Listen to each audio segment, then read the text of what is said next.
it's working real well. Yeah. Okay, just for housekeeping, the little mic you just push on or off. And I want to welcome everybody to Plaquemines, Louisiana, to the August meeting of the Public Service Commission, Business and Executive Committee meeting. We're in the presence of Commissioner Devontae Lewis in District 3. And let's all rise and we'll start off with our prayer today. And I would call on Devontae Lewis to introduce our person who's going to give the prayer. Thank you, Mr. Chairman. It's an honor to have our meeting here in District 3. And so as part of it, I've asked St. Gabriel's Mayor, Mayor Lionel Johnson, Jr., to provide the invocation for today's meeting. So Mayor Johnson, please come before and take it away.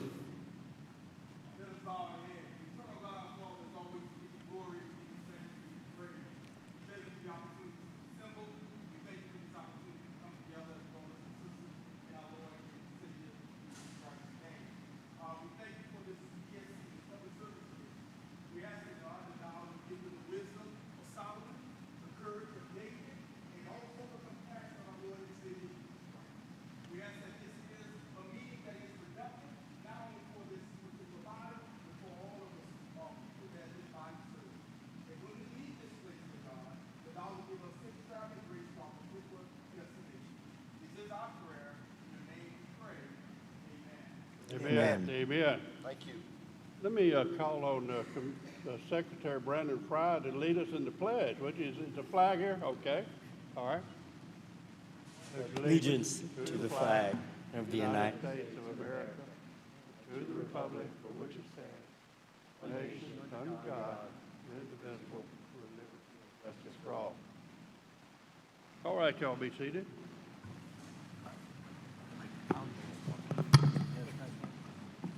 Okay, we'll start off with announcement from Mr. Lewis. Thank you, Mr. Chairman. It's an honor to be here in Iberville Parish, which is shared by Commissioner Kusan and I, but this is the portion that is in, I say the best side, the District 3. So at this time, we have some special guests here. I would invite our parish president, Chris Daigle, to the table, as well as the mayor of this wonderful city to welcome us and provide some comments about Iberville Parish and this wonderful city.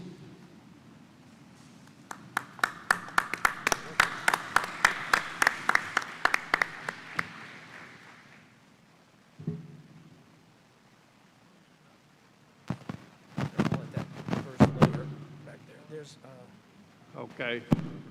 Good morning. My name is J.B. Barker. I'm the mayor of Plaquemine.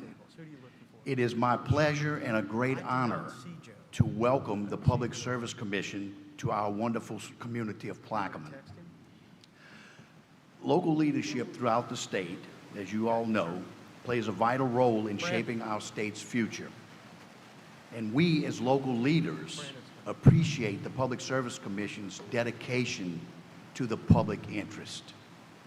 Again, thank you for choosing Plaquemine, and a warm welcome is extended to the commissioners, the staff, and all attendees on behalf of myself, our city council, and all the citizens of Plaquemine. Thank you and have a great meeting. Thank you. Thank you, sir. Brother. Thank you, Mayor. Well, thank you. Okay, the parish president. Okay. Yep. So thank you, Chris Daigle, Iberville Parish President. So I want to thank Commissioner Lewis that had reached out to us to host this facility, this event right here in Plaquemine. So we want to thank y'all. I just agree with the mayor.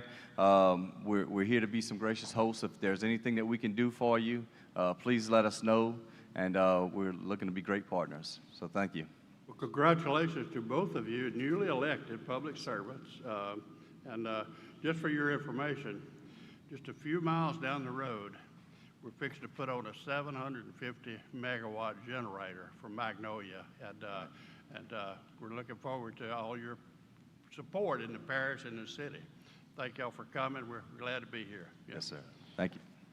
I wonder if can we turn the mic down just a little bit on the speaker? It's so loud. Where's our staff guy here? Can you turn that volume down just a little bit?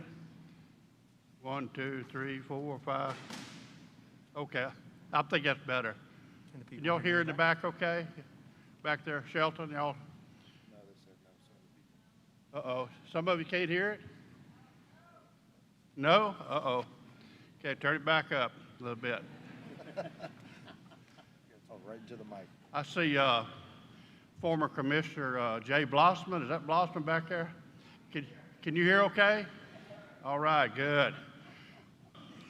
I guess we need to go off with some announcements. Do we have some announcements, Ms. Bowman? I have one. I don't know.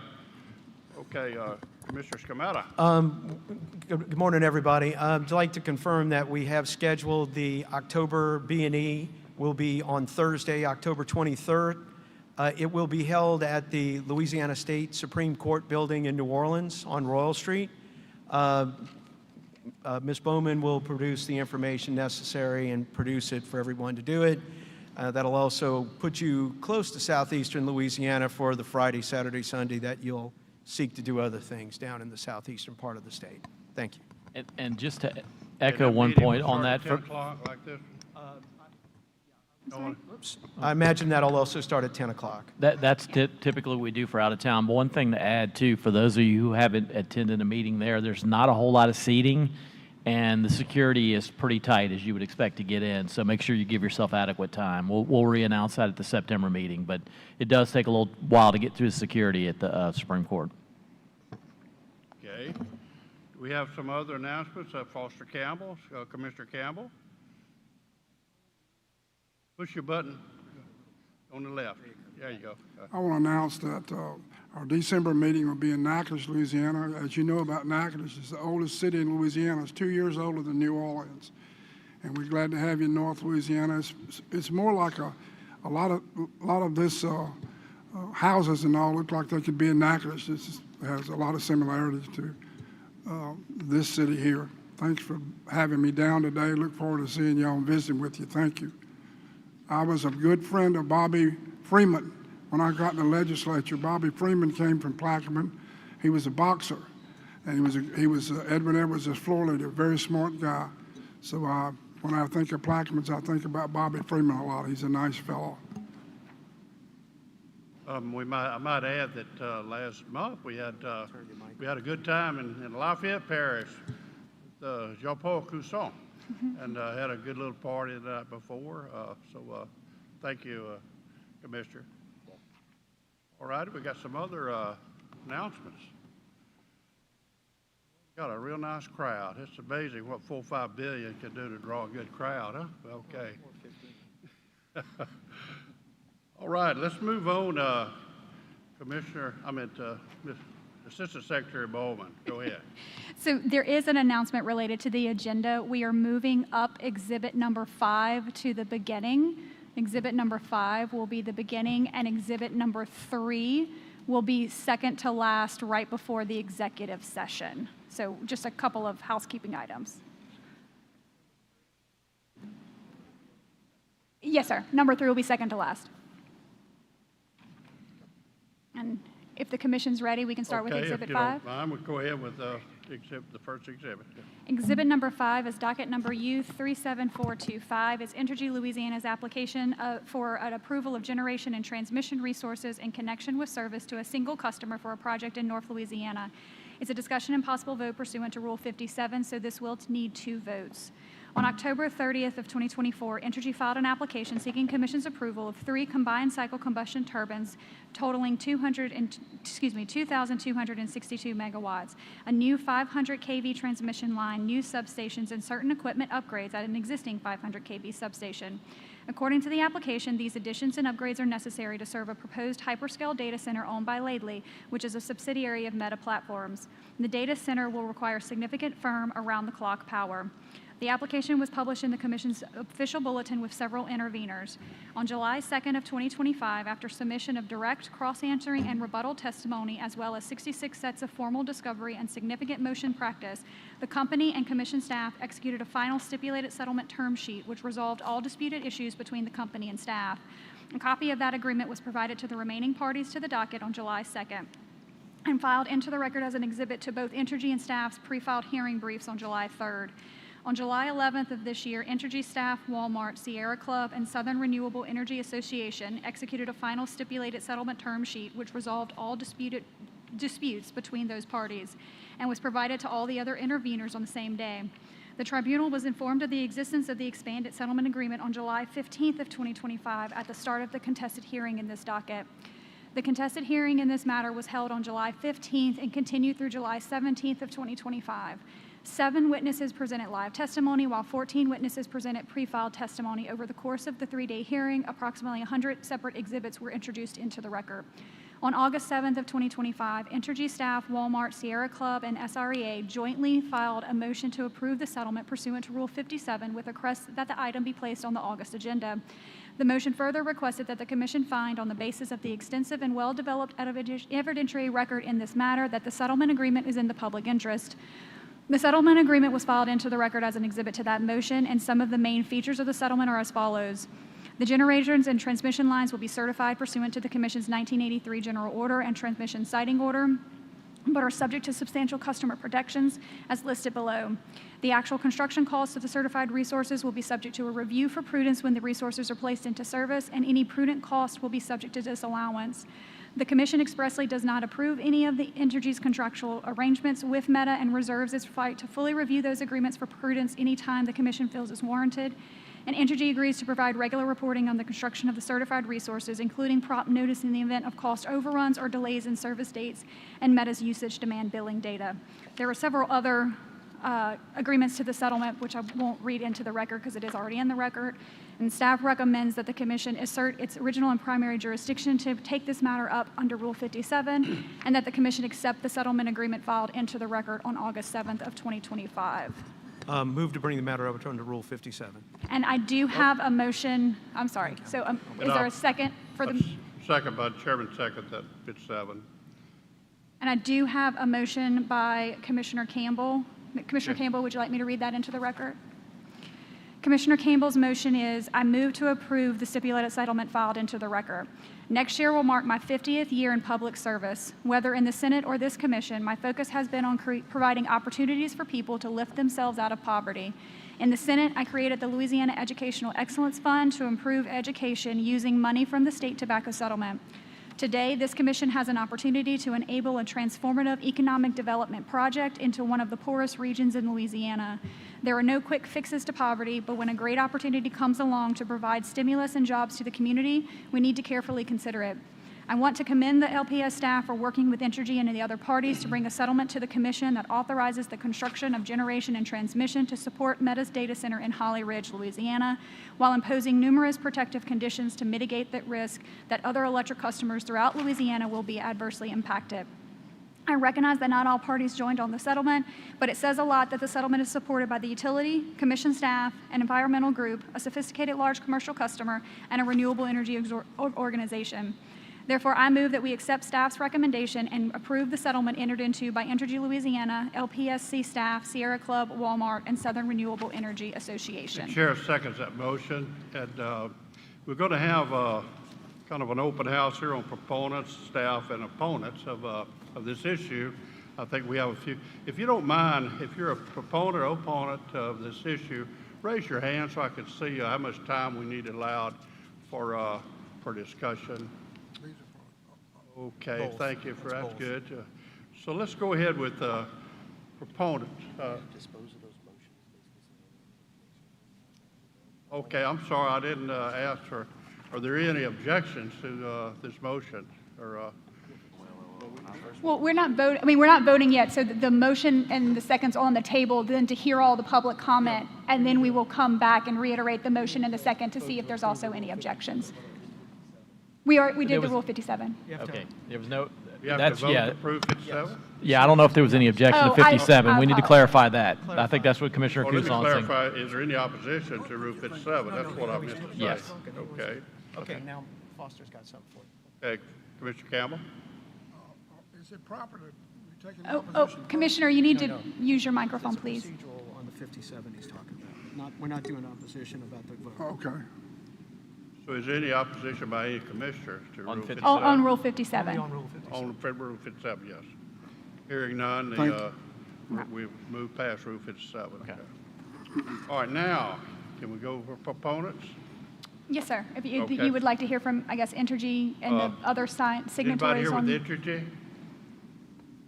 Anybody here want to speak on behalf of Entergy I don't think it- to this motion? Do we have cards for all those who want to speak? Yes, sir. So if you do want to speak for or against this, you need to fill out one of these cards for us. So looks like everyone has. Okay, good.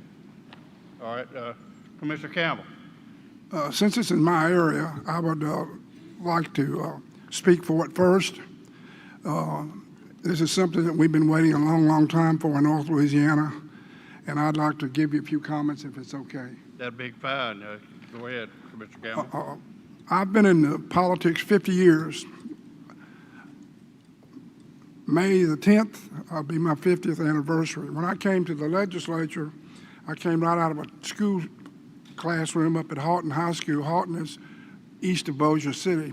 A lot of you know about it. Had some good athletes. Joe Delaney came from Houghton. He was a great athlete for the Kansas City Chiefs. He passed away like a hero, trying to save out someone's life in a lake. But North Louisiana, I've had a lot of great friends that live down here and work with them in the legislature and the Senate. Like I said, Bobby Freeman, J.E. Jumonville, just to mention a few. And we've always tried our best to get as many jobs we can for North Louisiana. I remember one time, might not, it'll interest you because everybody down here is a big LSU fan. LSU used to be, I don't know if you know this, was the history of LSU. They played in Shreveport for many years. It was a great thing for Shreveport and a great thing for North Louisiana. And the reason they played in Shreveport is Shreveport is halfway between Baton Rouge and Fayetteville. I never will forget, I was on Jim Inkster's show one morning, and this lady called in and said, Senator Campbell. I said, yes, ma'am. Do you know how far it is from Baton Rouge to Shreveport? I said, yes, ma'am. I think it's about the same distance from Shreveport to Baton Rouge. She started laughing. She said, and all you want is one game played in Shreveport and we'll have the rest of them played in Baton Rouge? I said, yes, ma'am. She said, you know, you're right. I said, well, thanks a lot. I appreciate it.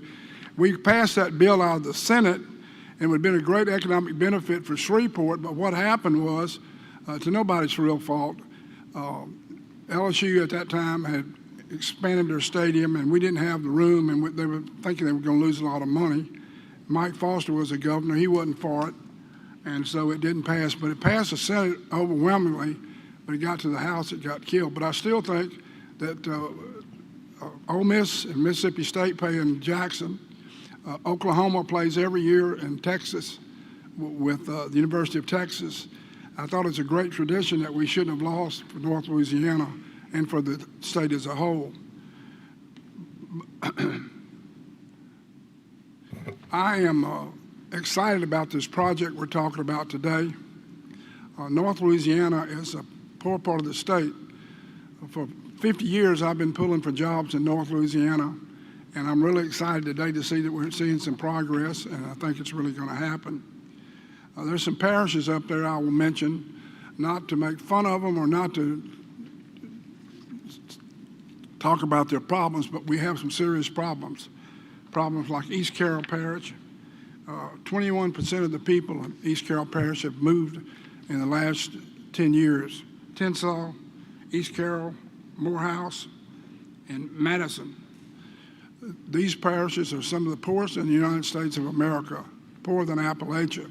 So we need to do everything we can. And when I heard about this project coming up that way to help people out paying a good wage, I never thought anything but something positive about this project. You know, as a politician, I can tell you it's easy. One thing is real easy as a politician. You can always be against everything. That's no big deal. You can be against everything, and you think that's good politics, but I'm telling you, it's not good politics, and it doesn't pay dividends.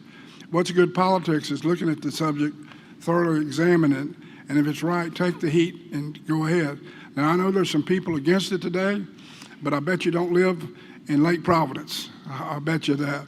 You might live someplace, and I understand. I'm not broke, okay? I'll just tell you, I'm not broke. But I represent a lot of people that need help. And I'm a Democrat, and I've always been for people who needed help. And I'm not ashamed of it. I'm the only one up here. Excuse me, my friend on the end down there, he's with me. But anyway, what I'm telling you, people need help, and it's always harder to be for something than it is to be against. I've noticed when I was in the legislature, the people that holler the loudest are usually the people that are against something. But this is something that we drastically need in North Louisiana, the shot in the arm. It is, I mean, I understand these people maybe from New Orleans or wherever they're coming from saying they're against this program. But like I say, they don't live in Lake Providence. They don't live in Tallulah. They don't live in Columbia. They don't live in Monroe or Delhi. You live somewhere feeling pretty good, I guess, that you live in a nice house and you got your kids going to school. That's exactly what we're trying to do up in Northeast Louisiana, and we got to have help to do it. I would hope today that before you start singing the blues and telling everybody how bad it's going to be, think about the people who live up there and think about how many people had to move. We've got children that go to school up there, but they can't get a job. When they get out of in East Carroll, they can't get a job unless your daddy's a farmer, but you have to move. Either you go to Dallas or Houston, Baton Rouge, New Orleans, someplace to get a job. These people are they're good, fine people, they're hardworking, and we need to do everything we can to help. I am so happy today that as I'm winding up my 50th year, I have another year and a half here, Mr. Scammett and I do. We have another year and a half, but this is something that I'll always remember. It's a heck of a way to go out, thinking about giving these people good paying jobs that we've been talking about. Now, I have voted for everything I could for New Orleans. I never will forget, I was in the classroom eating in a cafeteria, and all of a sudden when I got elected, I became what everybody thought was a big deal. I was a math teacher in Halton High School. I got elected to the Senate, and everybody was calling me Senator this and Senator that, and I thought, oh man, that's a big deal. Well, anyway, it was a big deal. But I came to Baton Rouge and came to New Orleans, and New Orleans was having trouble with the Superdome at that particular time. That was a hot issue, whether or not we fund the Superdome or whether or not. I voted to fund the Superdome, and it's been a great investment. We've had a lot of things happening there, but I made a lot of friends in New Orleans when I did that. Now, this is just important to North Louisiana as a Superdome was to New Orleans. Now, can you imagine that? Every weekend you hear something about the Superdome, or it's beautiful, and you see all the lights in New Orleans, you have all the championship games. You just think about the Superdome in New Orleans and how much we have supported it. People here have supported the Superdome, and they call it social engineering. Well, we need some social engineering up in Northeast Louisiana too, with this job, this company that provides a lot of good paying jobs that we need. So at this particular time, I want to talk to you a little bit about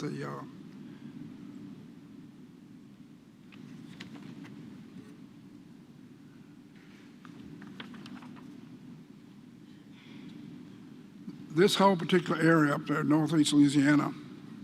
And like I said, it's some of the poorest places in the United States, up and down the Mississippi River. I think East Carroll might be one of the poorest, if not the poorest. But we need help, and these people are offering help and good jobs and good pay. And I know there's going to be some reasons against it. There's some kind of philosophical reason, but you can be real philosophical when you don't live in Lake Providence. You can come down here and give all the speeches you want to give, but you wouldn't trade places to go live up there and with those people and try to raise a family and try to send them off to college. That's a difference in philosophically and a lot of facts.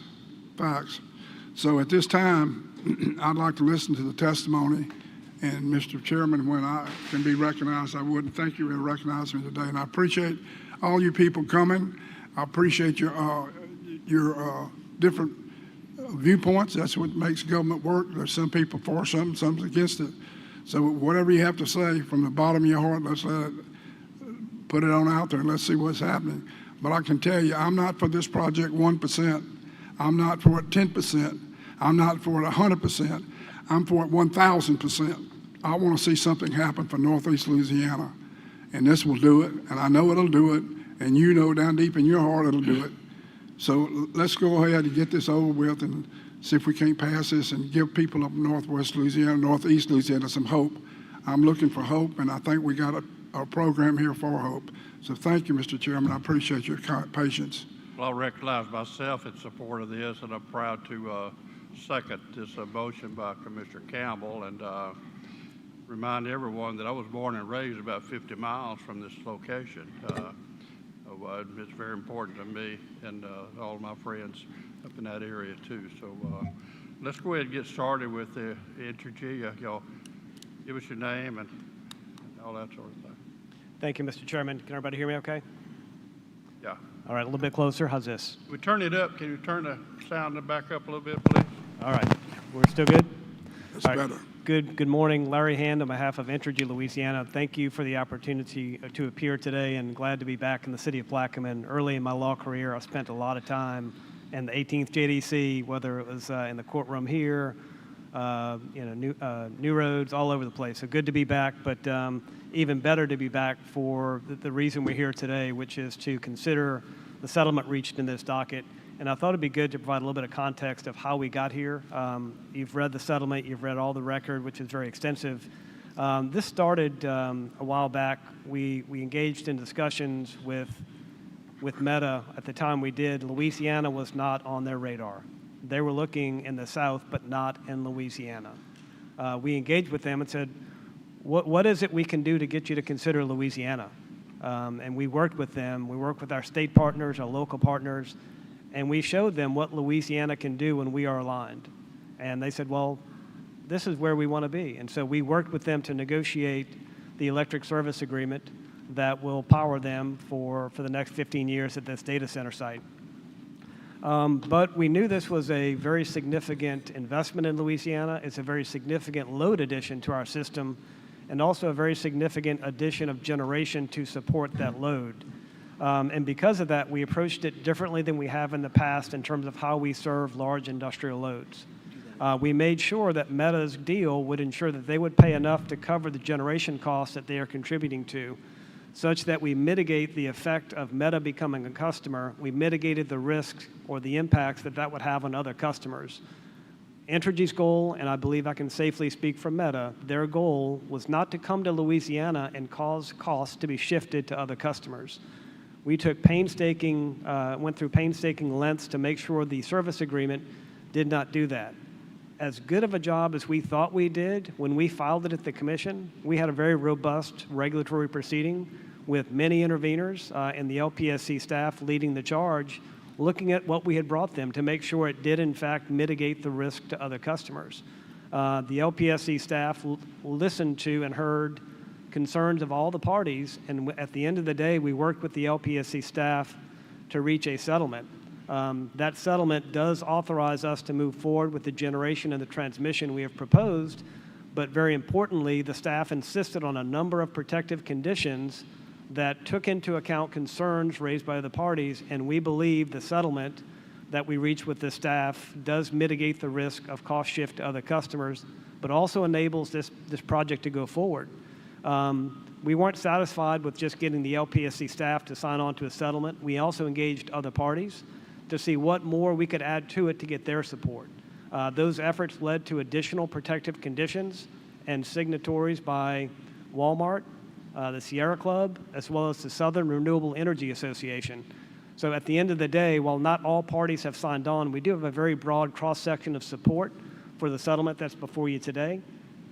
And I do want to point out that this is needed to, allow this project to move forward. We are doing it in a sensible way. There are risks. I think Commissioner Campbell hit it on the head. There's a lot of good that comes out of this.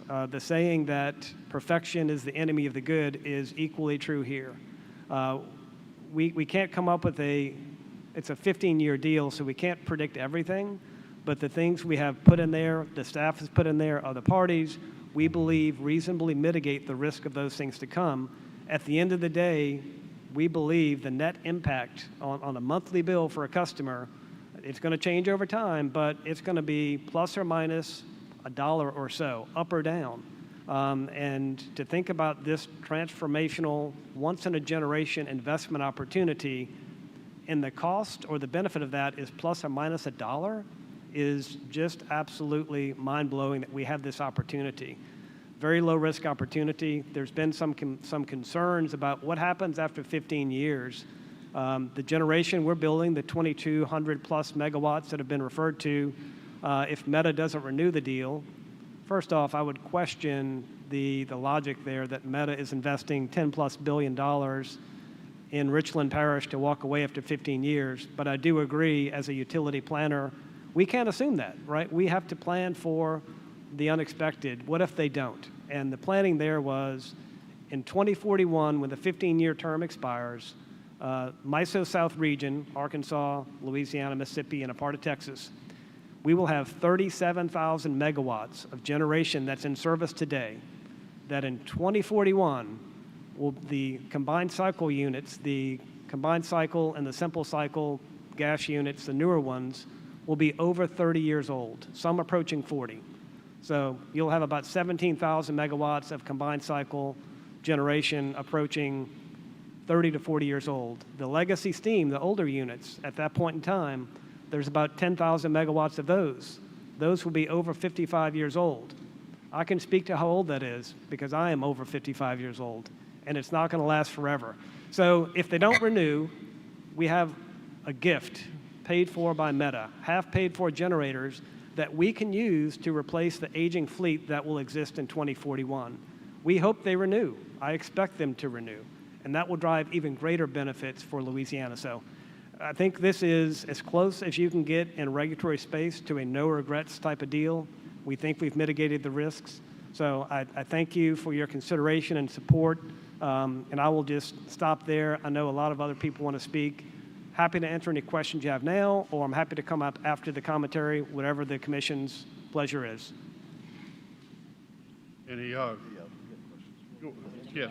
go ahead, Commissioner Lewis. Thank you, Mr. Chairman. Thank you, Mr. Hand. I do have some questions for you. First, I want to thank you and Meta for the countless amount of hours that we have spent talking about this proposal. I do not take that lightly. You have answered every call, every text message, every email, every question that I've had, even up until this morning. So I want to first start by thanking you for your collegiality and your cooperation in discussing this matter. As you know, this is an extremely important deal. It's an impactful project, and you know I'm a very much details-oriented person, especially here on the commission, and I take that job extremely seriously. So I'm going to want you to respond to some of the questions that people have asked and we have heard of, and address that. So the major question that we have gotten is, first, can you explain why we did not put out for bid these 3 generators as the MBM order would do? What was the reason you could not go to market like our rules normally require and come back with real-world evidence that the self-build gas units are the most economical option to supply Meta with power? Yeah, and I will address that question. It's a couple of parts, high level, and I will ask my colleague, my counsel, Skylar Rosenblum, to get more into the details. But at a high level, the reason we could not follow the normal RFP process that we have followed is speed to market. We, Louisiana, and the rest of the country is living in a power-first world. If you can get power first, you can attract economic development.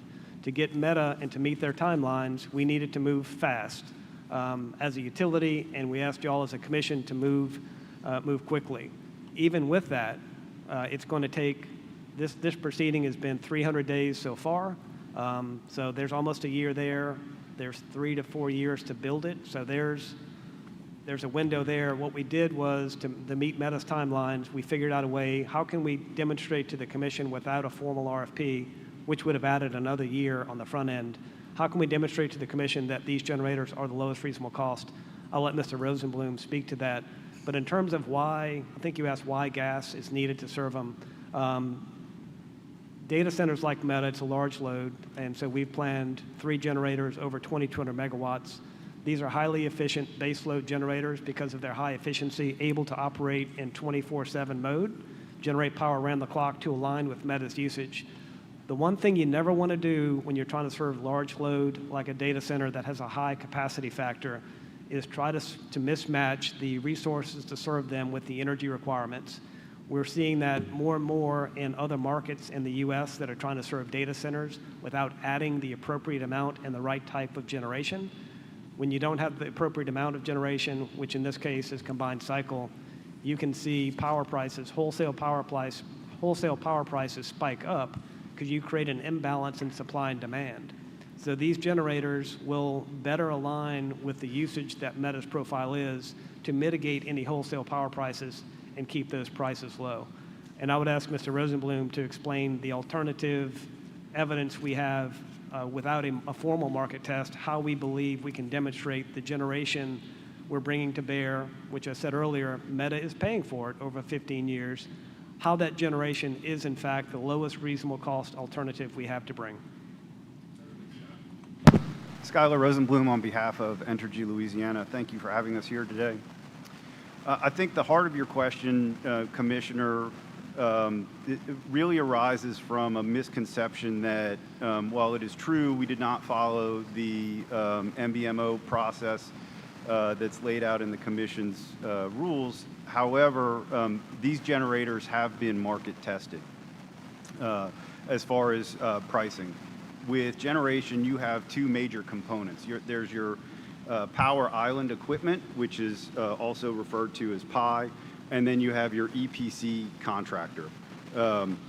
In this case, due to the speed to market that we needed to reach, we were able to leverage a RFP for the power island equipment that was conducted by Entergy Texas for a unit that they were constructing. So the power island equipment did come out of an RFP that was, it had 3 bidders. The best, most qualified bidder was selected, and that's the bidder that we've used for the power island equipment for the generation at issue here. Additionally, for the EPC portion of the contract, we again leveraged the work that was done by Entergy Texas for their generation that they were building. That, along with just our general knowledge of the industry, the construction of generation across our entire service territory, not just that of Entergy Louisiana, we had a very good feel for what the market was, what the market pricing was for an EPC contractor. We utilized that for the first 2 generation units. The 3rd generating unit does not need to come on quite as quickly as the first 2. As to the 3rd unit, we did conduct an RFP that allowed us to then select a competitively bid EPC contractor. The results of that RFP were slightly higher than the EPC contracts that we signed for generator 1 and 2. There are some timing differences based on when those contracts were entered into that really account for that price differential. But I think that is an excellent sign that the deals we reached on generators 1 and 2 are consistent with what the market would be showing. Thank you. And so, from my understanding, to make sure I'm correct, you have locked in those prices. Is that correct? It is my understanding, yes, that we've locked in those prices. There are certain escalations within the EPC contract. That's nothing unique to this particular arrangement. That happens in all of our arrangements. The only way that you could really fully lock in all components of an EPC contract is to pay a very, very significant premium for that. That just increases rates for everyone else, and it's generally not our practice to do that. Commissioner, I think as I understood the question, I heard your question is speaking to the major equipment. We have in fact locked in the orders for and the pricing for the power island equipment, the transformers, the major long lead equipment, and that is what really drives up a lot of the prices. If you don't have it now, it's going to escalate. So we do have that. I think what Mr. Rosenblum is referring to is the EPC, the labor, the concrete, all the steel at the facility, the kind of stick build stuff that remains to be negotiated and locked in. Got you. And so, you know, as the nation has been building a lot more gas power plants, we've been seeing a gas price spike. So I'm just curious, under what circumstances where you see the current pricing for turbines changing before it goes into operation? Or are there a scenario that you see that those prices that are estimated as of now, because of the demand that we are seeing across the country for gas turbines, what would that do to the pricing of this deal for you? With the 3 generators being proposed today and hopefully approved today, the pricing for the power island equipment is locked in. It will not change, even with the demand growing for that equipment across the country. Your question also got to, you know, the natural gas demand. I don't know if you're asking about natural gas prices today. You know, they're down. It's below $3. It's been like $2.70, $2.80, so it's down a little bit. Not historic lows. So the gas price, you said gas prices spike. I don't know if you're referring to the commodity or the demand for the gas generators. I was mostly talking about the gas generators on that point. We can circle back later on gas pricing. A significant question has been arisen by my constituents that I would want to give you a chance to respond about not having the settlement go through our ALJ process and having the ALJ submit a recommendation based off of the stipulated settlement that is before us today. So could you provide the public and us why we did not go through that process, or why we not allow a little bit more of an independent analysis before having the commission take up this stipulated settlement? Thank you, Commissioner. Yes. So look, when we reached the settlement with the staff, tried to get all parties on board, that was not possible. So we had a choice to make there. We had a settlement with many parties, but not all. So we could proceed through the full. We went to the hearing with the ALJ. We could do briefing. We can get an ALJ recommendation. At the end of the day, with the settlement with multiple parties, our intent was going to be to submit that settlement to the commission for consideration, as opposed to the ALJ's recommendation. That we didn't ask for. We don't know what that recommendation would be, and it may not have all of the protective conditions that we worked very hard with the LPSC staff and other parties to build into it. So that was going to be what was asked of the commission today or after the ALJ recommendation to approve this settlement. And to be respectful of the commission's time, it's the ALJ division, their time, resources. We thought, let's be upfront and bring to the commission the settlement that we would ask them to approve now, and not spend the time and effort at the hearing division to get a separate recommendation, because at the end of the day, the settlement that's before you today is what would be presented, requested by Entergy at least, to be approved at the end of the day. Okay. Thank you for that answer. While we're on what's in the settlement, there is a commitment that is in the stipulated settlement of about 1,500 megawatts of solar in a renewable portfolio. Are you committed, or is Entergy committed to moving your renewable portfolio in a more expedient manner, given that the added capacity that Meta is asking you under the Go Zero tariff? Commissioner, I would say we were committed before the settlement agreement, just generally committed to trying to accelerate economic solar resources in Louisiana. Frankly, they haven't materialized at the pace we would like. We came to y'all a few years ago, and y'all did approve a 3-gigawatt process. We've gone through multiple procurement windows to get resources. We've had a lot of volume bid into those, but not all, but the vast majority of the bids were far over the transaction parameters that y'all approved as being economic for customers. So we've been trying. The market hasn't reacted the way we want. We have an ongoing third window in that 3-gigawatt process, and a lot of interest, a lot of volume. We are hopeful that with the federal legislation kind of closing the window, that's not necessarily a good thing, but it may cause bidders to really sharpen their pencil, like this is the time to sell their asset economically to us. So we're hopeful that that process will do it. Beyond that, because of the commitment with Meta, they want to have us align up to 1,500 megawatts of solar with their usage. We're even more committed going forward to continue those efforts outside of the 3-gigawatt process to bring more resources, more renewable resources to market, and to have not just Meta, but other industrials who want it to have the opportunity to underwrite and subscribe to those megawatts to further reduce the cost for our customers. Thank you for that. I mean, I think that's extremely important. I mean, part of this deal is this 1,500 megawatts of solar, I think, to at least curb the additional 2,000 megawatts of gas that we were being added. While we're on commitments, in the stipulated settlement and the corporate sustainability rider, Entergy and Meta commits up to $1 million to the Power to Care program. How certain are we would actually hit $1 million so that we could at least see $30 million worth of commitments to helping our seniors and our disabled individuals in Louisiana be able to afford their power bills? I can tell you that I'm quite certain. So Meta, for their part, this was voluntary in their part. They heard about our program and said, we'd like to contribute to that. And part of the reason they wanted to commit up to $1 million a year for the contract term to the Power to Care Foundation we have, or the Power to Care program, was they realized most of the benefits for this project will be felt in North Louisiana, an area that really needs it.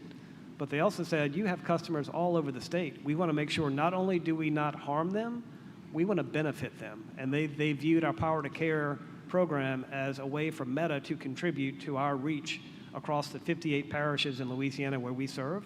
So they offered up, we want to match your contribution. So on behalf of ELL, I can commit here today that over the 15-year term, we will contribute an additional $1 million to the Power to Care.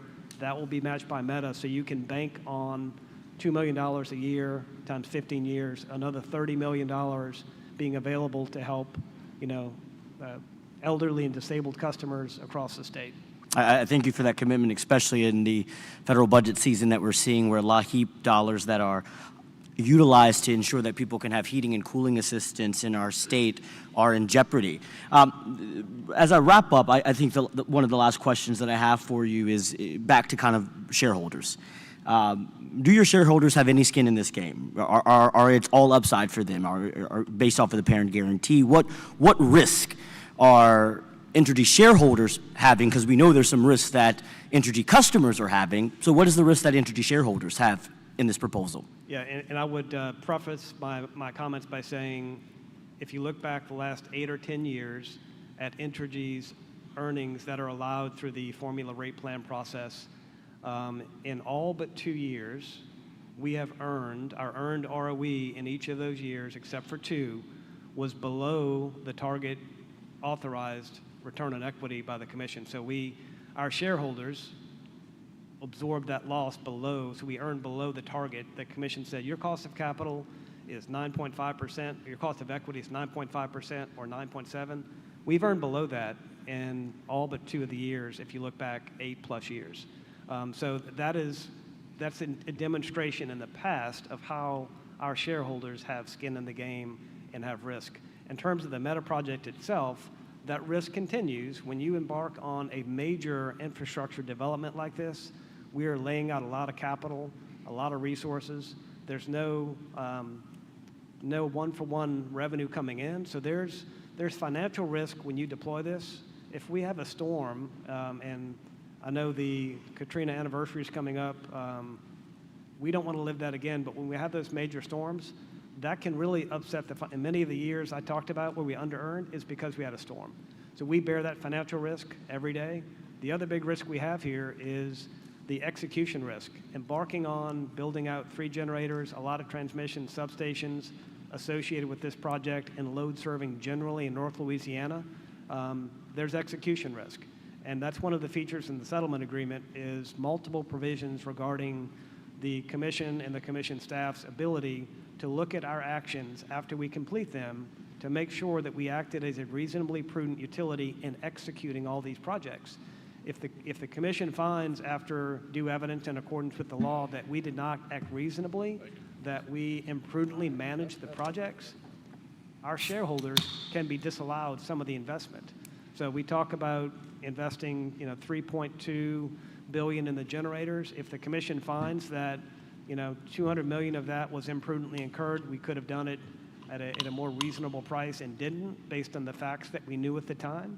That's shareholder risk. The commission can disallow that if it finds it was imprudently incurred. So there's a lot of risk for everybody, but we're mitigating that risk in many ways. The settlement mitigates the risk for customers, and we think we need to properly manage these projects and be held accountable by the commission. You're going to check our work, and that's going to hold us accountable. So we do have a lot of skin in the game to align with our customers. And thankfully, this is an extremely unique situation. We also have, Meta's agreement in this case, to the extent we have cost overruns on the generation and that before we put it in service, we're going to true that up, and Meta's minimum bills will be adjusted to compensate for that. So Meta is with it too. So if this is not customers, you take it all. This is customers, there's some risk for you. Shareholders, there's some risk for you. And Meta, there's some risk for you. Again, I think this is a really balanced, carefully crafted deal. Thank you, Mr. Hendon. My last question for you at this time is, Meta's projected load capacity has shifted throughout this proceeding. I mean, we've heard numbers anywhere from 2.2 gigawatts to a future scenario by Meta CEO Mark Zuckerberg of 5 gigawatts. This is important because that has ratepayer impact about how much load we're going to be adding to our grid and the reliability of our grid. We have seen data centers across this nation cause certain states' grids to be vulnerable because of the additional load. We can look at our I guess you can call them the South Virginia, and some of the challenges they have there. So can you give a clearer picture as how are you planning those scenarios and assumptions for future growth are changing load capacity for this project for Meta? Yeah, so first off, we plan to the peak requirements of Meta, and it is that on the compute side, the 2.2 gigawatt number you put out. We don't know exactly when they're going to use it, but we know they could use up to the 2.2. And there's some ancillary load, but I'm just answering your question at 2.2. We plan to that, and so we plan to that because we want to have the right type of resources available to back up Meta's load. If we were not adding, and this commission thankfully enacted what's called the minimum capacity obligation order, and to kind of make sure that utilities, you do back up your load with the right amount of generation. What's happened, and we see this in the national press with data centers in some states, some markets, primarily thinking about the PJM market, which is Pennsylvania, New Jersey, and Maryland. In that market, they don't have a full regulated regime like you. They can't make utilities, make sure they plan resources. They rely on the market to send price signals, and the market's not sending the right price signals. So in those markets, a lot of data center load is being added. But at the same time, generation is not being added to support it. You vastly, in those markets, increase the supply, the demand on electricity, but they're not taking the steps to increase the supply. And we all know what happens when you imbalance supply and demand. Wholesale energy prices can skyrocket. That's what they're facing. Here in Louisiana, we're doing it the right way. We want to avoid that circumstance, so we are proposing to add the right amount and type of generation so that we balance the supply and demand effects associated with Meta's load addition in Louisiana. So we think we're mitigating the risk of increases to wholesale energy prices by those actions. Thank you, Mr. Hand and Mr. Rosenbluth, for your questions. Mr. Chairman, at this time, I have no further questions for Entergy. Okay, Commissioner Cusson. Okay, thank you, Mr. Chairman. Larry, y'all teed it up perfectly for me because I want to start talking about the rest of the world watching what we're doing today and watching this deal. It's been described as extraordinary, unique in many circumstances. Do you think the settlement that has been reached could stand as a template for deals not only in Louisiana but for the rest of the country? I think it does. In full disclosure, I know the inside and out of this deal because I was a part of it. I don't know the inside and out of other deals, tariffs, but when you look at the trade press, it seems like the rest of the world is looking to how Meta and ELL did this in a balanced way. Other states, think about Virginia, their data centers kind of grew up granularly. They would do 50 smaller additions, and they're having problems getting the genie back in the bottle because they didn't kind of require that load to support the generation that came with it. So I do think what we have before this commission is a model for not only for Louisiana but for the region. And to the extent we are engaging with other tech center loads, this is the floor to which we're going to seek to hold them. Throughout this process, we always learn, and we learned, and we hope to do even better if we do any more of these. So it's a great template, it's a great model, but I look forward to trying to make it even better. Can you describe how the model could apply to our industrial users and large loads that we have now that may be expanding, or other industry that's looking to relocate or locate into Louisiana? I would answer that question by saying it's a case-by-case analysis. You have the Meta data center, very large load, significant construction jobs, but on a permanent basis, I think they're targeting 500 or so permanent jobs at the data center, even with a multiplier. And they look at data centers. Generally, they apply a multiplier of 5 for kind of indirect jobs created. So even with 2,500 jobs, it's not a 10,000, 15,000 job thing. So if you have something like a steel mill, for example, we need to look at that on its own to see what really fits for them. But we're in a world where we're at equilibrium in terms of supply and demand of capacity, so we need to be very thoughtful about entering into commitments on behalf of the utility to serve new load, because no matter who the load is, we don't want to burden other customers with it. Your very difficult job as a commissioner is to balance the public interest, because we've talked a lot about the electrical aspects of this. There's also the job, the taxes, the stimulus effects, that is part of the public interest, and you as elected officials have to balance that, because your constituents, live in those areas, work those jobs. So I think we'll look at each one individually, whether it's a new industrial load or even an expanding load. We're very careful to make sure they are contributing an appropriate amount to make sure we mitigate the risk for our existing customers. Let's talk about this customer. Part of this settlement includes some guarantees, underlying guarantees. Can you just talk about the counterparty risk and the scale of your counterparty in this situation, so that my constituents and the rest of the state kind of understands what we're dealing with here? As we know, we have a lot of different entities and data centers and developers all looking at the state. Meta seems to be a little bit different and unique insofar as the magnitude of their balance sheet. So could you get into that a little bit? Absolutely, and appreciate the question. Typically for industrial customers, an existing customer, they might pay a 2 or 3 month, whatever 2 or 3 months usage, that's their deposit. They might have a letter of credit, whatever, but you look at the next 2 or 3 months, and as long as they're paying, it's good. With something of Meta's size and the generation that goes with it, we couldn't rely on that. We didn't think that adequately protected our customers, so we sought in this deal minimum bill commitments, and also because over the 15-year term, the size of that obligation, if Meta were to default, walk away, we made sure we got a parent guarantee from Meta Platforms, Inc., their parent company. Some have said, why don't you go to a bank and get a letter of credit? I haven't checked the stock market today. I try not to watch it. But Meta Platforms, Inc. is approaching a $2 trillion market cap. And so you take the 5 biggest banks in the United States, they're not that big. So we thought a parent guarantee from Meta Platforms, Inc. to cover the obligations they are incurring is the best way to mitigate the risks.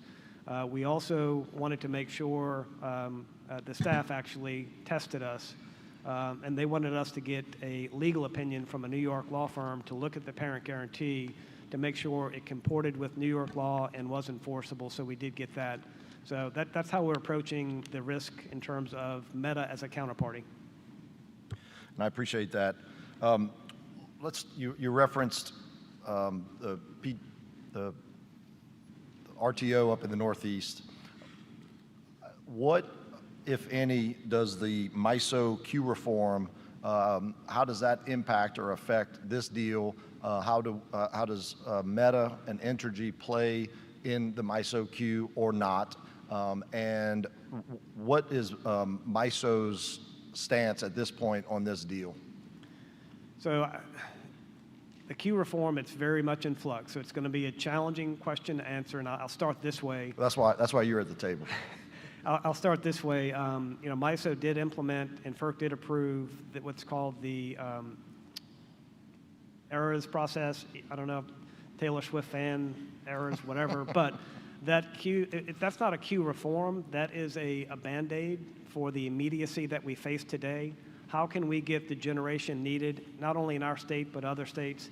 How can we get the generation needed for resource adequacy and load growth through that Q timely?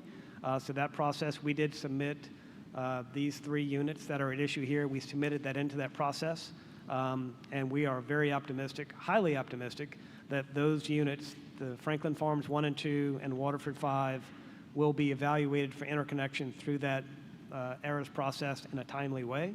Longer term, we have more work to do with MISO on Q reform. I know Meta and others are looking at it. The entire footprint of MISO is looking at how do we accomplish long-term Q reform and make sure we manage, serving load reliably, but also accommodating load growth.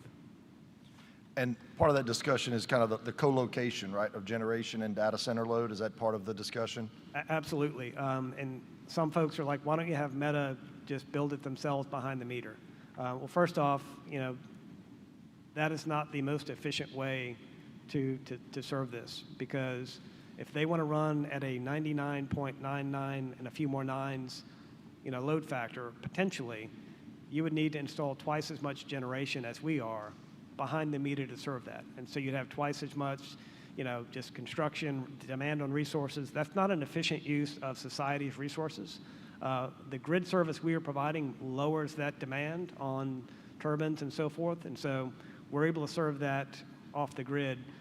The other solution being proposed in some states is there's requests to let certain independent power producers, merchant generators, serve at the meter, so in front of the meter.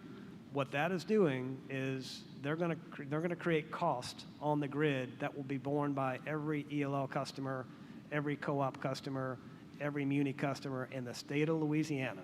So you let a merchant generator locate at the meter on the grid, it can shift a lot of cost to others, and they're not going to want to pay for it, as we thoughtfully plan these so we can minimize those grid impacts. Okay, thank you for that answer. Lastly, whenever anyone approaches me about a project, and this goes back to the legislature, and I know we have members on this committee that understand this as well, I've always recommended to them to start locally. Start locally. You're talking to the state first. I would start, at the parish council, at the city council, and then work your way to the state, and obviously work your way to the federal government and the FERC. In this case, you'd be dealing with FERC. You, and I'm going to compliment the entities here, y'all did start locally. Just yesterday, we received a letter from Senator Katrina Jackson Andrews in full support of this deal, which really clarifies that this is a bipartisan issue. I also have heard from Senator Jay Morris, who represents in the Northeast, in support of the issue, Senator Stuart Cathy in support of this project, Representative Michael Eccles in support of this project, all representatives from the Northeast. But make no mistake, I've heard from everyone around Baton Rouge, because they know that we need the additional support for projects in the future that are going to be coming online. And so it's not just about Northeast Louisiana, it's about each of our districts. So I just want to commend you for the work that you've done from a public policy standpoint to work with those local delegations and the local officials. And I really ask you to continue to do that at this point, really doubling down with your local officials on all of these projects. And I think it was appropriate to recognize the parish officials here at the beginning of this meeting with some of the projects that we have going on down here. They are instrumental to the success, as are the ratepayers. And so thank you for continuing to work towards bringing all of the coalitions together and all the different factions. With that, Mr. Chairman, I'll turn it over to you. Okay, I've got a couple of them. I've talked to also Representatives and Senators Thompson, Reiser, Womack, and Johnson, all that are in about that area, all in support of that. One question, Tan, and I would go to Mr. Scametta. The words carbon capture, are they written in this document anywhere? They are written in the not in the settlement, or maybe it is, but I'll let Scott. But the commitment that Meta made, it's in what's called the corporate sustainability rider. It said they are willing to support carbon capture and sequestration that we may or may not install at Lake Charles Power Station. The reason I say may or may not, because we can't install it without getting your approval first. Right. All they're saying is they're willing to pay up to some level to defray the cost of that if the commission approves that going forward. So it's not a requirement of this deal. It is one of the many options that we and Meta worked on because frankly their position today is to be carbon neutral. That's their decision as a company, and we worked through options. How can they get to carbon neutral in Louisiana for this project? You can't do it overnight. You can look at solar. We looked at wind. You can look at CCS, other things. So it is mentioned, but it is not in a way that this is being approved here in any way in terms of we are doing it. It's just not there. carbon capture is not any part of this agreement we're doing today. Is that right? It is not being approved, correct? Well, it's because it's out there in the public, and it's a lot of misinformation. And I just want to make that clear, and hopefully the press will report that accordingly. Okay. Skylar, did you want to clarify anything? Yes, sir. I just want to say that it does appear in the settlement agreement, but only to specifically state that carbon capture is not up for discussion or approval as part of this process. Good. Well, that's good. So you're doubly clearing that up. Okay. Yes, sir. Commander. Thank you, Mr. Chairman. I'm not going to cover the same territory that the other commissioners have already well put, but I just want to make a comment and not to overlook the importance of this moment, that this contract that we're looking at, effectively a contract of approval, this is a game changer. It's a game changer not just for our state, but it's a game changer for the world of utility regulation across our country. Because, it's unique and it's a highly sophisticated approach to lifting the traditional, cost burden of how we have looked at adding new generation and burdening the public. And that's how we have to look at it. We burden the public with new generation builds. But the way we're doing this, it's not so. And make no mistake that this contract sets a new standard to develop power resources to the advantage of our ratepayers. And I won't go into the intricacies of how our marketplace and having resources to where we can sell power outside of this state benefits every ratepayer in the state through their through their fuel surcharges and the reduction thereof. But when the reality of this impact, the impact of this action begins to resonate beyond the borders of the state of Louisiana to the nation, we can be proud that we have helped set new standards that will help to negotiate how we balance infrastructure and negotiations between demand on electricity and the creation of baseload power in the future. So I'm very proud of what we've been able to accomplish here. So thank you. Thank you, Commissioner Spada. Commissioner Campbell, do you have anything else to say? No, I Pull appreciate your mic down, please.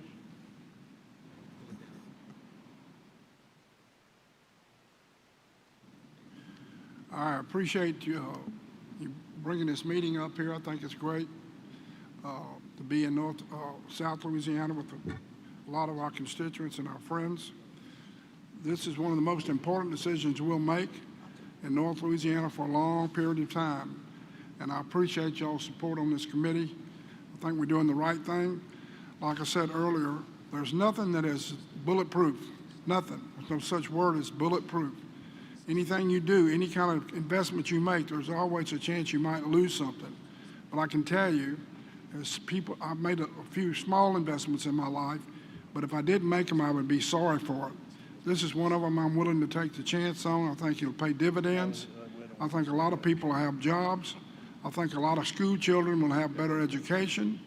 I think a lot of kids graduating from school and college will continue to live up in northeast Louisiana. This is a picture here, it's a graphic, a picture of 10 parishes in North Louisiana. It goes from Union Parish all the way to West Carroll, East Carroll, into Mississippi, Madison, Tensall. This part of the state is part of the state that needs help more than anybody else in Louisiana. Now, I know when we came to Lafayette, I voted for the Cajun Dome. I voted for that. I had a lot of people didn't want to vote for it. Thank you for that. Thank you for the Cajun Dome. Yeah. Well, I think it was a good investment. It's been a great investment. I've represented it for almost a decade now. It's been a great investment. Well, I helped you get it, okay?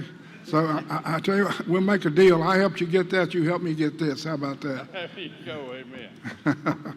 But anyway, Cajun Dome has been a great investment for the state of Louisiana.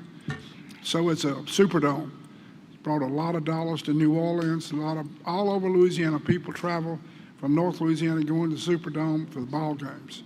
And we come down here to go to LSU's ball games. But our problem is that road just doesn't travel both ways. we got to get some traveling up in northeast Louisiana. We've been doing our share for a long time, and this is a time for us to be say thank you. We with you. We want you to have prosperity like we've had it. We don't like you being a poor parish. We don't like you losing people like you've lost them. We want to help. This is the best way you can help northeast Louisiana right now and Louisiana as a whole. Vote for this, help us with it, and work with us. There will probably be some mistakes made. There's nothing that you do this complex that you don't make a mistake. But don't throw the baby out with the bathwater. Let's look at this and go on forward with it. I appreciate your support. I appreciate this committee, the chairman, for bringing it today. And I think we've discussed this a long time. And I would make a motion that we approve this. Okay, well, let's change out of proponents. Let's hear from the staff next. Thank you. Would the staff come up, take a seat here? I think Lane and Dan is here. While they're coming, I want to make another announcement. I missed in the beginning two very important people who traveled here from Arkansas. They represent Southwest Power Pool, which is reaches down into the Shreveport area, covers that as far as a regional transmission operator. The Senior Director of the State Regulatory Policy, Kim O'Quinn. Kim, would you stand up, please? Southwest Power Pool. That's one of our, and we're working with Kim for several years. And then the Chief Operating Officer, Antoine Lucas. Antoine, stand up. Antoine is he was born and raised in this area, probably within 20 or 30 miles of where this location. What town were you from, Antoine? Lake Providence. Hey, Commissioner Campbell, Lake Providence, Southwest Power Pool, and thank you. There he is. Now, since I've announced, I've mentioned those. Anybody from MISO here? Any MISO folks here? MISO? No MISO. Yeah. Oh, wait, there was a MISO. There they are. Okay, well, don't be bashful. Okay, it's Jamie Watson. Who is that in the back? Who? Tag Short. Tag Short. And so those are the two regional transmission operators that are here in Louisiana, MISO and Southwest Power Pool. And really, your lights wouldn't be on today without those two here in Louisiana. So just want to mention that. And now we have two distinguished staff members here. Y'all go ahead and tell us who you are. Sure. Lane Sisson, United Professionals Company, hired as outside consultant on this project. Dana Shelton with a law firm of Stone Pigman, who worked with staff as outside counsel in this matter. Sure. A lot has already been said. Staff is very supportive of this settlement. We worked very hard with Entergy to craft this settlement.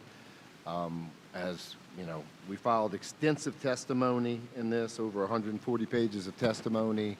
We went through a vigorous settlement process. We went through a hearing where we were able to be cross-examined, tested. We think it's been a very good process. We are supportive of the settlement and here to answer any questions. I would just add, Commissioners, that I feel very strongly that the process has worked in this case like it was designed to work.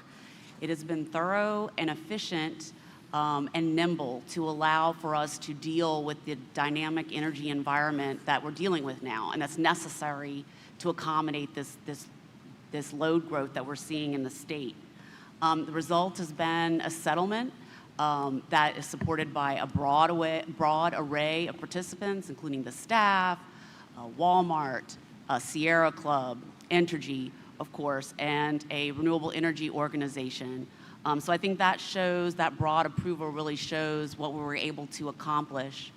I did too want to echo some of the comments of the commissioners, because I think this is very true, that what we've done here can, and I think it will serve as a template for other states. I mean, we've learned from some of the negative things that happen with other states and have really worked hard to protect the Louisiana customers here. And our regulatory system in this state, the traditional regulatory system with a vertically integrated utility where we can ensure that there will be resources to serve this new load and that they will be paid for by the user of this load, or a majority of the costs. That is something we're able to accomplish with our structure, that in other areas of the country, they can't accomplish that. So I think it is a reason to be proud of what we have accomplished here. I know transparency is the name of the game in public service today. People demand it, and if this is not transparent, I don't know how we do it any better. And with all the interveners who've come forward, and I know not everybody, like what we do, but I think the majority of y'all done a good job of explaining where we're at, where we're going. And I'm like Commissioner Campbell and the rest of the commissioners, really, I'm very excited about what we're doing. Any other commissioners have questions? Commissioner Lewis?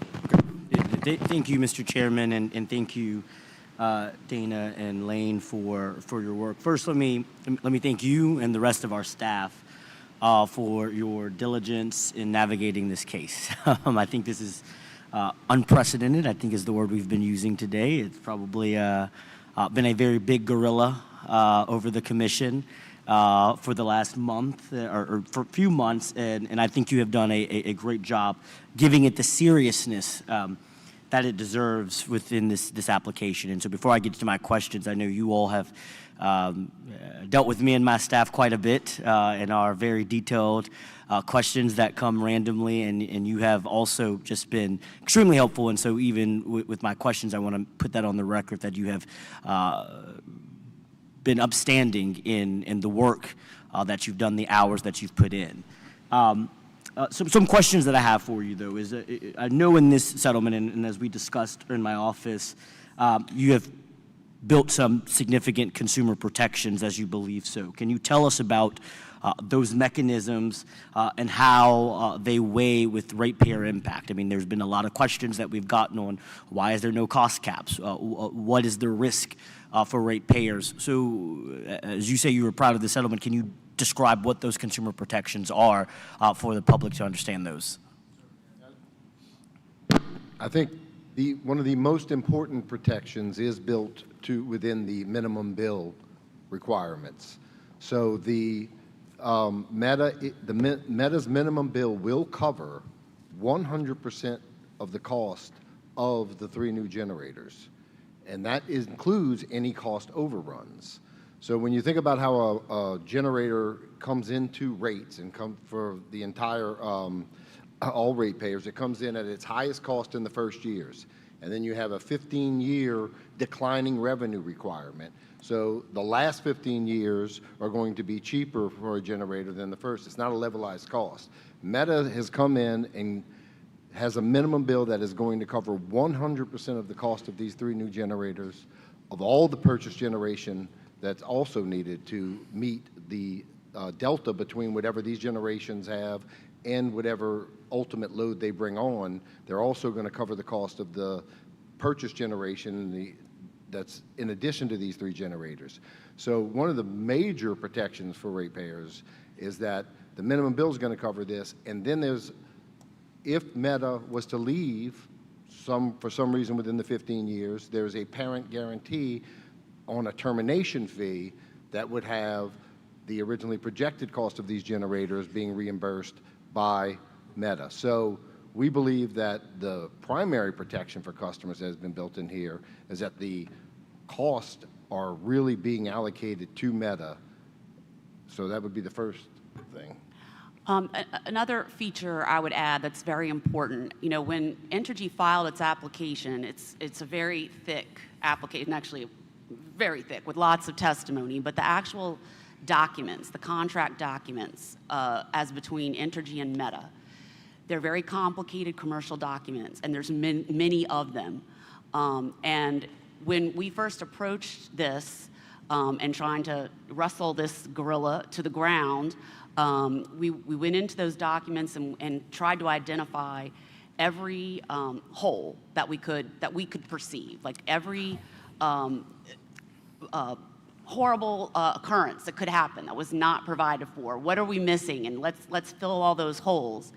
Well, Entergy's position from the beginning was, well, you're not, we're not asking you to approve these contracts, which at first seemed like the wrong way to go, because of course we want to approve, that's part of the deal. But then as you know, our talks, our negotiations, our understanding evolved, it really is the better course for the commission to keep its powder dry on those very complicated agreements. And how we've handled that in the settlement, which I do think can be a really great model for other jurisdictions or other deals that might come our way, is that the commission says we're specifically not approving those agreements. And if those agreements are not administered correctly, if they're amended at any point in a way that diminishes some of these protections for ratepayers, then the commission retains all of its legal rights, retains its prudence review ability, and can really hold Entergy to task for that. So when you asked Entergy, you know, what kind of skin in the game do the shareholders have? What risks do you have? Well, they have the obligation and the risk that they have to manage this in the best possible way, and that these agreements they've entered into will, in fact, protect the customers like they are designed to protect them.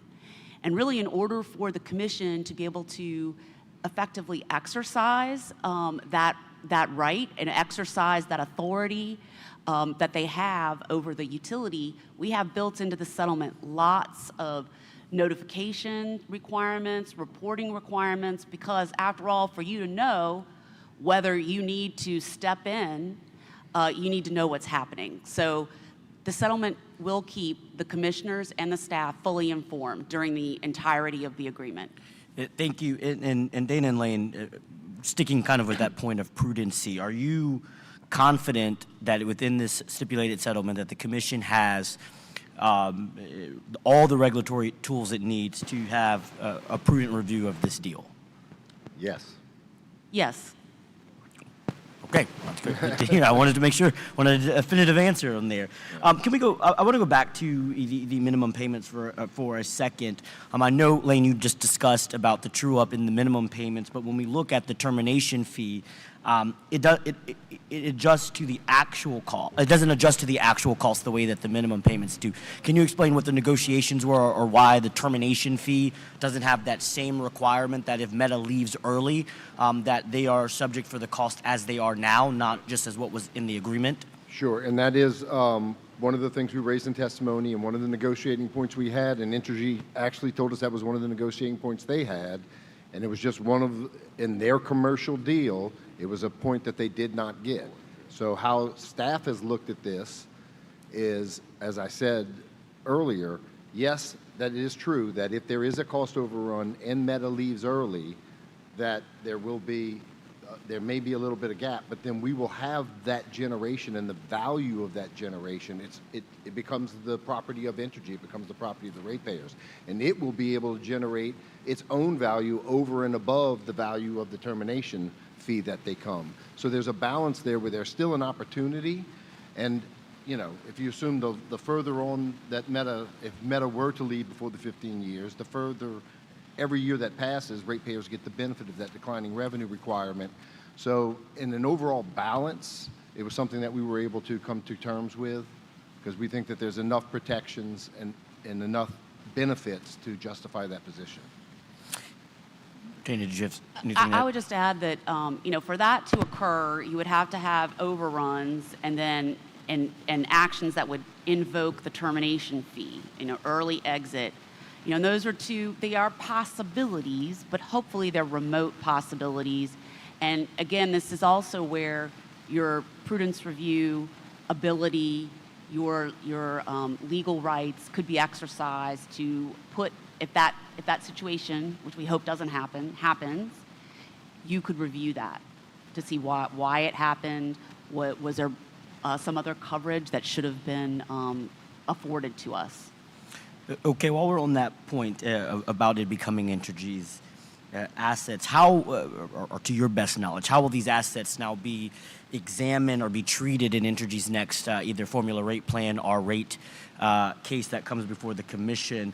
And how can we work towards ensuring that the shared benefits of that these units may provide? What does that process look like outside of just this stipulated settlement? Sure. So when we come to our next, so we're currently in the last test year of a formula rate plan. So it is fully expected that Entergy will either come with a request for an extension of the formula rate plan or a rate case.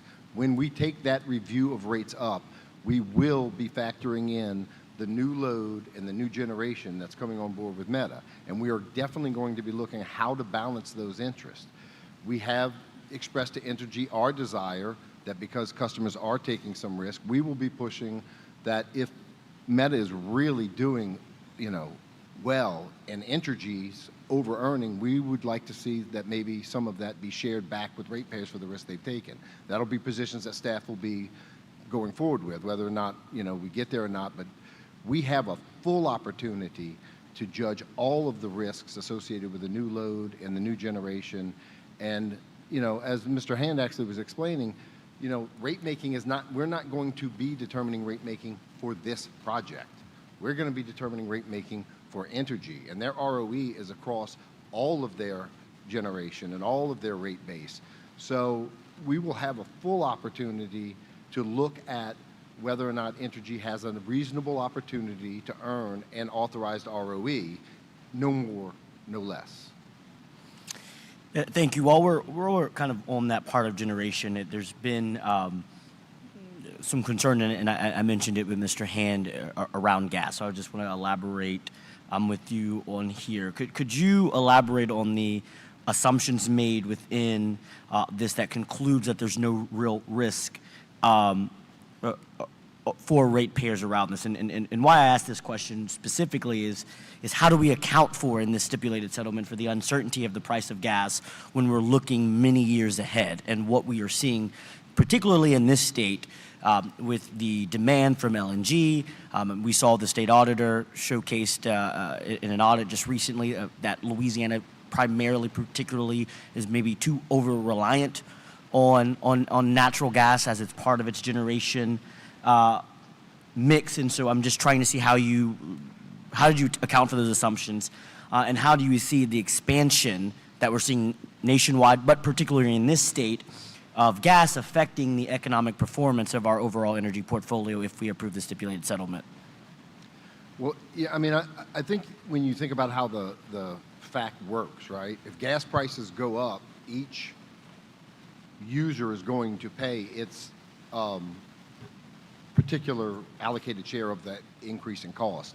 So at the outset, Meta coming on isn't going to shift any gas cost to other customers. The risk is that the increased demand could increase gas prices. And, that is part of the determination of the public interest. So there's no way that we can say that an increase in demand of this level might not have an impact on future gas prices.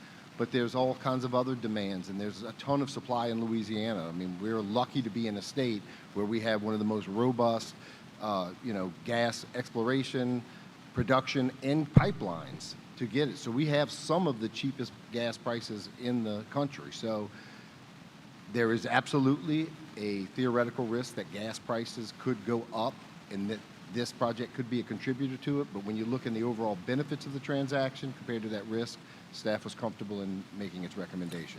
I want to talk about that just a little bit. So if, let's say, those gas prices continue to rise, and for instance, these plants become uneconomical to dispatch, wouldn't ratepayers have to pay the remaining cost even with the minimum payments?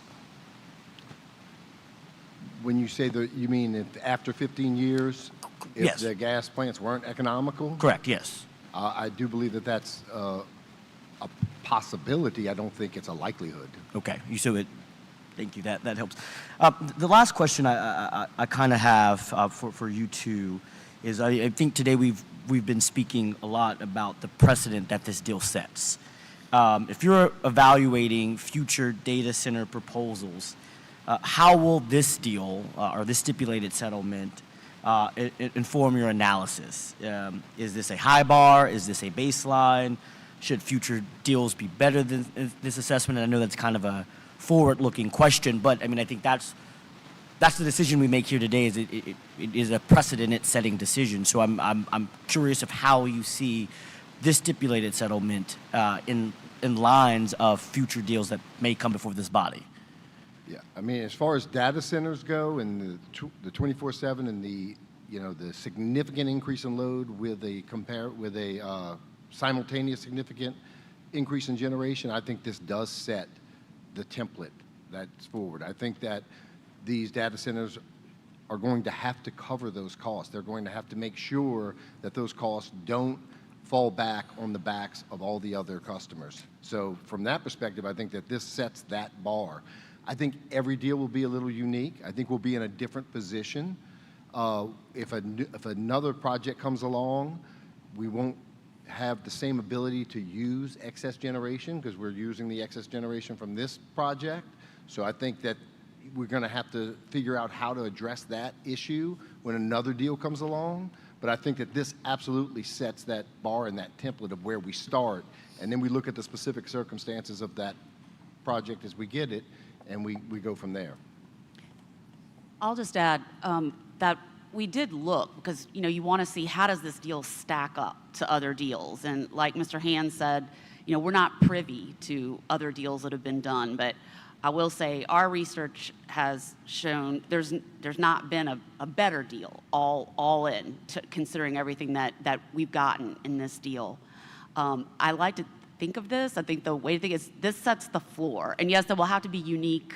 Every deal will be unique, but I think this should be viewed as a very good floor. But so the next deal should be this or hopefully better. And we'll work hard to make the next one better. But this is a very good start. Okay. Well, once again, I want to thank you for your hard commitment and work, and especially answering the questions that I have in this process and in today. And Mr. Chairman, I yield back. Thank you, Mr. Chairman. 3 quick points. Number 1, I want to thank Commissioner Lewis for supporting increase in gas supply, drill baby drill. So we appreciate your support all throughout Louisiana and Acadiana, especially with our oil and gas community. Secondly, I've gotten a lot of emails about 2 things. The speed with which we've arrived at this point. I call it efficiency. I mean, and most people want government and our regulatory process to be streamlined, to be more efficient, so we can get to winning faster in Louisiana. It seems like we take a long time to get to winning. Is there any benefit right now to put all this to the side and kick the can for another month and let all these documents just sit and fester and not take action today? Is there any regulatory benefit? Is there any benefit to Louisiana to delay the action which we have arrived at earlier than expected? In my opinion, none whatsoever. I agree with that. I mean, we've been, we were told when this project started, this needs to be a focus. We have focused on this like a laser beam. We heard, the message, which is we need to be thorough but efficient and move this. And that's what we've done. And we've devoted 10 months to this. This is our top priority. There's been hundreds of pages of testimony, hundreds of exhibits. We have studied, restudied all of this. I think kicking the can down the road will not serve any benefit. And I'm very proud that we were able to move that quickly. And that's really what the economy demands right now. And you're at this table, and we are familiar with you. You introduced yourself, but for the public, I mean, you are charged with this analysis as our third-party consultants. That was your responsibility, and therefore, you were the ones we were relying upon to do that deep dive and analysis. And you have arrived where we are today because of the work that you've done and the efficiency and the speed with which you've done that analysis. Is that correct? I mean, y'all are, this is your deal. That is correct. We stand behind our recommendation. Okay. Lastly, another one of the bullet points in the several dozens, hundreds of emails that I've gotten that are very similar have to do with the confidentiality of some portions of some of the exhibits and some of the underlying business arrangement, the business contracts that you mentioned earlier. The settlement itself that we're dealing with today, is it a public settlement? Yes, it's a public settlement. There is one attachment that's related to the deferral and how the deferral will be handled that is confidential, but the rest of it is public. Has it been filed? I mean, this public document that we're dealing with and voting on today, the settlement itself, is it public? Yes. Now? And Yes, when sir. when was the settlement filed? I believe it was filed on July 2nd. It's an important date that I'd Skylar- like to have someone speak to so that that we Skylar- can say how long the document that is part of the vote today has been So available. the original Commissioner- settlement, oh, sorry, go ahead, Ms. Yes. Evans. Lauren Evans on behalf of staff. So the settlement with all of the parties was filed on August 7th as part of our motion for Rule 57. The original settlement between staff and Entergy was filed in July. Okay. And if you can get that date on, I'd like somebody to just shout it out at some point, just so we have that in the record as well. So, so the nature of the confidentiality of some of the contracts between the parties, can you explain why there are some information that is and remains confidential? Yeah, and I would like to make sure that it is clear that, that's me, that every party that participated in this docket ultimately was provided access to the confidential information if they signed the confidentiality agreement. So while it is being, while there are certain things that for market-sensitive reasons are being kept confidential from the public, the participants were able to have access to this information. So there was no backroom deal. I read that in the paper today. That did not happen. It was a very open process. If you wanted to participate, you were able to participate. You were able to see what you needed to see. And so, I think that the reasons for the confidentiality are just what I said, the market-sensitive information. There are parts of this transaction that the customer doesn't want the public to know because it would create competitive disadvantages for them. And that's what has been kept confidential. Did all interveners sign a confidentiality agreement or non-disclosure agreement? I believe they did. I mean, I think in order to have access to that data, they had to sign a confidentiality agreement. And that is, another thing that's common when you look at these deals across the country. Oftentimes, the data center developers, they're in competition with each other, and a lot of that information is considered commercially sensitive, and it would harm their competitive position if it were out in the public. So we tried to respect that. Thank both of you for all the work that you did on this project. Also, Lauren Evans was on staff there also, and you got anything to add to this, Lauren? So I just want to make one clarification to the question Commissioner Kusan asked. So the staff and Entergy entered into the agreement on July 2nd, which is when we circulated it to all the parties, and it was filed into the record as part of our brief that was filed on July 3rd.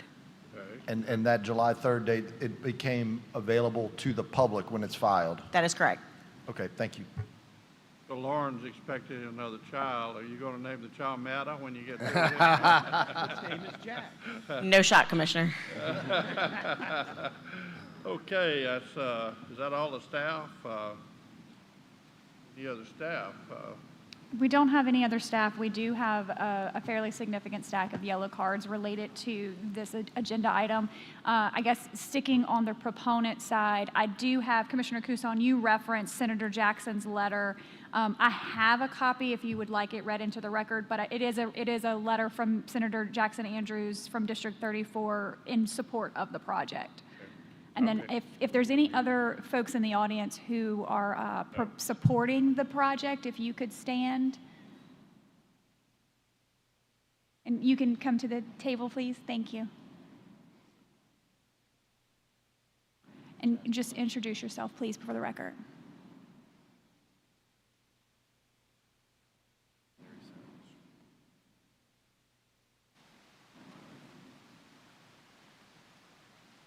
Oh, and press the button. Yeah, here we are. There we go.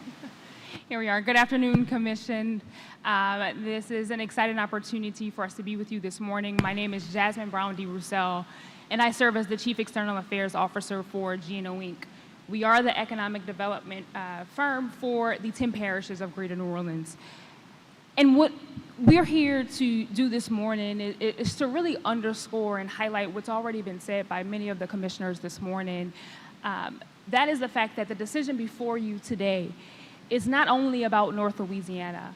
While we are very excited for our family members and friends in North Louisiana, I evacuated to North Louisiana for Hurricane Katrina, spent a lot of time there, family there, love them, very excited for North Louisiana.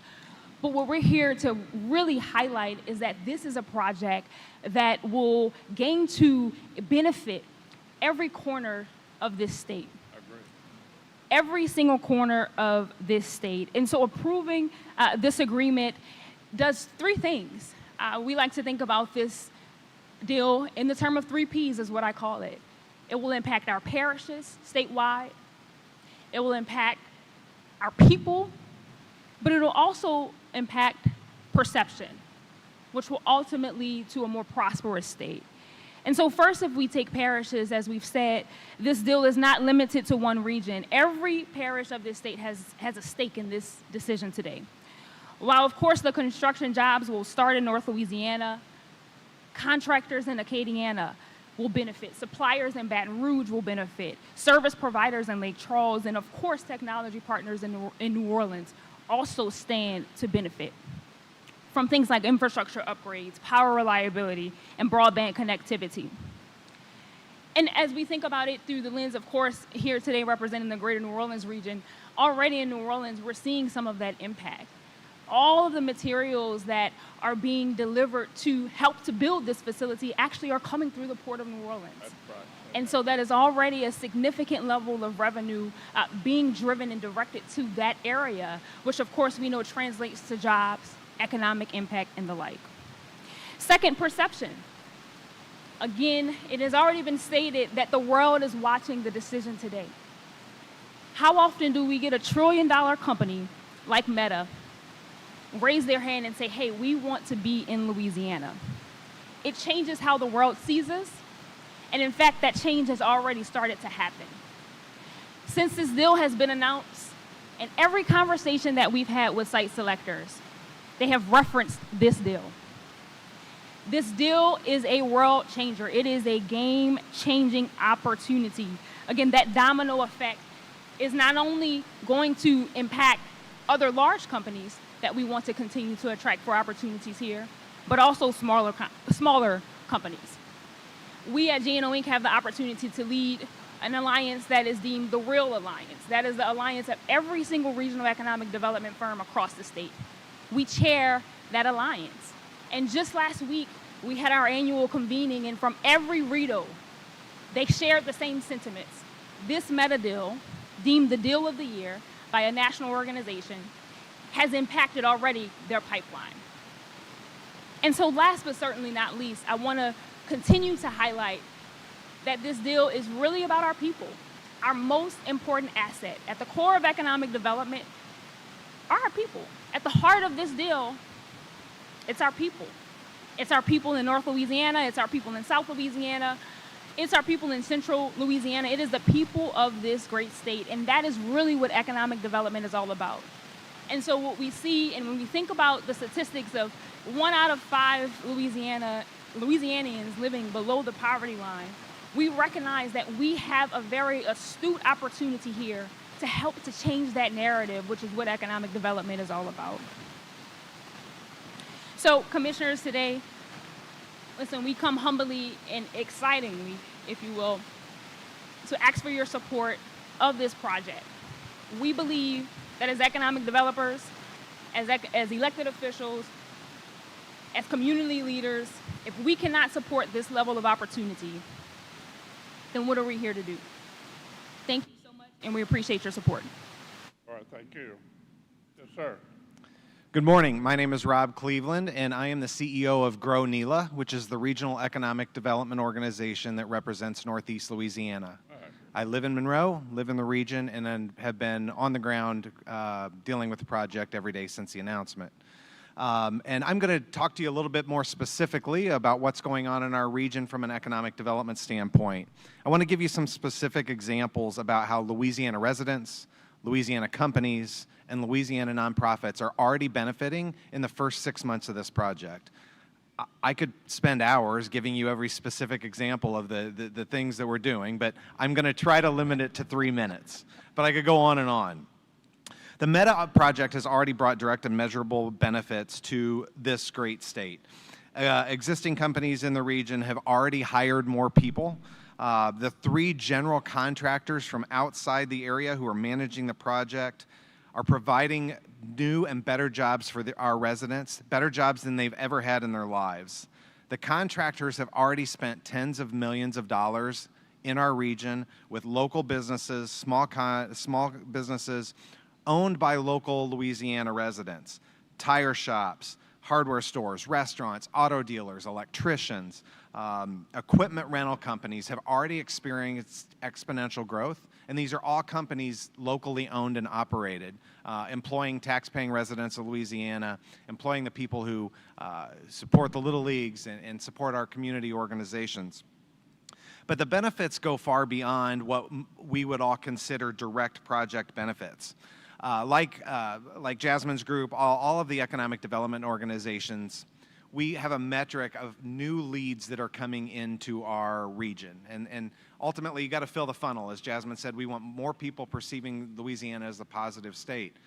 And so our leads in Northeast Louisiana have more than tripled in the 6 months since the Meta announcement. We are seeing 3 times the new projects looking at our region than the 6 months prior to that.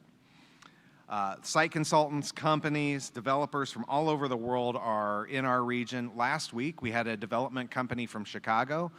They've been in our region twice. We are working with a company, currently have an active project with a company who is being traded on the London Stock Exchange, and we have an active project with one of the world's most recognized companies. All of these projects are due to the attention that has been brought to us by the Meta project.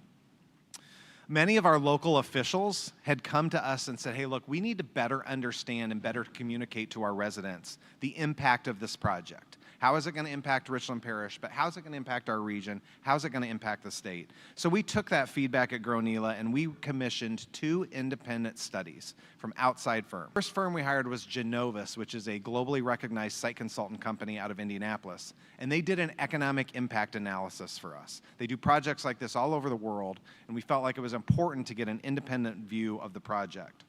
Their study showed that over $1 billion, $1 billion will be generated in direct construction wages, $1 billion in people working on that site. Over $160 million will be generated in sales tax revenue. As we all know, and Jasmine and I fight this perception, Louisiana has one of the highest sales tax rates in the entire country. $160 million in sales tax in our region will be generated in 5 years. Real meaningful money to our region. Additionally, we know that we need housing throughout the entire state, certainly in Northeast Louisiana.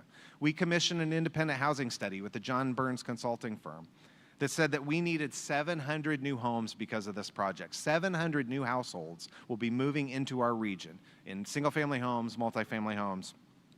And what the study also showed, most importantly, was that the rent rates in our region are going up and the demand is going up. And that is the perfect recipe for us to go out and compete for new housing developers. Jasmine and I aren't just competing for companies in the state. We're competing for people. We're competing for home builders. And these are the kinds of things, independent studies that show and allow us to recruit new developers.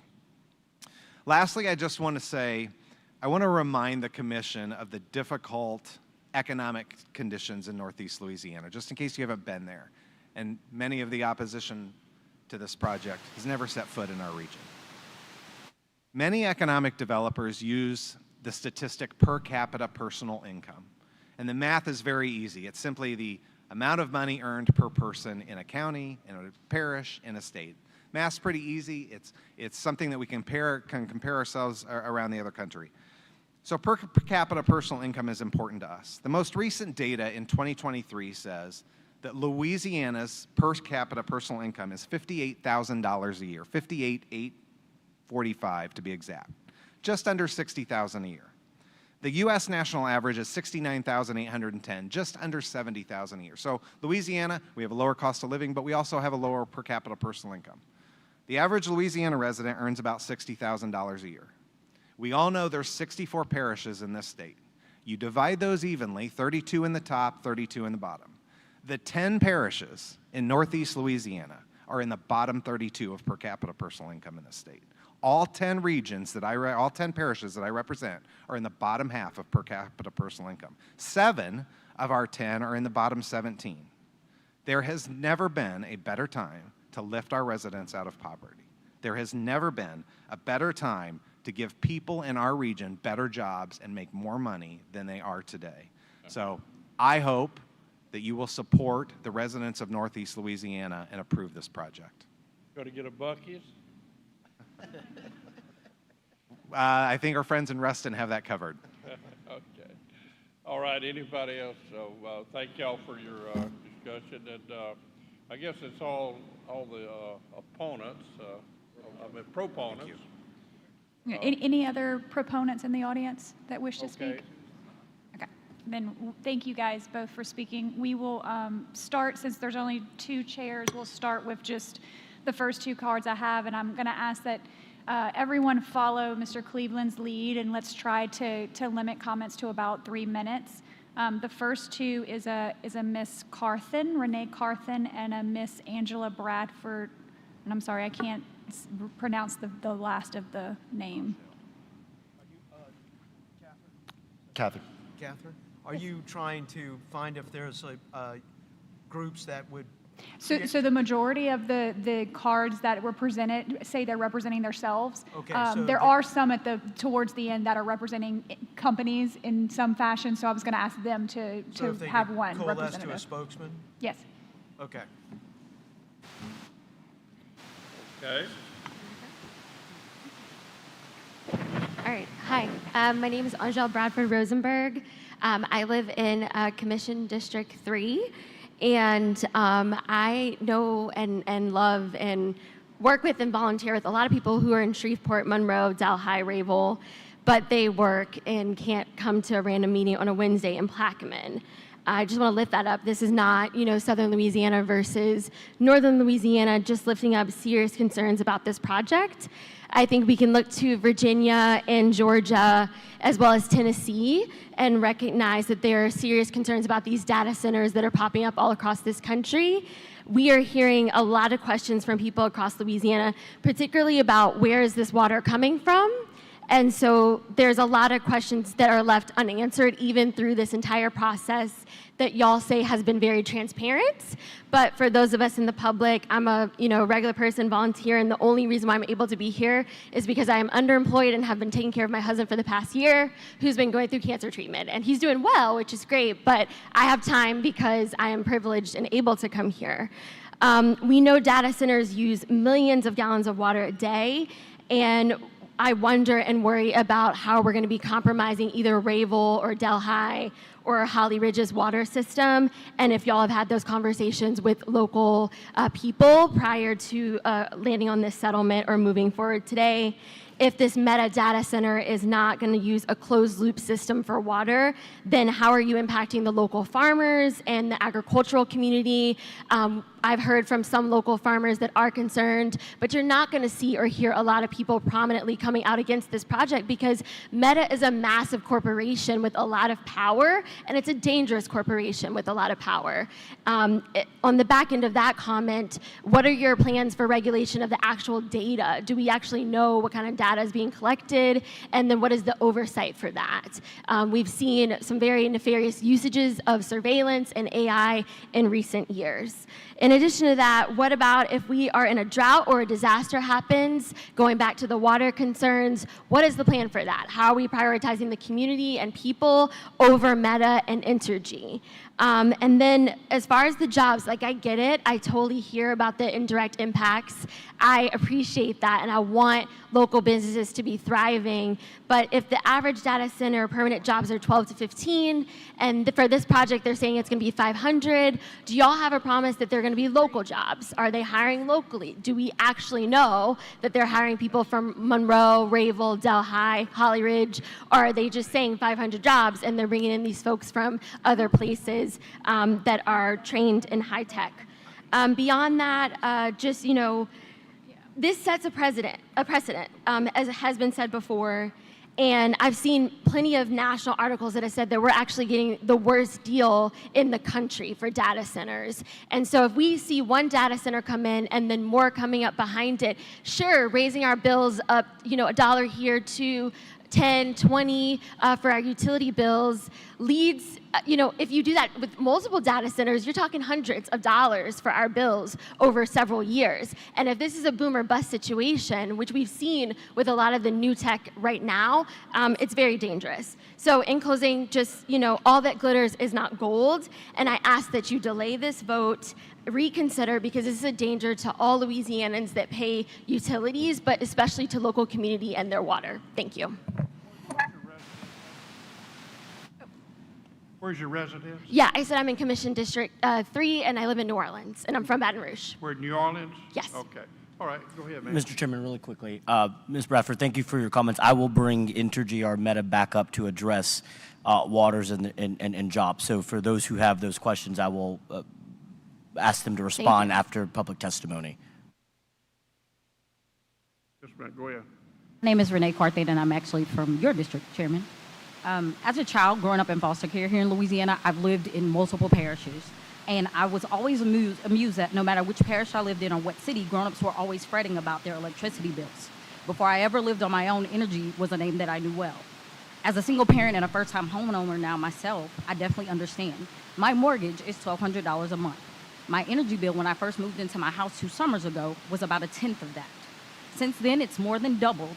And even with energy-efficient appliances and smart thermostats, I can't afford for that to go up even that $1 more, especially knowing that it would be because we, the hardworking citizens of Louisiana, are subsidizing the expenses of a multi-billion-dollar corporation.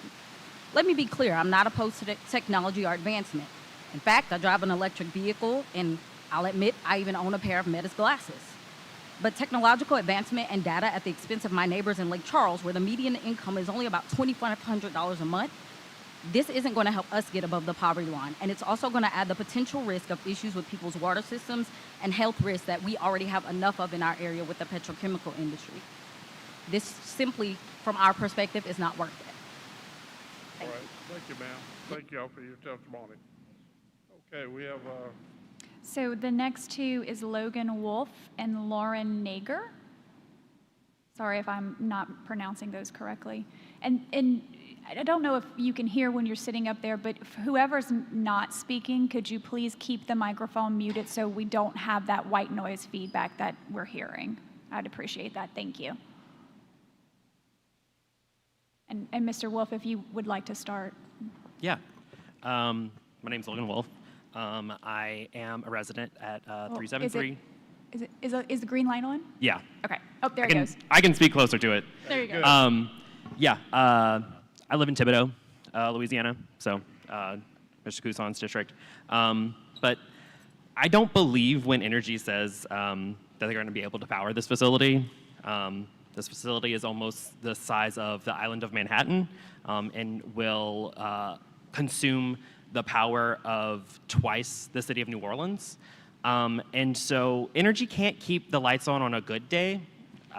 So I just don't believe that they'll be able to do this. Prove me wrong. I'll be the first one to say that. But in addition to that, like, I don't believe they'll still be able to power it when it comes on the grid. You know, I don't believe them when they say that the ratepayers won't pay more. We have seen numerous times that our energy rates go up, and we are faced to pay them because they are a government-subsidized monopoly. And so we are forced to pay that because of where we live. I live in Louisiana just like the rest of you. I'm not going to go without energy in the summer. It's just not going to happen. But let's also consider the places where Meta's data centers are located, specifically in Memphis, where their water system is failing because of the data center and how much water it uses to cool the center itself. And there's extensive reports of quality of life being affected because of the sheer amount of noise that these data centers produce, while those centers are much smaller than this proposed one. It's also of note, Meta has not said how many permanent jobs will be created by this. And so we just don't know if those jobs will ever come here. And if they do create a permanent job, who's to say that they're going to hire somebody from that area? We see all the time that industry comes in, builds a facility, and doesn't hire the people near it. And that's my worry. My worry is that there's a lot of talk of economic benefit, but rarely do we ever see it. Okay, thank you. Yes, ma'am. Yes. Good morning, commissioners. My name's Lauren. I'm from District 3. I'm here to express my opposition to this data center. The ratepayers and residents are going to be stuck with the cost of this. And there's a lot that is non-binding in all the contracts. Firstly, it would force ratepayers to cover the cost of a $550 million transmission line that's only needed because of the data center, and it would burden ratepayers with higher gas prices because of the $3.2 billion cost of 3 power plants. And just to add that it's a highly speculative business venture. We don't know what AI is going to be like in 15 years. I personally feel the tremendous burden of energy costs. I have to keep my thermostat at 80 degrees in order to pay my bill, and I know that none of the energy executives in this room would think that that was a cool temperature or healthy. This and also skyrocketing insurance rates are driving Louisianians out of the state at an alarming rate because our representatives continue to make decisions that benefit the industries that pollute our air and water, and also while paying very little in property taxes because industrial tax exemption program. So if Entergy actually cared about its residential customers, they wouldn't have spent years fighting interstate transmission lines that would have brought renewable energy into our state and would have sought out different ways to power the data center. So I really do urge you to not rush these contracts. I don't see what another month would take to make sure that the contracts are more binding in the sense of that the commitments, quote unquote commitments that Entergy is making are binding, and that jobs, the 500 jobs are actually promised to the residents in Richland Parish, as you all are so concerned about. And yeah, just please do not rush it. And they also have commitments for renewable energy that aren't binding either. Thank you. All right, thank you all. Thank you all. Next one. Yes, sir. So Victoria Riggs and Lauren, is it Zander?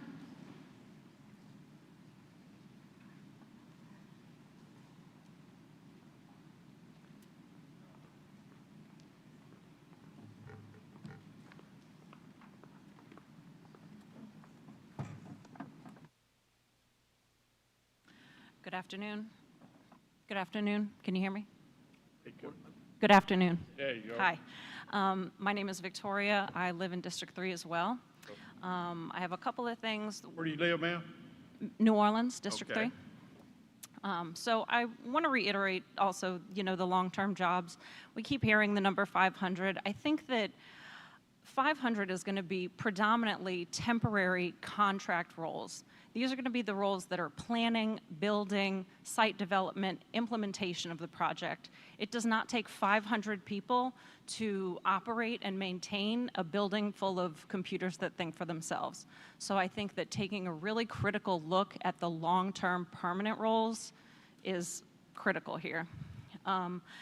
Another thing is, they mentioned the Power to Care donation. It was up to $1 million a year.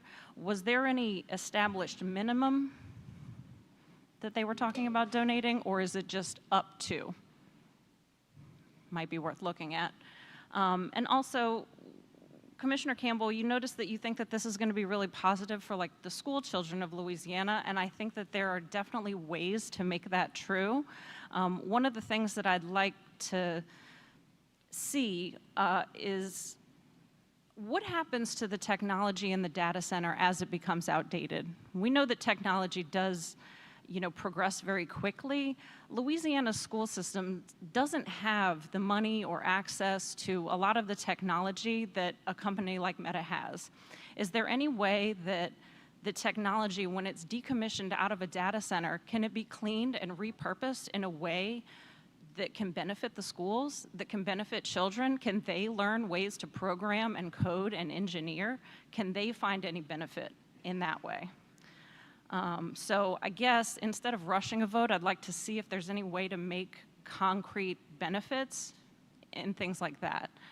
Also, Meta having a market cap of $1.8 trillion and talking about a $10 billion investment, that's less than 1%. I don't want it to be discounted, Meta's ability to walk away. So,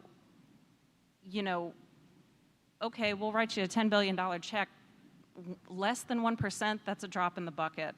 I guess I would just really like for the board to consider delaying this decision, to just really take a look at, that potential of Meta leaving early and weighing it as a genuine possibility instead of a remote possibility, and what that means for the energy customers footing the bill. Second, solidifying further commitments to Louisiana through technological development for our children in schools, like I mentioned. And third, giving the opportunity for the individuals who are going to be most closely, in proximity to the data center, if they really have an understanding of how it's going to be impacting their community. Thank you. Perfect. 3 minutes. That's good. Thank you, ma'am.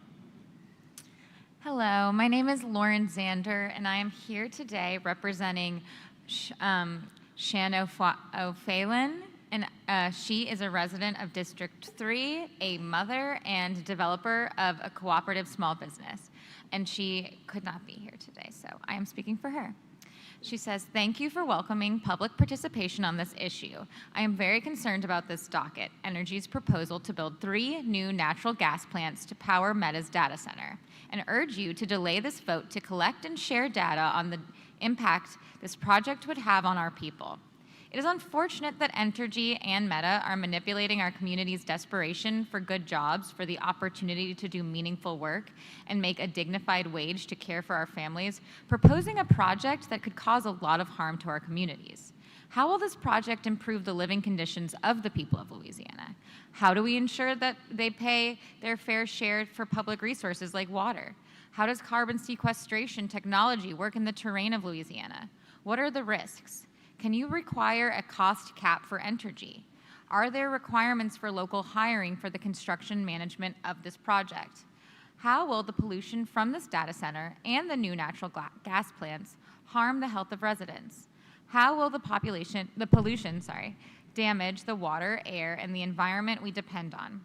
especially as we go into a week of mourning, the 20th anniversary of Hurricanes Katrina and Rita, and with the intensity of storms increasing due to global warming, it is our obligation to protect people and the planet first. It would not be responsible to approve this project without having much more information about the environmental impact, agreements for local hiring, and health impacts for those living in the area, including children and elders.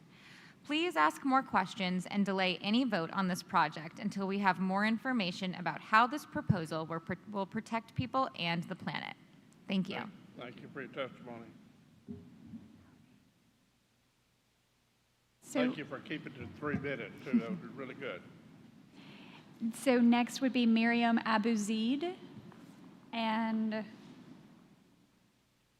Julie Harris, I believe.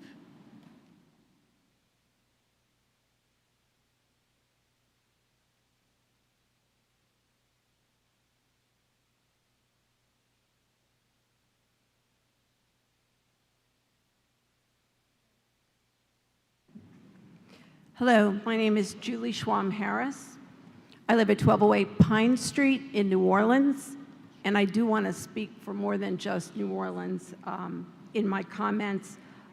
This is the first time I've ever attended a Public Service Commission meeting because I care enough about the issues to ask particularly for time. And I know time is of the essence, and you've had very important people study it for a long time. But your original published date was going to be you were going to decide in October. And there are a lot of things that at the last minute come up and are not answered and represent risks and questions and those mistakes that you talked about that you know some might be made, but that the overwhelming benefits you're looking for should take precedence. And I don't disagree with that, but I do think that the time frame is important. The risks are not obviously just for the Entergy Louisiana customers who are bearing some of the extra risk, but they do apply to all of us citizens. And even your own staff mentioned that, yes, if gas rates go up, that's going to redound to the cost for all people paying for gas and paying for energy, including the citizens of North Louisiana that will bear, hopefully, some of the benefits. I've been a volunteer advocate for many years on issues of economic security and access to health care and the kind of things that North Louisiana or various portions of our state, including portions of my city and my region, they've never, ever had access to. And the state of Louisiana is at the bottom of things because so many of the bodies making decisions about the people of Louisiana don't always take that broad spectrum to look at it as they're making decisions. All I'm asking today is for y'all to take a little more time, look at some of these hard questions and risks that constituents of yours in the middle of a summer, a really hot summer, and their kids going back to school, they're saying in their maybe uneducated but very sincere way, look at the speed of this decision and try to take more time to make a better deal for Louisiana citizens, for the people of Northeast Louisiana who have always deserved a better deal, and I know you've worked for it in all kinds of things. Some of your things have succeeded and some of your ideas have not. But waiting till October is not going to kill this deal. But there may be ways to tighten this deal that could actually benefit all of your constituents. Thank you for your time. Thank you. Hello? Okay. My name is Miriam Abu-Zeid. I'm from Lake Charles. Oh, can you hear me now? Yeah. Okay. My name is Miriam Abu-Zeid. I'm from Lake Charles, Louisiana. But I did live in North Louisiana in Monroe for 3 years.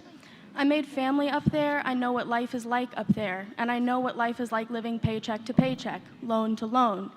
As a self-proclaimed wealthy man, I know it much better than you or the proponents on this docket. As far as those proponents, I have seen chairmen and corporate professionals, yet not a single layman. I have not seen a person just like me come up here and say that they are for this meta facility. You say that North Louisiana needs help, and they do, and I ask myself, why are you pushing through a vote that has offered no assurance to these jobs for Louisiana voters? No assurance that the manufacturing and serving labor will go to Louisiana residents, or assurance that when a hurricane hits, the people's energy will be brought up before Meta's, or assurance that our water and our air will remain clean and safe. This process has been clouded by confidentiality agreements and is being rushed at the expense of Louisiana residents. You have spoken on transparency here, yet the docket has been offered to the public for a month, and y'all have seen it for 10. The people deserve more time to know what they're getting into and what you are deciding on. Meta has provided no assurance of these supposed jobs are going to go to Louisiana residents. With a financial and environmental impact this big, please push this vote until October. Give the people time to assure Louisiana's wellness with Meta. Energy stands to make hundreds of millions of dollars off this agreement, while residents are provided no assurance that we will not be footing the cost of raising gas prices. And I ask you, when was the last time prices lowered for gas? At the very least, please include a cost cap to prevent energy from spending more than they say they will. You have called this deal unique, wonderful, and groundbreaking. Then I ask, why are you rushing it without full community transparency? I believe we have all learned good things take time, and this has been offered no time to sit with the public, who it will mostly affect. The chairman from Energy made a comment that this deal could be the blueprint for the rest of the country, but even still, he believes it should be continued to be made better. To that, I say Louisiana is not your experimenting ground. Come back once you've made a better deal, because with the little assurance to jobs, the clouded details of confidentiality agreements, and little promise to protect the Louisiana environment, this deal is not good enough for my state. It's true that my words might not shake your 100% yes, but they can shake your next election. Thank you. Thank you, ladies. So next we have Wendy Beck and Samantha Clark.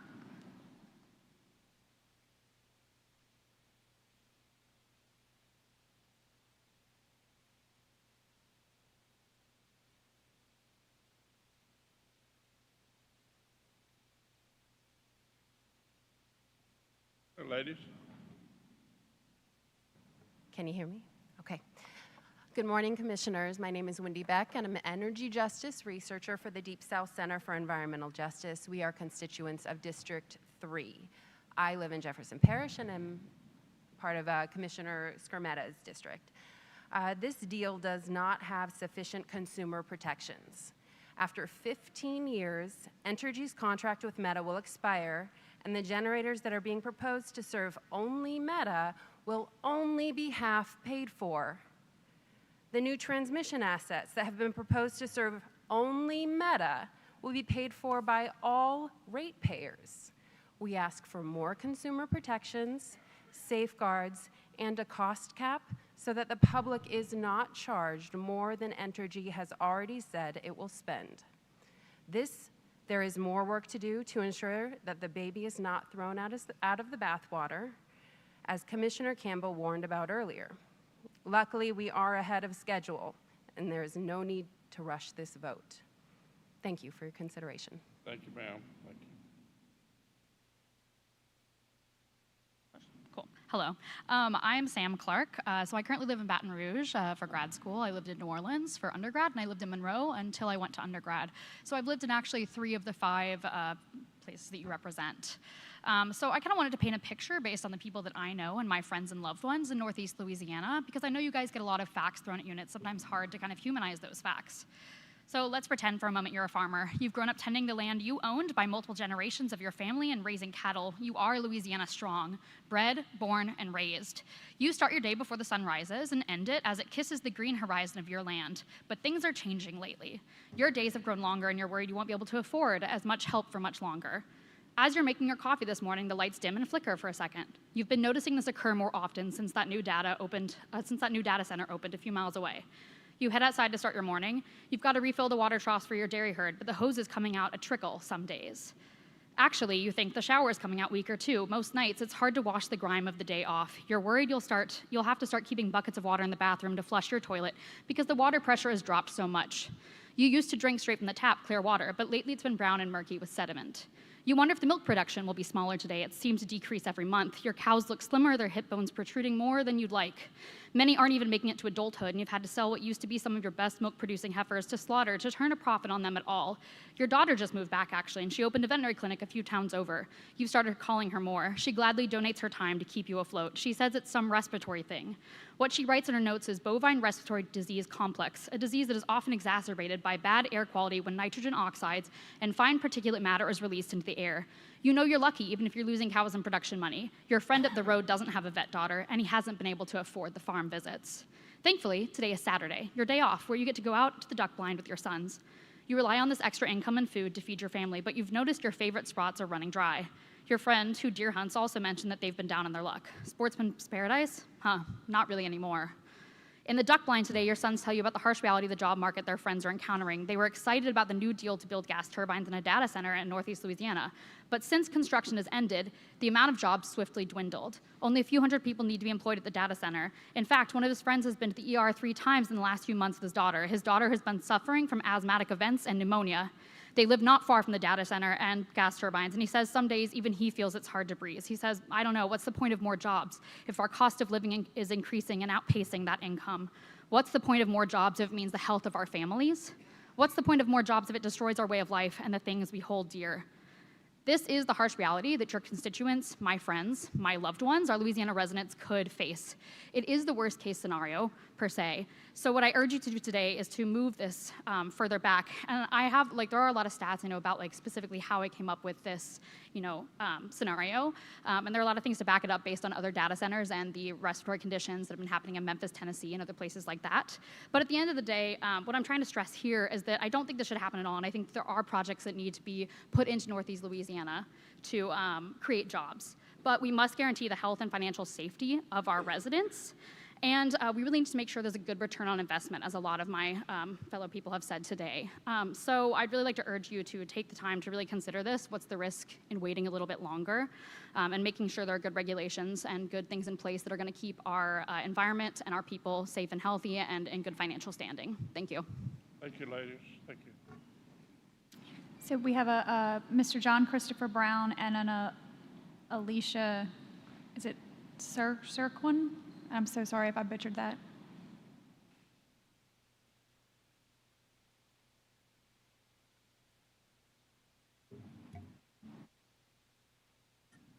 Go ahead and begin when you're ready. Good afternoon. My name's Dr. John Christopher Brown. I'm a doctor, but not a physician. Let me say, I already know a whole lot about hardworking people because I'm the first in my family to graduate from college, and I worked my way through college and graduate school and got my PhD in biology at Tulane. My dad was a police patrolman and made $65 a week. My main concern is that this commission is damaging their credibility by rushing through this controversial decision in record time without a due consideration of all the different factors that have been brought up here today.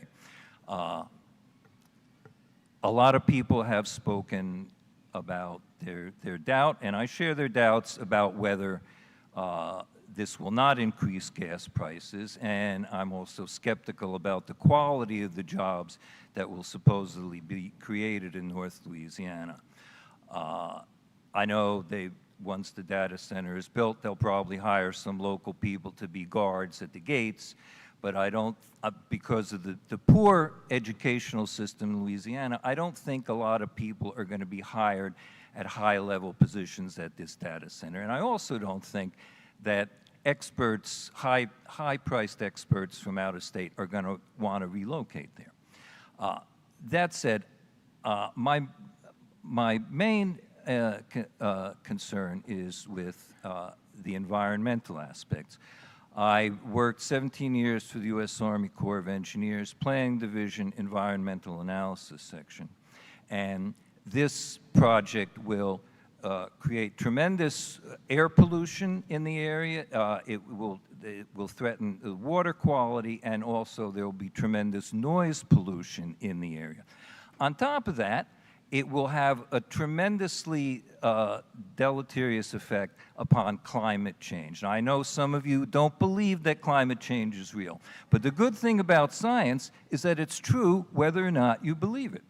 And in putting all these greenhouse gases into the atmosphere, it's going to exacerbate climate change, which will damage the coastline of South Louisiana because sea level is rising and coastal erosion is increasing at a rapid rate. So for the golden promise of supposed wonderful jobs in North Louisiana, you are going to cause permanent damage to South Louisiana and our coastal parishes and our fisheries.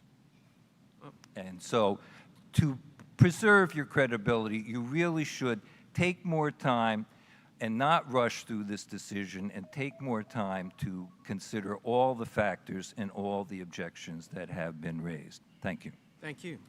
Ma'am? Okay. Hi, my name is Alicia Cerconi. I'm an Entergy customer in Baton Rouge. I'm deeply concerned about the environmental impacts of this data center, and we've not heard very much about that today. For the sake of all future Louisianians, I urge you to delay this vote at least, if not vote against it. This is not a unique project in Louisiana in that it sells out the working class people here. For too long, Louisiana has been treated like a sacrifice zone. When Cancer Alley was being constructed, it was supposed to bring jobs to the people of Louisiana and money for public good. The politicians who sold out Louisianians to the petrochemical industry then bet on a bubble. And when oil prices fell, they doubled down and continue to this day to let that industry poison the land, the water, and the people of this state. The AI market is also a bubble. We don't know much about it, and we don't know what it's going to look like in 15 years. Even if the bubble doesn't pop, the profits that we're being told that this facility will generate will go to Entergy and Meta, not necessarily the people of Louisiana. We don't even know if the promised number of jobs will come, and we don't know if they'll go to the people of Louisiana who are the risk takers here. The people of Louisiana voted for you to have our backs, so please have our backs on this. We already pay such high bills, and this data center is going to make our bills go up even more, so Entergy, a public utility, can be a multi-million-dollar company? No more. Louisiana is not a sacrifice zone. The people who live here are not expendable.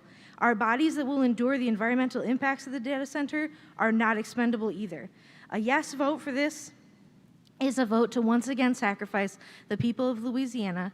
There's no room here for the inevitable mistakes we heard about earlier. It would be irresponsible to rush this vote through and package it as inefficiency. There is so much we don't know, and I think that's on purpose. Please delay this vote today. Okay, thank you for your comments. Have any more? Yes, sir. So we have 4 more cards. These are all look to be representing certain industry or companies. Andrew Carnegie Baker and Lady Carlson.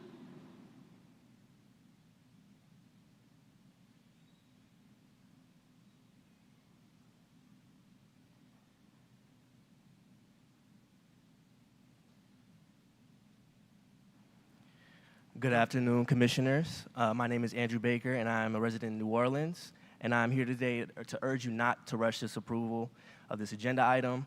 This proposal was originally scheduled, as everybody has said, in October, and it is critical that you wait until then, until the public and the regulators have everything information-wise needed. Entergy customers will bear the greatest risk, but all Louisianans will see higher bills as a result of our state's increasing dependence on natural gas. I urge you to take the time originally scheduled in October, review all the facts, and protect Louisiana ratepayers.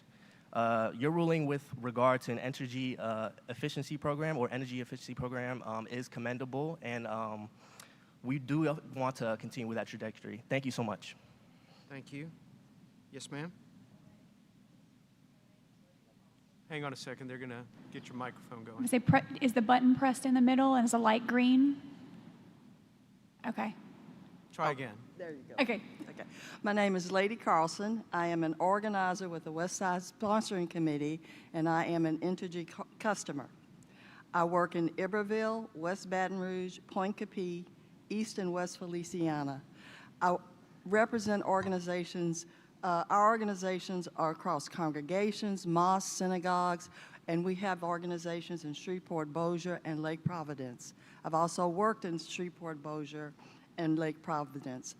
Good morning, Commissioner Cousin. You are my commissioner. How are you today? I and my leaders are concerned that you make an informed decision of Entergy's request because it will affect our families. Many of the people I work with are just at or above the poverty line. They are barely making it. Take Mrs. Washington, an elderly woman eligible to retire, but she still works part-time to pay her bills. What can seem like a small increase in utility bills would be a large increase for her and many people like her. In my work, we say, have the patience of a grandmother. Commissioners, have the patience of a grandmother and take your time and not make a hasty decision.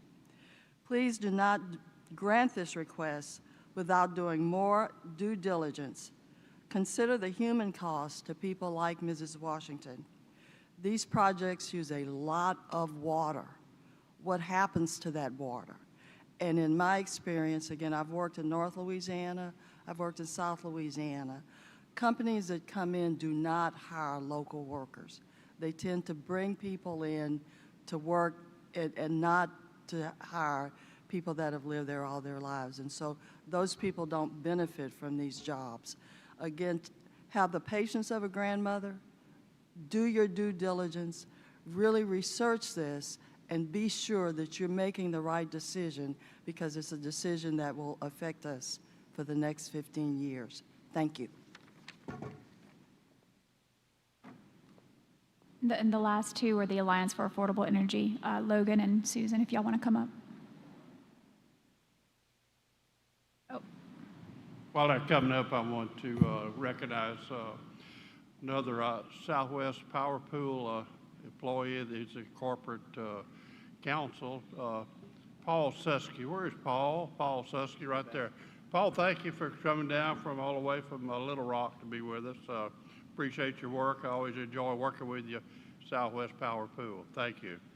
All right, and also there's a beautiful lady here. This is her hometown, and many of us have worked with her over the years. She's busy taking care of 3 young children now, but Francisca Como. Francisca is, she's standing in the back there. Give away, Francisca. Thank you for coming by. We really missed you. Get those kids grown up so you can come back to work with us, okay? All right. Okay, ladies, go ahead. Thank you. Good afternoon, Commissioners. My name is Susan Miller, and I represent the Alliance for Affordable Energy. I'm sorry, closer. Okay. My name is Susan Miller, and I represent the Alliance for Affordable Energy and the Union of Concerned Scientists in this proceeding. I just have a few things I would like to point out to you. First of all, Entergy always disparages why we're participating in this proceeding and claims we're trying to defeat this project. That is incorrect. What we're trying to do is to make sure the project has the best and most protections for residential ratepayers that it can have. It's important for you to bear in mind that at the negotiation table for this application and for this project, there were 2 entities, both of whom stand to make millions of dollars off of this project, none of whom had the focus of protecting residential ratepayers while they were sitting there. So that is why it's important for others to point out where this project fails to protect ratepayers. Entergy responded to questions with regard to why didn't they present this to the ALJ. What Entergy failed to mention was that the settlement you have before you was actually signed by the parties who joined prior to the evidentiary hearing in this case. That means it could have been presented to the ALJ, it could have been a part of the evidentiary hearing, which started on July 15th, and could have been considered by the ALJ when she was considering her recommendation to you. She could have taken the application, overlaid this settlement agreement provisions, and made recommendations to you.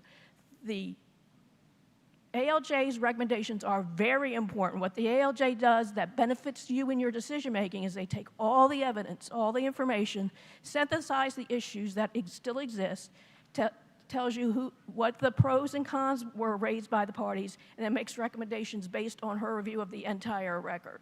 It's a very important tool for the commission that Entergy did end run around in this proceeding, and an unnecessary end run around because it could have been considered within the context of the actual proceeding without delaying that proceeding. Entergy also claims that there are no factual matters that are still at dispute in this case. That is patently false. Essentially, what Entergy seems to think is if a party raises a factual matter and says it should be A, and Entergy disagrees and says no, it should be B, that all of a sudden there's no factual matter in dispute anymore. That isn't correct. That is the epitome of a factual matter being in dispute.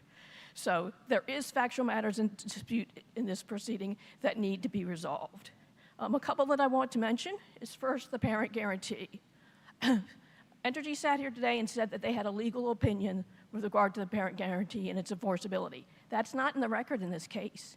You can't consider it because the other parties were not given the opportunity to review that legal opinion and were not given the opportunity to answer questions on it.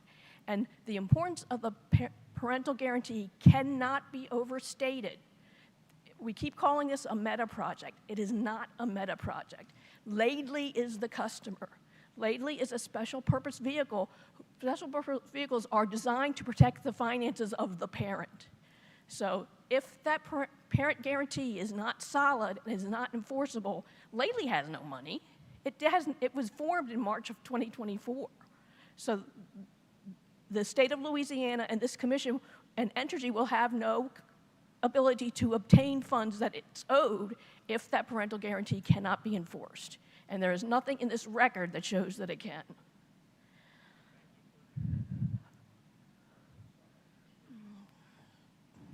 Go ahead. Mr. Chairman, can I ask her a question before, or would you rather me wait after Logan? Yeah, that's fine. Hi there, Commissioners. Logan Burke with the Alliance for Affordable Energy. Thank you so much for giving us the opportunity to talk through our continued concerns. I understand Commissioner Campbell and everybody here who's spoken about the need for to create projects that can lift folks up out of poverty. And in fact, that's exactly our concern. As you know, as the Alliance for Affordable Energy, our goal is to watch out and make sure that people can keep the lights on. And we already know that there are folks in Louisiana who struggle with that every single month. As you can imagine, as we're watching the news roll out week by week, as these data centers have been built around the country, and we're seeing the impacts on people's bills, residential and commercial and other industrial customers' bills, you can understand why we are very concerned about not having enough protections to ensure that that won't happen here. Again, we have a lot of people living in poverty, as was mentioned earlier today, who cannot handle another dollar on their bill.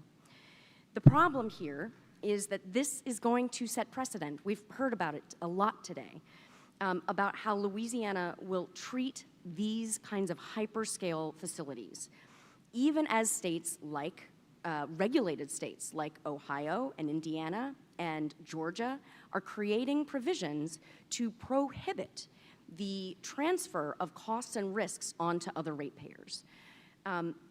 In comparison, this settlement puts all of us, all of your constituents and customers in the state at the mercy of a non-public contract between two corporations that this settlement does not approve.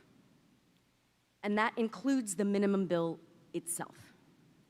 So what we're getting for it is instead $500 million in new transmission costs for Meta that all customers will pay, the continued pressure and impact on our energy market and grid stability, as we've seen in other states, absolutely the costs of operations and maintenance for these 3 new plants, that is being shared with all customers, and as was described today, the risk of the fluctuation of the cost of gas. And that's real because we continue to march more and more and more into locking us into only natural gas, and that's incredibly vulnerable and puts us at risk. What we would like to see is this commission take a beat, as Susan has suggested, as others have suggested, to get the recommendation from the administrative law judge. And further than that, we'd like to see this commission move to prohibit any cost shifting, any at all, from these hyperscalers, Meta and others to come, to everyday Louisianans who are already struggling. We want to see people be able to pay their bills. We want to see people be able to thrive in their communities and deals to work. I'm just concerned about people paying their bills. Thank you. Okay, thank you, Logan. And Commissioner Lewis, you have a question? Yes, thank you, Mr. Chairman. Susan, I'm going to come to you. You were raising concerns about the parent guarantee. Can you explain or concisely what you see which is wrong with the parent guarantee within the stipulated settlement, or what, I guess a better way is, what additions or improvements you think are needed in this parent guarantee? There are actually, I don't believe there's really any terms regarding the parent guarantee in the settlement. It's in the application itself. And the problem is it says it's subject to New York law. And it also isn't clear whether it's enforceable. So that's the real rub. Is it enforceable? Can Entergy actually make Meta pay for things that Lately doesn't cover? That's what it comes down to. And if it's not enforceable, then that money is gone, because there's no way to get it out of Meta. And the other issue is, of course, how is the commission going to make sure Entergy aggressively tries to pursue that parental guarantee and aggressively tries to get that money out of Meta, rather than just say, well, Meta said no, so we're going to get it out of the rest of the ratepayers. So Entergy doesn't lose anything. It gets its money from somewhere. That's why they said they have skin in the game. They don't really. They don't lose anything. They might make a little less profit, but is that really a loss? It's not a loss in the same sense as the ratepayers are at risk for. Thank you. I was reading your response brief, and as we heard from our staff about consumer protections, and I know that it's been the biggest issue, they mentioned significantly the true-up in the minimum bill payments, and I think either Logan or Susan, I can't remember which one of you, hit on that. Can you briefly explain why you feel that is not a significant protection for consumers, or what should be improved in that structure that is shielding ratepayers from exorbitant cost? Yeah, there are two things. First, the only provision that's in the minimum bill that requires prudency is the true-up. So that doesn't say in the stipulation that the minimum bill itself that Entergy is required to act prudently. More importantly, it goes back to the ESA and the kayak. Essentially, the only thing that comes in the settlement is that Entergy has to give you notice that it's going to change something. Like if it's going to change that it's no longer truing up the minimum bill, or it's going to get rid of the minimum bill. It just has to give you notice. Entergy still takes the position that you have no authority over those agreements. So that if they do something, they have to give you notice, but if you disagree and Entergy's you can't do anything about it. Now, that would ultimately be resolved at first before the commission and possibly before the court. But let's say that the court takes Entergy's side and says, no, the commission did not have any authority over the ESA or the kayak. It's too late. You've already approved the project. You've got nothing you can do now to fix the ESA and to fix the kayak, because you've been told you have no authority over it, and it is what it is. And then Entergy and Meta can change it in any manner they wish. So that's a huge risk that this settlement essentially just kicks that issue down the road. Okay, thank you. Those are all my questions, Mr. Chairman. Okay, is there any other opposition? Hearing none, I think we need to call for a vote on this issue. We've got a motion and a Mr. Chairman, second. can I make some comments before we do the vote, please? Okay, comments from the commissioner. Thank you, Mr. Chairman, for recognizing me, and I will be brief. I won't belabor the point. First, I want to iterate how proud I am of our staff to work to make this deal better from its original application. Throughout this process, I have remained open-minded, engaged, and I have been impressed by the engagement at every step of the way. I am pleased looking at other deals across this country that we didn't create any special energy rates for this set customer. I believe the minimum bill payments represent a significant hedge against the financial risk and the capital investments that is posed. I will continue to remain engaged with how these assets are treated in our future rate cases, our formula rate plans, as well as their integrated resource plans for Entergy.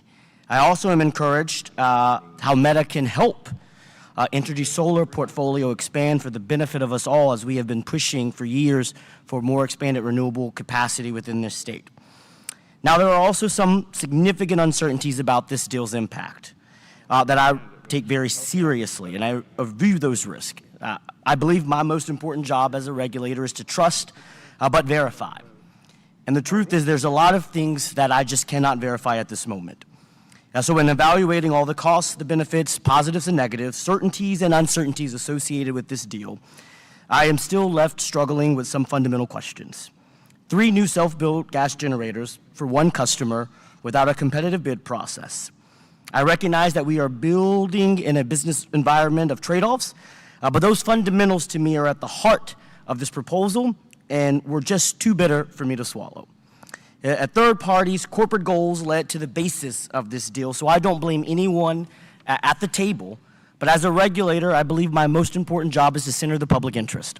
And I cannot say with enough certainty that this deal in its power agreement serves the greater good, has the public in interest with the least cost revenue. I did not arrive at this conclusion lightly. I will remain engaged in many ways that this deal affects the Commission's future work. And I want to iterate that I believe there are strong consumer protections that exist in this proposal that shield our residents and commercial ratepayers. However, I think any future deal needs to exceed this bar and meet the bare minimum of having some competitive bids, battery backup, having the grid be flexible or their load be flexible, a little more shareholder stake, and a full suite of front-end customer protections. So I thank all the parties in this case for their consistent communication and honest dialogue with my office, my team, and myself. And I want you to know that I will continue to be your partner in any way and all the work for the people of Louisiana. But today's conclusion, I will have to be a no on this proposal. Mr. Chairman, motion for a roll call vote. Okay, and Move for roll call vote. move. Roll call vote. Ms. Bowman, did you have something you need to say? No, sir. Okay. All right. So roll call vote. I believe we have a no vote for Commissioner Lewis. Is that right? Yes, sir, I vote no. Okay. Commissioner Cousin. Yes. Commissioner Campbell. Yes. Commissioner Scametta. Yes. Chair votes yes. It's 4-1. So the matter is approved. Mr. Chairman. Bipartisan support. Yeah, Mr. Chairman, move for a 15-minute recess. All right, move for a 15-minute recess, and that's approved.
docket number, the NRA, and the staff rec, unless one of the commissioners asks me to read the substance of the matter. So if doing that, we will start with exhibit number 2. It's docket number T37230. This is Equipment Transport Pennsylvania's application for common carrier certificate of non-hazardous oil-filled waste for disposal. It's a discussion and possible vote on staff's motion to rescind. And staff recommends that the commission accept staff's motion to rescind filed into the record on June 24th of 2025. Well, I'll entertain a motion. Moved. A second. Okay. Okay. Is any objection or any more comments? Hearing none, it's finished. So we are moving exhibit 3 to the back, so we'll skip to exhibit 4, which is docket number S37547. This is Beauregard Electric Cooperative's request for a letter of non-opposition to secure a loan, including mortgaging its assets for a 4-year construction work plan. It's a discussion and possible vote on staff's report and recommendation.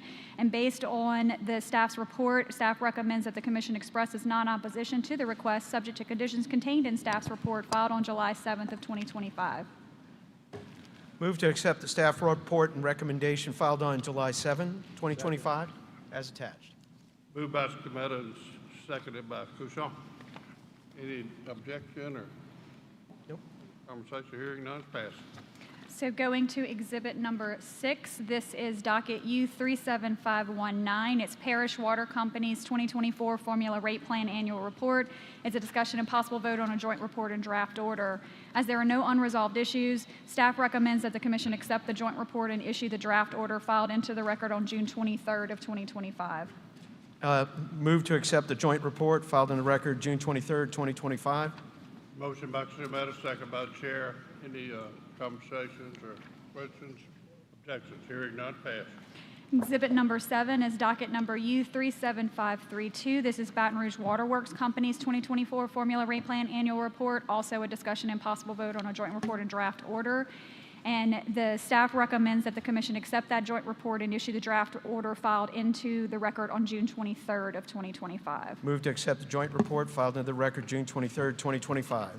Motion by Commissioner Scametta, second by Commissioner Lewis. Any objection or conversation?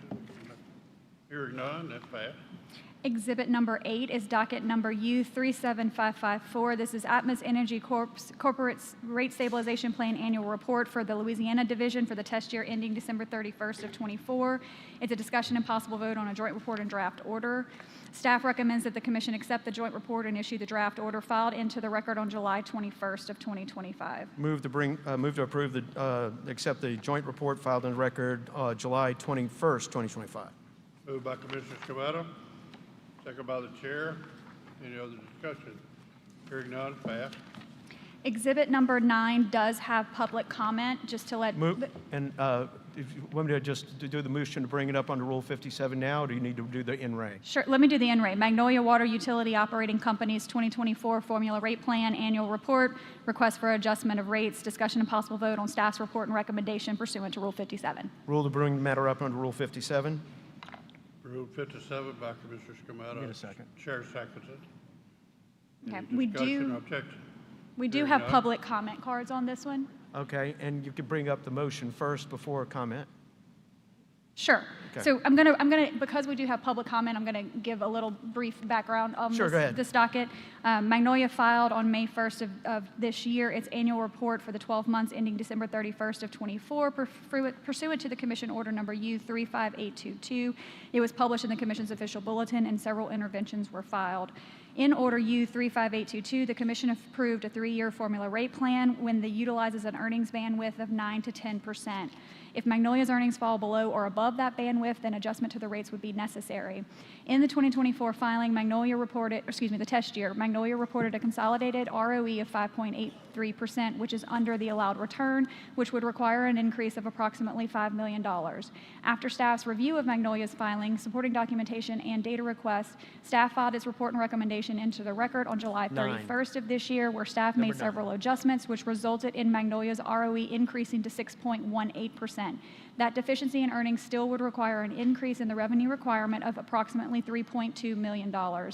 On August 4th, Magnolia filed correspondence agreeing with staff's report, and on August 6th, Magnolia filed a motion pursuant to Rule 57 for the Commission to consider it at this B&E. Staff takes no formal position on Magnolia's motion to take the matter up under Rule 57. However, should the Commission assert its original and primary jurisdiction, which it already has, then staff recommends that the Commission accept staff's report and recommendation filed into the record on July 31st of 2025. I do move that we accept the staff's report and recommendation filed in the record on July 31st, 2025, and I have a motion to be read into the record. Okay. Commissioner Scrametta's motion is as follows. I move to accept staff's report and recommendation filed into the record on July 31st, 2025, with an amendment that Magnolia's current wastewater receivables balance of approximately $8 million be converted to a regulatory asset recoverable over 10 years. Since beginning operations in Louisiana in 2019, Magnolia has acquired 509 troubled or failing systems, invested $410 million in capital projects throughout the state, and has grown its wastewater customer base to 55,000. When Magnolia does not provide both services, it is the mercy of a third-party water supplier, usually a public water system, to perform disconnects and reconnects of delinquent wastewater accounts. However, the majority have refused to enter into a disconnect-reconnect agreement with Magnolia. Thus, in order to disconnect a delinquent wastewater customer, Magnolia must utilize equipment to dig up the customer's tap and disconnect service. This type of disconnection results in a sewer backup and untreated sewer in the customer's home. Accordingly, this is a solution of last resort, especially in communities that, until Magnolia's investment, have been served by failing systems. Because most wastewater systems acquired by Magnolia were failing when purchased, the company's focus has been on the repair, rehabilitation, operation, and maintenance of the systems, and not on disconnecting these delinquent accounts. Evidence of this recent removal of 21 wastewater systems from a federal consent decree that Magnolia assumed when purchasing the systems. These circumstances have created an untenable situation that is unfair to bill-paying customers and to Magnolia, and has resulted in accumulated wastewater receivables of approximately $8 million over a 6-year period. Because of poor record-keeping by prior owners, including the lack of accurate list of service accounts and addresses, Magnolia recently performed a statewide canvass of customer service addresses. With this more accurate data, Magnolia recently initiated steps to collect on long-standing delinquent accounts with significant past due balances. This has prompted complaints from many of those customers, particularly in District 2. As a result of good faith negotiations between Commissioner Couson and Mr. Cox, and though no legal obligation to do so, Magnolia has agreed to forego collection or disconnection of any delinquent account balance older than 90 days. Further, in the future, Magnolia will not attempt to collect on any delinquent balance for any period in excess of 6 months. In exchange, the Commission would agree to convert Magnolia's wastewater receivable balance to a regulatory asset recoverable over 10 years. This will necessitate an upward adjustment of every wastewater customer's monthly bill of 80 cents. Thus, I move we accept staff's report and recommendation filed July 31st, 2025, with this amendment that Magnolia's current wastewater receivables of approximately $8 million be converted to a regulatory asset recoverable over 10 years, and that Magnolia be allowed to include a line item of 80 cents on its customers' wastewater bills. I further direct staff, as part of the pending water and wastewater best practices docket, to look at including an amendment regarding the maximum time period allowed for delinquent balances to remain on a water or sewer account before the utility forfeits any collection of that balance. So moved. I'll second the motion. Is Magnolia here?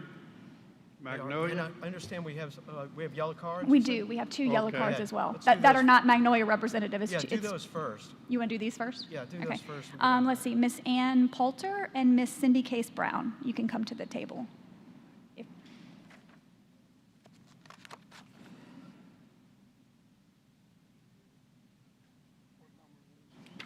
9.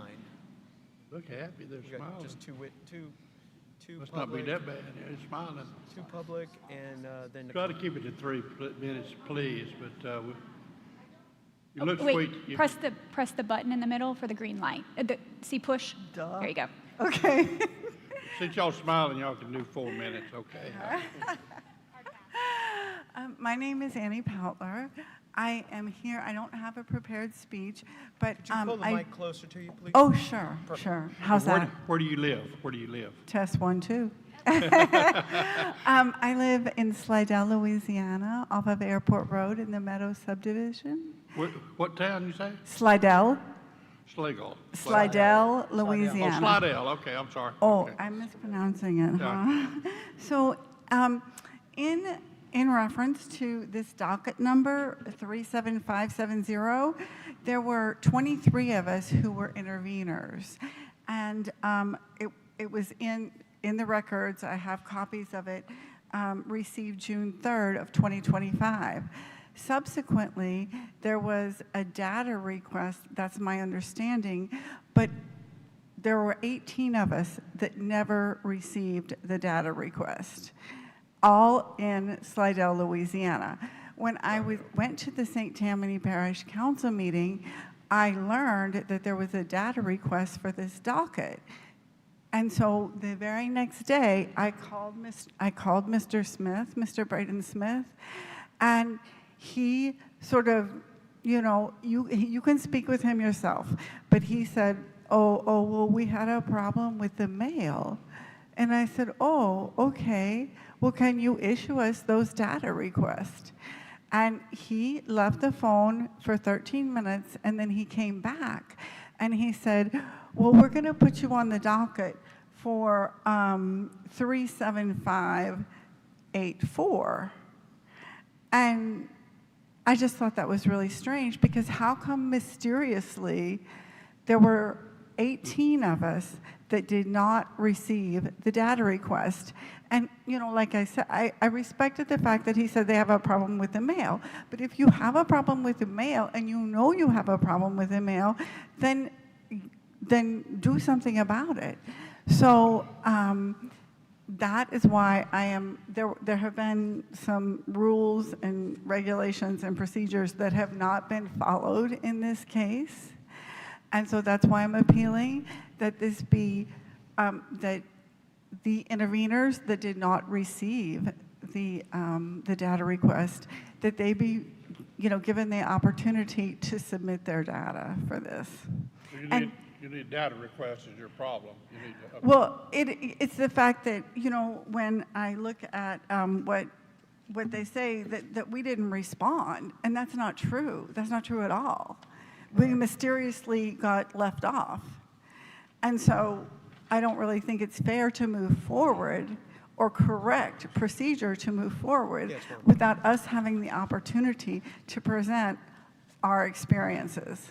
All right, when they come up here, I'm going to ask them about the data request, all right? Oh, please, you're very welcome to. And I called Chris Abel, and, you know, I have all the paperwork here.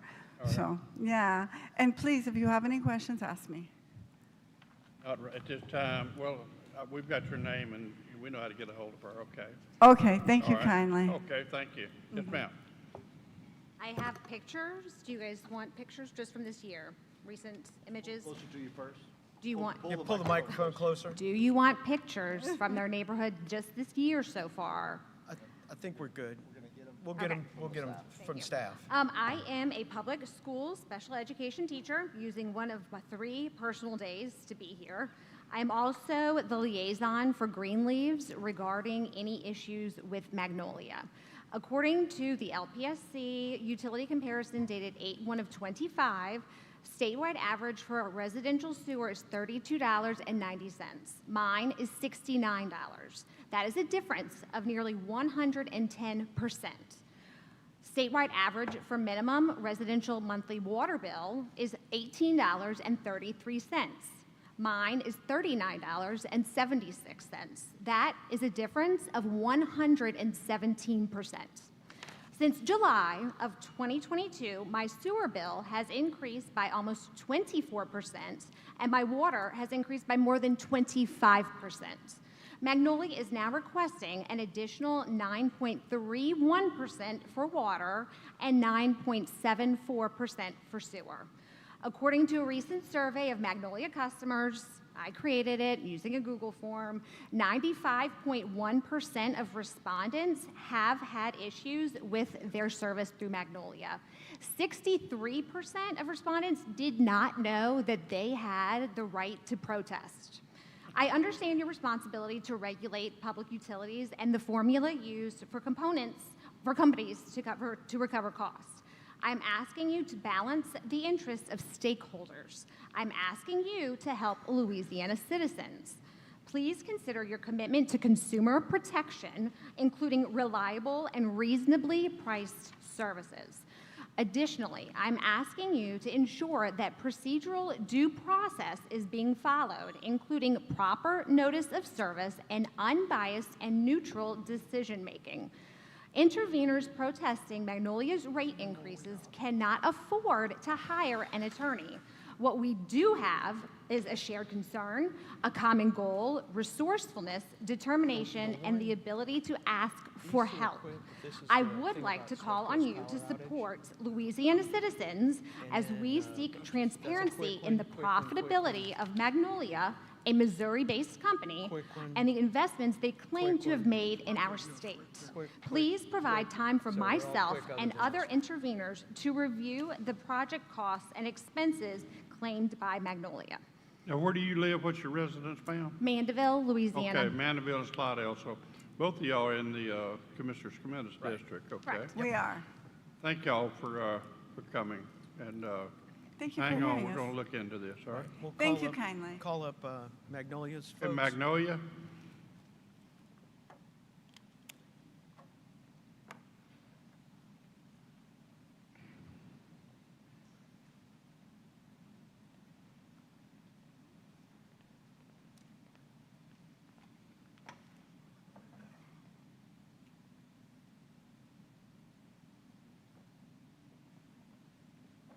And who we have here with Magnolia?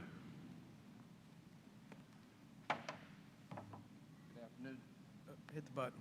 Good afternoon, Commissioners. Pull it a little closer to you, Andy Ezel with the Ezel Law Firm. I represent Magnolia Water, Magnolia Water Okay. Operating Utility. Yes, my name is Josiah Cox. I'm the CEO of Central States Water Resources, which Magnolia Water is a wholly owned subsidiary. All right.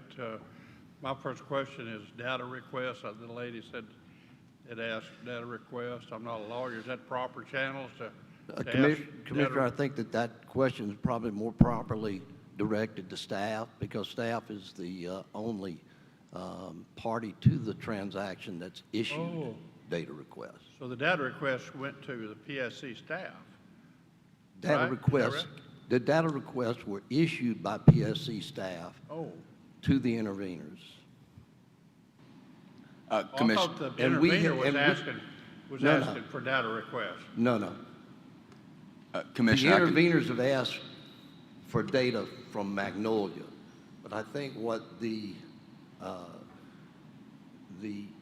two individuals who were here before, they're complaining about service of the data request from the staff to them for response. Commissioner, I can speak on that real quick. So staff, we initially issued interveners data requests in both the FRP extension docket and in the annual report. The data requests in both of those dockets were the same. We later found out that there was an issue with the mail. The interveners had not provided us with email addresses, which is the way we traditionally send the data requests. And so whenever we found that out, we decided to not reissue them in the annual report docket, but we did reissue them in the extension docket. And we just thought that the information sought in the data request would be more appropriately addressed in the extension docket. So So the PSC had a problem with the mail. Yes. Okay. Commissioner Scametta, you got anything to say about that? It's not reflective on the company. It's a reflection on just the procedural element from the staff, but the actual staff report and review, justified the recovery. The money has been spent by the company to achieve the goals of removing them from the federal, the consent decree, right.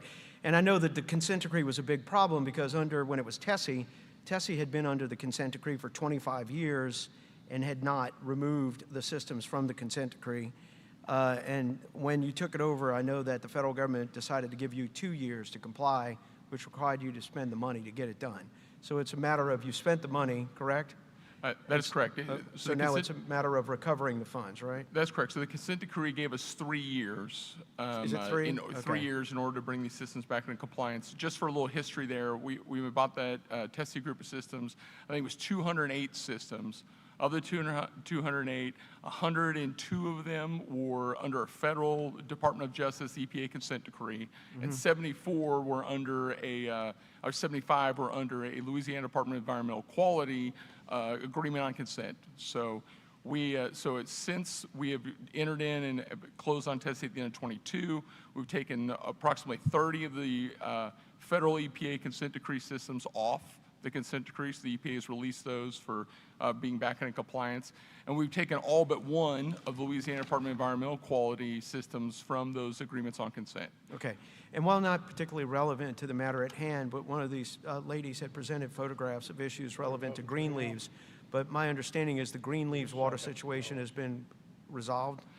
That is correct. And I mean, you know, water, and I think I may have said this before, when we buy these systems, you got to remember they often had not had rate increases for decades. There was a chronic lack of investment. I mean, we bought the system in Slidell that one of the residents mentioned. They still had Hurricane Katrina debris in the lift stations and the lines and the plant. So that's how little work had been done over the last couple decades. So we're really focused on bringing the plants back online, so backup generation, replacing tanks, working on the actual treatment of the water and wastewater. In the Greenleaves system, we did all that work at first, really trying to maintain system stability.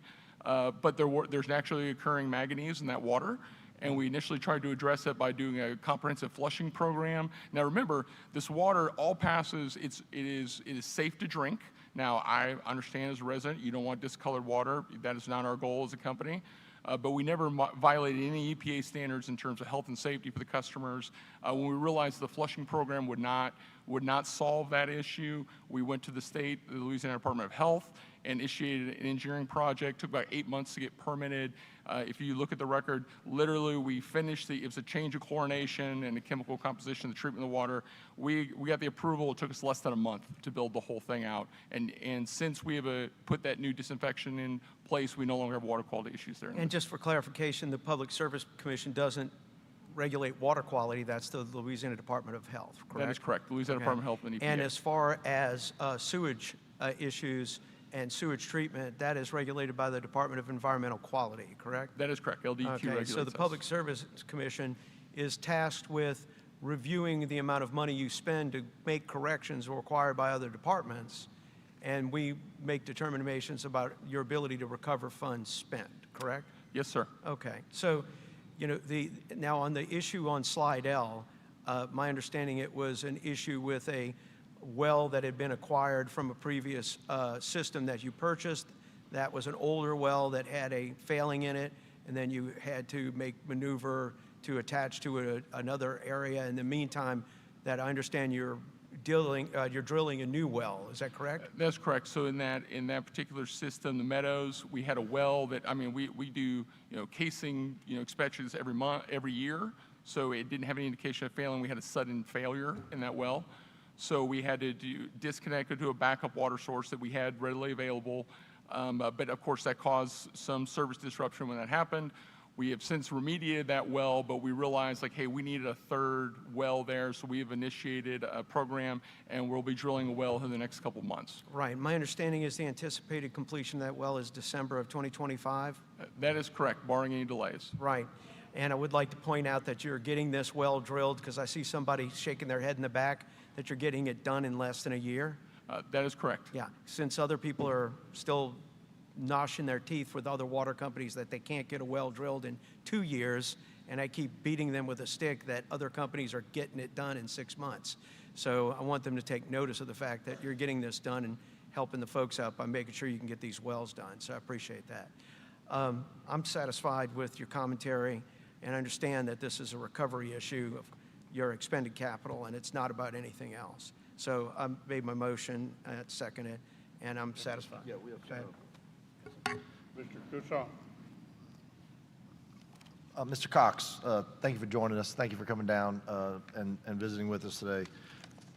You have a number of ongoing projects across the state. Your company has invested a considerable amount of money in the state of Louisiana to better our water quality, and I commend you for that. I mean, I'm to see the ongoing investment and to see the transformation that some of these water facilities and sewage facilities have gone through is really striking. And to see what people have been living with under your predecessor in interest, Tessie, over all these decades is sad. But you're coming in and you are literally reviving those systems to where they should be for under the law, but really for what we expect here in Louisiana.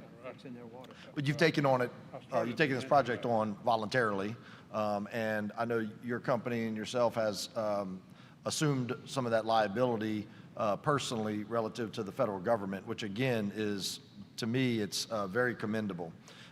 Can you tell me how many projects from the original group of TESI facilities that were under consent decree, how many are remaining to be transformed and gotten out of the consent decree?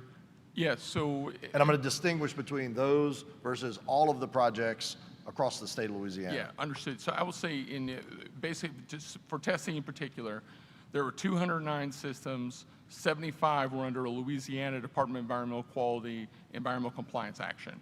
We've taken 74 of those out of that. So we completed 74 of those projects, and they're no longer in a Louisiana Department of Environmental Quality compliance agreement. Then of the 101 systems that are inside the Department of Justice EPA consent decree, we've taken a little over 30 of those out of the consent decree. Now, we have finished another 30 projects, but the way the EPA consent decree works is after you complete a project, you have to have 3 months of testing history to prove that you're meeting compliance. So the majority of the projects have been completed. So 60 of the projects have been completed, and then we're down to the last, and all the other projects, the last 38 or 39 are actually being constructed right now. So they're all in process. We have equipment moving. I mean, if we go in your district, Commissioner, we have a $6 million plant going on at Isle de Caen currently, right now as we speak today. And the rate that you are able to charge currently is based upon your FRP from what year to year? Give me, because as you know, I'm new to this commission. So although the Magnolia issues have arose before, not the issues, but this docket started before I got here. So what are we under now, and where are we trying to go? Yeah, so the rates that are in place today are a result of the investments we made in 2023. So, and that's where the FRP, because there's a lag, we have to do a true up at the end of every calendar year. The staff goes through a comprehensive audit and review, then we come before you in typically the August timeframe. So that means the rates, and just to be clear, it's a 5% sewer increase, an 8% water increase. Those rates are for investments that happened in 2024. And we talked earlier on a different docket about kind of shareholder risk, ownership risk. Who bears the risk of the loss or the cost if we don't approve the true up? Yeah, I mean, we've already borne that risk. So since starting operations here, going on 6 years ago, we have run at a cash loss the entire time. And the reason for that is because when we originally bought the systems, all the original systems we bought, I think the systems in Slidell, the systems in Mandeville, systems in Northwest Louisiana, in Commissioner Campbell's district, all of them had arbitrarily low rates. They were charging $10. I think the Slidell system, I think, was $25 total water and sewer. So they couldn't even cover the basic cost of operations. So we just ran at a cash loss for years until we can do our first rate increase. So to date, even with the rate increases we've had, we still have a $9 million cash loss that has not been recovered from this state. So not only are we pouring money into the state, but the company's borne all the risk and taken the entire loss. And when we first entered the state, that was my commitment. And I appreciate Commissioner Cuson, what you said earlier.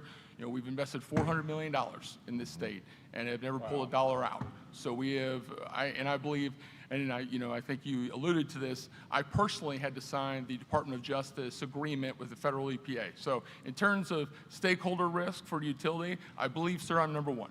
So we put it all on the line here to really, it's our commitment. And that's, why, again, I appreciate you being here, number one. I don't think you would, knowing what I've known about you as a leader, as an executive, I didn't think that you would try to outsource this to anybody, but so we do appreciate you being here. District 2 has, I guess, a disproportionate amount of bad systems relative to the rest of the state. And not only are they bad, but we have fewer people paying for it. The neighborhoods are smaller, and so we have a smaller denominator. So, I hear a great deal about the changes over the last few years. I actually followed this issue with Tessie across Lafayette Parish while I was a legislator. And that's when I first learned about what the Public Service Commission did on the water side of things. So I just want to say that I am supportive of your ongoing efforts and ultimately for your company to be successful the way that companies are supposed to be run, and profitable.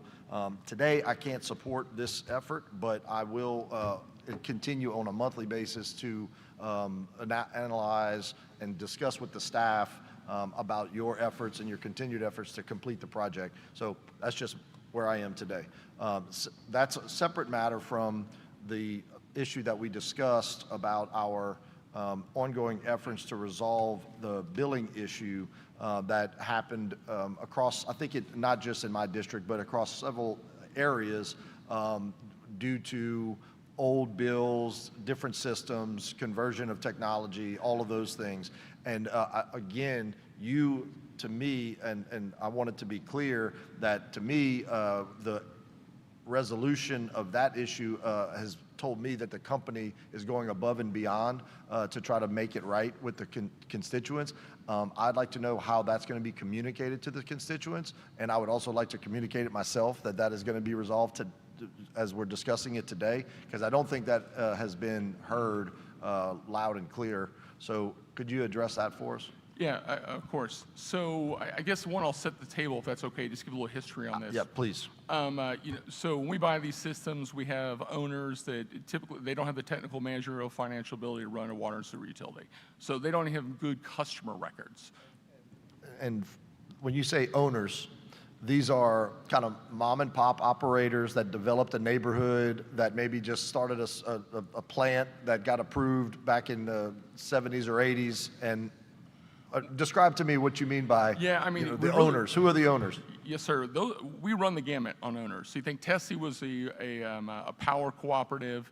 They got into the water and sewer business because these water and sewer systems inside where their customers were had failed. The previous owner had gone to jail. I mean, it was a really deplorable situation. So I think that power group thought they could get in the water sewer business and help their customers. The problem was they never did the investment required to bring these things back into compliance. So that's one example of an owner. Sometimes it's developers who built these systems and decided they want to, take that and become a profitable asset and become an investor-owned utility. And then, of course, they fall into the trap of not realizing it's a regulated business. You can't charge what you want. You have to invest to make money. And they quit making investments, try and pull cash out of the business, and the thing falls into a state of disrepair.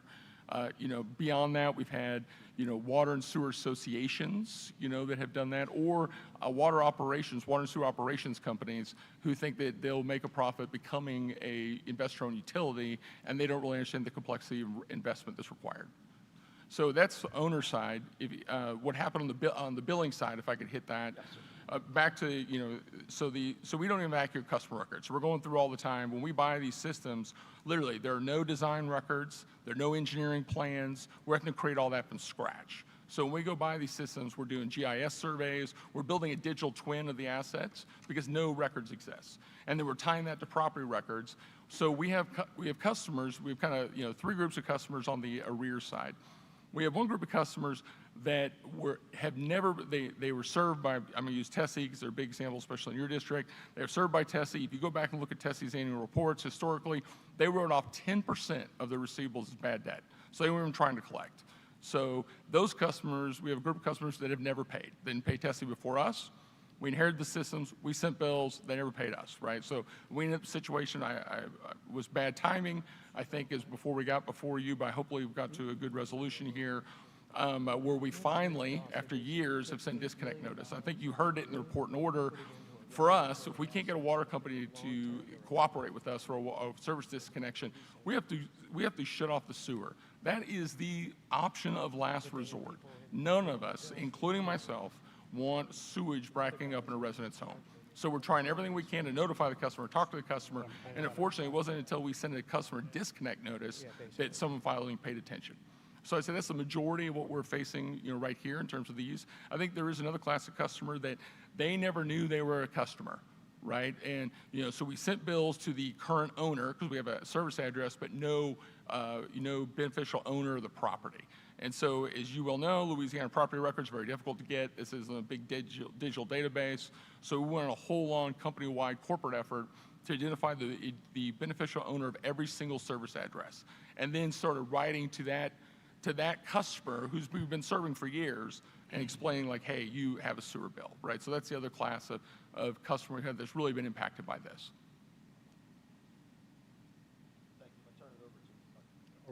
Okay, yes, Lewis, you want to speak? Okay, go ahead. Thank you. Thank you, Josiah and Andy. I'm going to go back to the FRP, and then I'll come back to this reg asset that we're talking about. And so we heard from some customers, so I'm just curious on what is your communication about rate impacts, disclosures, and is it sufficient across the state? What are you doing to ensure that your customers know exactly what you're telling us today? Yeah, I mean, so when we buy a system, we have an initial customer communication where we try and send a letter, and we're doing this on a community-by-community basis. And really, we actually learned that here in the state of Louisiana, because what we found out is that customers, in some ways, they don't care what's happening in the whole state. They care about their subdivision. They care about their community, right? So we've really had to tailor that down to the residential subdivision level. So what we try to do when we buy a system is we send them a customer notice and say, hey, you're coming, we're buying your system. Here is the amount of investment that's going to be required to bring this back into compliance. We try to set the table initially with the customers. Then, as we complete projects on an annual basis, we send a notification to all the customers like, hey, you hear from us when we buy it, you hear from us again on an annual basis. This is what you can expect of us in terms of improvements we're going to make in your specific neighborhood, and here's what's been completed. And then we comply with all the regulation in terms of customer noticing on rate increases, all that. Okay, great. Thank you for that answer. So I know we heard about green leaves, and I'm just, are the disinfected upgrades, where do they stand? Are they complete, effective, or still underway? Where are we at in that process? Totally complete and effective. They're totally complete. Okay. And we heard the residents bring up your customer rates are among the highest in the state right now.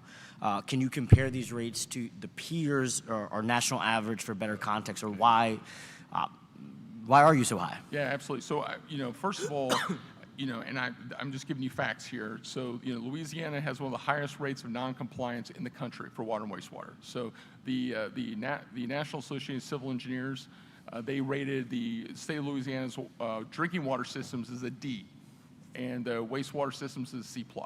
So there are thousands of systems in the state of Louisiana that are not currently providing safe and adequate service on the drinking water and wastewater side. So whereas I understand we are above the state average, it's because the state average is not reflective of a true cost of service because the investments have not been made to provide safe service. So it's a bad comparison from my perspective. And on a national basis, we're below the national average. I believe, now don't quote me on this, I believe the national average for sewer is 85 and water is 50 or 60. So the state averages here are severely depressed, and I think that's a function of the lack of investment over a long period of time. Okay, thank you. On to this a portion of the, not on your annual report, but the new motion around the customers getting billed. I appreciate your answer of how this happened, and I guess your answer of why it hasn't been recovered was customers just weren't responding to the bills. Can you roughly estimate how many disconnection notices have you sent out in the last 2 weeks regarding this matter? Around 6,000. About 6,000? Okay. And as our staff mentioned, you do have a application of an FRP extension pending before the commission right now. And so I'm curious why you found that not to be the better avenue to address this regulatory asset that you're asking for, rather than this motion, which is typically a test year of evaluation of your already existing FRP. Yeah, I guess two reasons, Commissioner. One is we already have a regulatory asset inside our FRP, so this isn't like outside what we normally recover, and that other regulatory asset has to do with operational losses from the time we purchase a system. So A, we believe it fits inside this FRP process.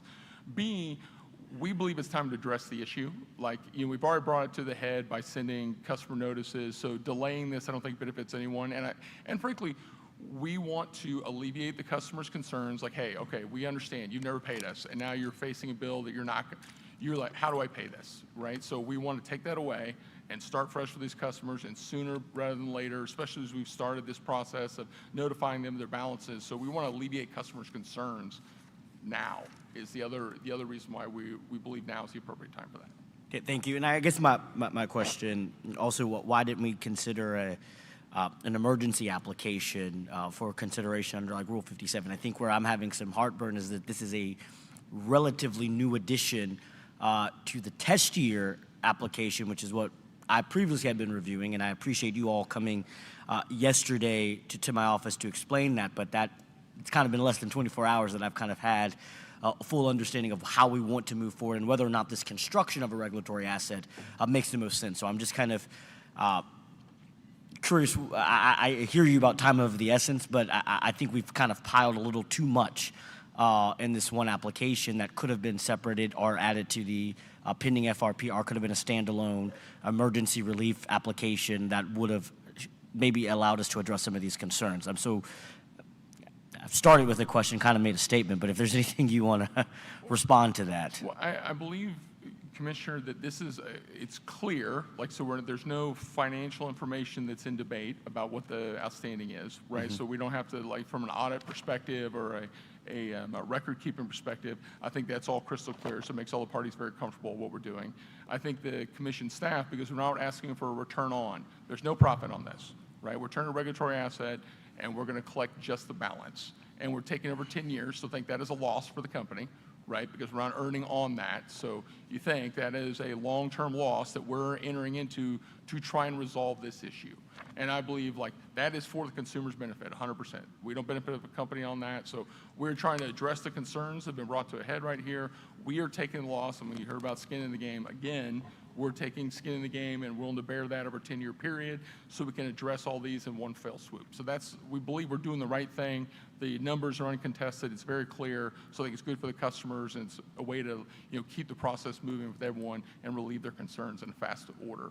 Thank you for that answer, and I also I didn't start my questions. Thank you for taking over some of these systems, and I believe some of the work, as Commissioner Kusan says, I believe you are doing the best you can. I do think we have to do some evaluation, and I think one of the things that this commission should consider, and I know the chairman and I had some conversations, is on some of these water cases potentially having an engineering consultant to ensure that we are making, of course, the needed upgrades, but we are doing it in probably the most cost-efficient way. I mean, I think that's a question we are, quite frankly, I'm not an engineer by trade, and so assessing, but I believe and know from these water systems that we need upgrades, and I think that may just be a place for the commission to consider in the future to have another analysis on the engineering side to ensure that the engineering side and the finance side makes the most sense for the residents and people of Louisiana. But I thank you for answering my questions in the time that you've spent.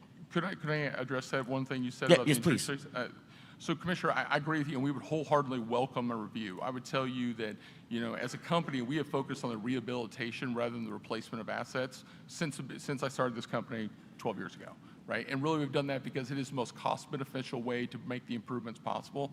So, we know from industry averages, we are the lowest cost per gallon in terms of bringing compliance service in the industry. So, any type of engineering study, we would welcome that because it would help us, even in other jurisdictions, continue to prove that out. So we are welcome to partner with you and make that happen. Great, thank you.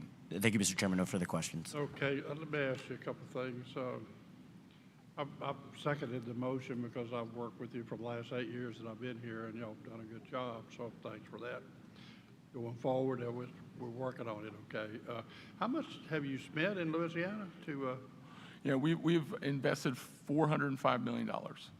So we got a $400 million so far. Let me ask the staff, Pendergrass, where are you? All right, and Marks, where are you? Where's Marks? Mr. Marks isn't here, but Okay. Oh. How do you know if they're putting in the lines they're supposed to be putting in and how they're following the program? I mean, how are we tracking that? That's what I get called all the time. I say, our bill doubled and there's nobody digging a ditch and putting in a new pipe or a pump or anything. How can you get the word out to your customers that you spent $400 million, you know? And Yeah, I mean, I think. How would you do that if you were running things here? Yes, so Chairman, I think the biggest proof that that what we are doing is changing things, the investments we made, is we've taken 241 systems from non-compliance to compliance in the state of Louisiana. That's the largest movement by a single entity in state history. Yeah. So LDEQ and LDH, their records clearly reflect that we have made the investments we said we're making, right? And that continues to go. So one of the things I like about the water and sewer business, it's pass-fail, right? It's into pipe on a wastewater plant, it's into faucet in a water system. Well, So I think our job is to try to help the customers understand that we're working on it and things are getting better. And a lot of people are not seeing that, and they're really fussing at us about it. It's not like we just don't care, you know, but we're working hard on this, and the staff, you know, you're there. We expect y'all to. Do we need to hire a plumber to watch these guys? Or, Chairman? Well, I know that we've talked about hiring an engineer, but I don't know where we're at with that. But what I review, obviously, I'm not an engineer, so I can't check pipes in the ground. But what I do review are all of the LDH and LDEQ correspondences between them and the company. I review all of their numbers. I review invoices to make sure that they're paying for what was done, and that the numbers match Right. up. So you got LDQ, those other agencies are watching you and they have a program of your repair and maintenance and rebuild. Well, yes, and Chairman, you also have the water accountability law here in the state of Louisiana. So they give a letter grade to every water provider in the state. So we submit that on an annual basis. I think we have 61 A's and 4 B's, and the 4 B's are systems we've recently acquired that we're still in the process of, doing investment in. So I might need to tell the clients to call another agency, you know. Yeah, Commissioner, I mean, you think, when Hurricane Laura hit in St. Charles, right, we had a number of systems that were abandoned, and the state appointed us, the first receivers that were appointed by the Louisiana Department of Health to take those over. Recently, we've been appointed as emergency operator manager of the city of Tallulah. They had long-term water issues that were very, very acute. I mean, had lime in the water. I mean, it was dangerous stuff. And we've since, in the last 5 months, really turned that system around. I mean, the state reps and everyone. So I think those are all proof positives of the investment we're making. I need to work on some procedure to self-defend myself when they call me so much. So Andy helped me with those other agencies. We get some more people involved. I can tell them to call this guy. I don't know the answer, you know. So, okay, I'm through. Anybody else?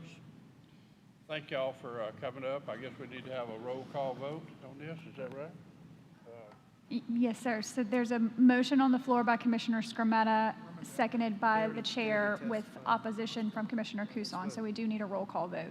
Okay, Commissioner Campbell, how do you vote? He said yes. Yes, okay. Commissioner Skrmetta? Yes. Commissioner Lewis? No. Commissioner Kusan? No. Chair votes yes. So it's 3-2. So Magnolia, you win today, all right? Thank you, Thank Commissioner. y'all for coming. So exhibit number 10 is docket number U37677. This is Entergy's application for approval to complete an uprate project at the Waterford 3 nuclear station, including cost recovery. It's a discussion and possible vote to hire an outside consultant. We received 2 bids, one from United Professionals Company of $72,000 in fees and $1,000 in expenses for a total budget not to exceed of $73,000. And the second was from Critical Technology Consulting of $166,430 in fees and $4,000 in expenses for a total budget not to exceed of $170,430. Staff makes no recommendation as both are qualified. Move to accept the the low bid of United Professionals at a total of $73,000. There's a motion by Commissioner Skomet, seconded by Commissioner Campbell for United Professionals number 1. Is there any objection? Or hearing none, Exhibit number 11 is Entergy's request for expedited approval of an agreement with Commission staff regarding the monetization of 2024 nuclear production tax credits. It's a discussion and possible vote on the agreement between Entergy and Commission staff, and staff recommends that the Commission approve that agreement that was executed between Entergy and staff regarding the monetization of the 2024 nuclear production tax credits. Move to accept the vote agreement between Commission Energy and staff. I'll second that. Is there any discussion or So, objection? going to explicitly say to approve the agreement executed between Energy and staff regarding the monetization of the 2024 nuclear production tax credits. Move to approve. I'll second. Discussion or action? Hearing none, it's approved. Exhibit number 12 is docket number U37588. This is the Commission's after-action review of SWEPCO's April 2nd and April 26, 2025 outages pursuant to General Order dated April 13th, 2017. It's a discussion and possible vote on staff's after-action review. Very quickly, there were 2 outages on April 2nd and 26th in Northwest Louisiana customers of SWEPCO who lost power for several hours, and this was due to a load shed event called by Southwest Power Pool, ordering SWEPCO to cut the power. At the Commission's May 2025 B&E, staff was directed to complete an after-action review of the 2 load shed events pursuant to Commission Order dated April 13th, 2017. That review was completed, and we have the following findings. The April 2nd load shed event was primarily the result of unexpected loss of significant electric high voltage transmission lines necessary to import power into the SWEPCO region, but staff also found a few contributing factors that should be addressed, including high amounts of unplanned generation outages, reliance on a remote generation, and transmission planning. The April 26th load shed event was primarily the result of insufficient reactive support available to maintain stable voltage levels and the failure of SPP's operating reliability planning tools to appropriately identify generation that was available to be committed and dispatched, which would have forestalled the need for a load shed if it had been identified. SWEPCO and SPP, in staff's opinion, also failed to properly communicate with the Commission regarding both load shed events. Based on the findings, staff made the following recommendations, which were filed into the record. Staff recommends that the Commission develop and adopt notification and communication requirements for RTOs and Commission jurisdictional utilities during transmission system emergencies and localized emergencies that are similar to the notification and communication requirements during energy emergency alerts as provided in Commission Order dated May 31st of 2022. Staff recommends that the Commission clarify and/or amend the language of Attachment A of General Order dated April 13th, 2017 to specify the Commission should inform promptly of any load sheds regardless of the expected duration, to specify which of the provisions apply to utilities, RTOs, or both, and to specify the timing and formal requirements of the notifications and reporting. SWEPCO and SPP need to engage in an analysis of when to prudently plan SWEPCO's planned generation outages, whether it would be beneficial to disperse SWEPCO's planned outages in a different manner, and provide a report of that analysis to the Commission by September 30th of this year. SPP and SWEPCO should also work with staff in the 2025 ITP targeted area study, and SWEPCO should provide staff with any recommendations, assumptions, or inputs it has provided for that study and engage with staff in the analysis of recommendations or lack thereof. As the Commission considers further resource additions for SWEPCO and other utilities, it should consider risk associated with remotely located generation dependent on the electric high voltage transmission that can be lost when such transmission is unavailable. Staff supports SPP and SWEPCO's recommendations to improve their reliability tools, including each of their OPA processes, with each report due to the Commission by September 30th of this year on any changes made. Staff supports SPP recommendations in its summary of the April 26, 2025 load shed event. SPP failed to promptly notify the Commission of the April 2025 load shed events as required by the Commission's order. Additionally, SPP did not produce any written report to the Commission after either of the load shed events. Staff expects more fulsome communication and response and greater accountability from the RTOs with respect to RTO-driven load sheds in the future. MISO, as the regional transmission organization initiating the April 2nd load shed event, had a reporting responsibility, and since MISO did not notify the Commission of the service disruption, it is not in compliance with the reporting requirements of the Commission's general order. Although the Commission is limited in its authority to assess fines against RTOs, SPP, and MISO as RTOs with Louisiana utility members whose actions dramatically impact resource adequacy in Louisiana, should comply with these and other Louisiana Commission rules because they are essential to providing safe, reliable service in Louisiana. Absent compliance of these rules, the Commission should consider whether additional conditions should be imposed on the Commission's jurisdictional utilities' participation in RTOs. Staff also recommended including the Commission's inability to hold RTOs accountable for load shed events that they cause in its assessment of the costs and benefits of jurisdictional utilities memberships in RTOs. Staff further recommends that the rules applicable to RTO called load sheds be clarified in an appropriate Commission proceeding that allow public comment and feedback, particularly from all impacted RTOs and utilities. Staff recommends that the Commission accept its after-action report, including the recommendations contained therein, which was filed into the record on August 13th of 2025. Move to accept the Can you speak into the mic? filed into the record August 13th. All right, apologize. Move to accept the Thank you.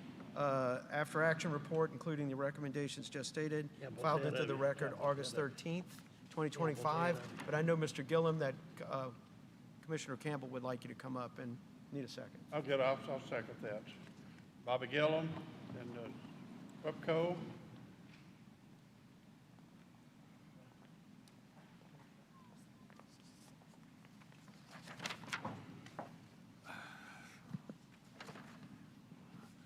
Good afternoon. You Bobby Gillum? Got that right. Are you Bobby Gillum? I am, yes, sir. What's your position here? You work for SWEPCO? I'm here, I'm counsel for SWEPCO, outside Are you? counsel for SWEPCO. Sorry. Yep, turn it on. And this is Mr. Brett Madison to my right. He's the President president, of I call SWEPCO. President of SWEPCO? Yes, Okay. President of SWEPCO. Mr. Madison, what did y'all find out when we lost power, basically? Well, on April the 2nd, it was a weather-related event called a thermal event. That's why we lost power then. But the second time you lost it, it was because of... On the 26th, what happened was we had some generators that were offline that were approved for routine maintenance back in October of 2024 during what we call the shoulder months in April. And as we had in Lafayette and in your press conference, SPP admitted that they were a little aggressive in their load forecast on the 26th. They thought it was going to be 6 degrees cooler that day and cloudy, and it wasn't. And then became apparent that we needed to shed load. We got the call from SPP to turn out 140 megawatts. That's what happened on both of those. So what can our people up there look forward to in the future? You think you got this solved? Well, we've worked with SPP and will continue to do that. They are getting less aggressive in their forecasting, and we've talked about in our area that got affected, there's generation, but it needs to be running during that period of time, what we would call a must run, so we can have enough voltage and VAR support in that area so we don't get to that same situation. Well, we had some people thought about y'all giving some money back. Y'all changed your mind, or what's the deal? Some people had businesses that was going good. On a Saturday night when you had it, they lost a lot of business. But what happened to that? Well, we didn't change our mind. We never said we were giving any money back. No, I didn't. I told them I wanted you to give it back, just to be clear. So you decided you're not going to give any money back, right? Well, this was a force majeure event that we were told to turn the power out, so we didn't do anything wrong. Well, I don't understand that because people lost money. They have to be paid back. I tried to get you to pay it back, but you say you don't have to pay it back. Is that correct? Yeah, Commissioner, let's start on You might April want to pull 2nd. that microphone closer. Yeah, we're following the rules and the procedures and the law. And number one, on April 2nd, it was a weather event. We had severe weather. It knocked off transmission in MISO, and it knocked it off at PSO in Oklahoma. These are transmission feeds. In the second event, was it true that you didn't have the generators turned on that you should have had? Or No, that is not true. We didn't have them turned on with permission because they were subject to maintenance. They were routine maintenance that we schedule every year.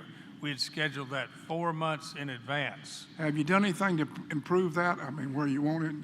Yeah, that's what we're working on. We've been working with SPP for improving the situation to prevent it going forward. And one of the things Mr. Madison was just talking about was keeping some generation on a running reserve. It's running and you don't shut it down. If you would have had that, it does cost something to do that because you're running a generation, but that helps with reliability.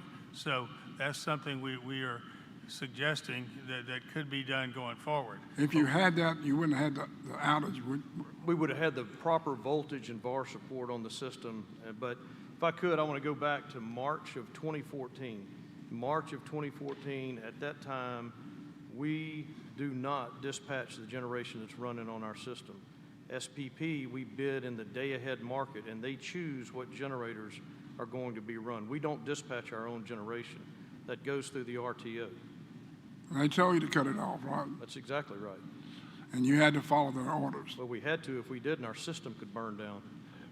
So let's be clear, and you're helping me, but going on down the road, you think that maybe we've got a little help, you've got some generators that doesn't have to be cut off completely, or you can keep them on somewhat? Yeah, that's what I was saying earlier, working with SPP in what we call the shoulder months, because we're a summer peaking company. I got you. Right, so in April when it's a little bit cooler, and in the October timeframe when it's a little bit cooler, that's typically when you do your generation maintenance.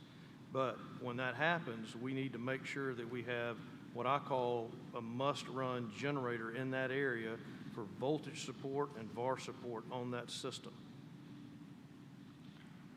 Well, there was a lot of people upset, not the first time, but the second time, because it went off about 10 o'clock in the morning or something like that. 3 o'clock. Well, 3 o'clock. 3 o'clock in the afternoon. And it stayed off to about 9 o'clock? In some areas it did, some longer than others and some shorter than others. That's what typically happens in a load shed. You'll try to roll through the customers. I had a lot of calls, and I had to call y'all. You didn't call me. I wish you would have. We got I to called communicate. I called you at 4:14 on Saturday. When it went off at 9 o'clock? No. It went off at 3 o'clock. I called you at 4:14 in the afternoon. Hour and 14 minutes later. If you recall, Willie Thomas was at your house working on your generator. Yeah, he was. Yeah, that's when I called. He doesn't work for you, by the way. No, he used to, though. Well, that's all right. He doesn't for you anymore. Let's make that real clear. Yeah. I had a former SWEPCO employee that I taught in school that I asked him to come to my house and fix a generator, which I paid with my money. And he doesn't work for you anymore. So he has a right to do anything he wants to. So let's make all that real clear. So anyway, you called me, and about 10 other thousand people called and want to know why the electricity was off. That's correct? Yeah, I was calling you to let you know it was off because my main concern at 3 o'clock when my phone starts blowing up and this situation looks imminent is to ensure safety first of our employees, the public, and to make sure that we're following the orders of SPP. Did it all get back on by 9 o'clock? Yes, it did. And then when you have a load shed event, and if we drop 140 megawatts, it's not like a light switch. You can't just go turn it back on. You have to do it in phases, roughly in about 20 megawatt blocks. Make sure the system holds, everything's working well, then you move to the next 20 megawatt block, all the way through until you see that the system. How many thousand people were off during that period? At one time, at the peak, it was about 30,000. 30,000 people? At the peak of that, yes. And you got them all back on? Every one of them. By 9 o'clock? That's correct. And they went off at 3 o'clock? That's right. 6 hours? So some of them earlier because different circuits would come on earlier than others. Well, a lot of people were concerned about it, and they called me about it, and I was concerned about it. So it's good to know that maybe we have a solution in the future where you keep some, don't use all your power, you got some stored up if this ever happens again, and that you could solve that. But let's just make one thing real sure, Mr. President. Willie Thomas was at my house. He did work for you, but when he works at my house, I pay for it. That's just for the record. Yeah, I don't even know why it's coming up, but anyhow, I agree with you. Excuse me. I know how to sum it up. That's the way it is. Okay. Brett, y'all don't have to call me. If the lights go out, I know my generator's on. Well, I can tell how it powers out. And I actually know when the lights go out, so I got that covered.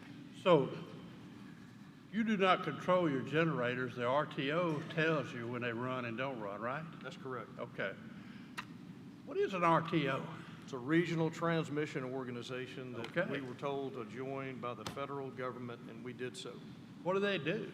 Well, they manage the entire grid system within their RTO, which goes from Nebraska all the way down. There's roughly 10 states that they manage the bulk transmission system and the generation system within that RTO. Yeah, I think there's, now there's like 14 states in Southwest Power Pool. That's correct. And the other group is MISO. MISO and There's PJM. 15 states, you know? Right. 17.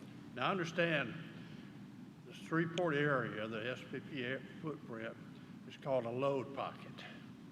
Now, if we want to have some suggestions on this not happening again, you tell us to build more generation. Does the SPP should make sure? We need some suggestions from you as to how. So, do you answer that, or the SPP, or together? We'll be glad to work with them, and we'll answer it together. But having more generation is a very good thing, but it has to be on during that period of time. And that's RTO's job for that. Correct. And Well, they're here. Well, I'm going to get them to come up here and say hello. I know they traveled a long way, so we might as well let them. Y'all have some more? Okay. Commissioners, come out. You know, looking at this problem of what's now defined as load pockets, like areas that have low generation that have to be served by transmission, right? And looking at the Shreveport area, because they describe you as a load pocket, right? Maybe the solution is more generation, right? Because we're looking at the MISO problem coming up, right? And, you know, MISO looks now at New Orleans as a load pocket, right? And one of the reasons is New Orleans used to have 863 megawatts of generation. And as it retired out in like 2012, they replaced 863 megawatts with 120 megawatts and became reliant on generation, right? So you base it on not having available generation in a load pocket, right? So I think that this commission, if it understands that you need more generation in your zone, supports that for securing the resilience for your community, right? And especially when you know that, and when it's particularly hot, and what people don't realize, even more so when it's particularly cold, because we use more amperage for heaters than we do for air conditioners. So when it's cold, you need that extra power then too. So I think we need to understand, if we need to have you guys build another gas plant or whatever you need in your area, well, that's something you need to bring to our attention as quickly as possible. And like you said, if it needs to be a must run, then instead of just having things going out of service in, say, the fall and the spring, you might go into a trifecta of, you know, running 3 different, you know, repair zones and having stuff running to where you can have that your greater protection for your community. Because even though we don't regulate Entergy New Orleans creation of that load pocket, but by the time we get to the end of the road on this thing, impacted and caused a lot of the potential blackout scenario for Plaquemines Parish, St. Bernard Parish, Jefferson Parish on the lower Jefferson Parish, right? Even though it's other things associated with that outage, right? And also through the outages into St. Tammany, right? But it's this concept that we went to that we can solve all our problems by transmission and not by locational generation, where it should be a balanced issue between having enough locational generation and the proper amount of transmission. So, you know, if you got a plan, present it. Sure. Okay. Thank you, sir. All right, so who do we go to? Utility or to the RTO? We'll bring you a plan and we'll be working with the RTO, Commissioner. All right. So together, y'all go develop a plan, right? Yes, sir. Transmission and generation, right? Need both. All right. Since these three guys and girls came all the way from Little Rock, so y'all come on up just a bit. Oh, I'm sorry. Okay. Mr. Lewis. Thank you, Mr. Chairman. Reading through the report, I mean, I think communication has come up as one of the biggest issues. And so can I get your commitment that if there is any load shed that you communicate to the commission as a whole in a very timely manner of that information? Because, I mean, I think that was something that came out in the report is a lot of us, we get calls, we get questions, and we have struggling with answers when we don't know. Sure. What has happened because we are not sitting there in the grid operation or in the distribution offices seeing what's happening on the grid. So that I'll make that commitment that we will communicate in a more timely fashion. We've already started working with the commission. What's that distribution list need to look like? What's the time frame? And we'll endeavor to do that for sure. Great. And going back to the April 26th event, and actually both events, they were one constant that I noticed in the report is that 40+% of your generation units were on planned outages. So I know I'm going to ask this question to SPP, but going forward, what are you looking at, knowing the weather conditions are changing, knowing that we may not, peak demand may hit differently, and I know we try to do maintenance traditionally before we get to the hotter months, but as the hotter months are creeping earlier in the calendar, I'm curious from your side, what are you going to do about looking at your maintenance schedule of your generators? Commissioner, I think there's two things that can happen there. One is to make sure that, as I was telling earlier, and Commissioner Scametta mentioned it, there needs to be generation running that's not off for maintenance during that time, but what I call a must-run generator in that area to keep the voltage and the VAR support up. Because the best time to do those maintenance is in those shoulder months when it's cooler, like you said before, that's hotter. Why hadn't you done that? You say you need people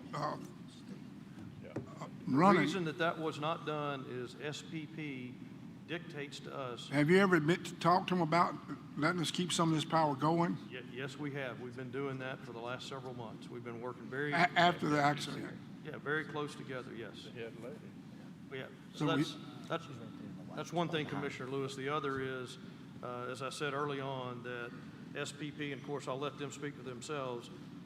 They had a pretty robust, aggressive forecasting model, and they're going a little bit conservative now, which is what we need too.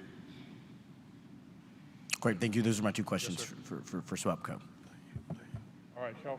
Okay, let's get the SPP folks up here, please. You've got three here. We need another chair. Come on up, Gwen. Kim, I missed.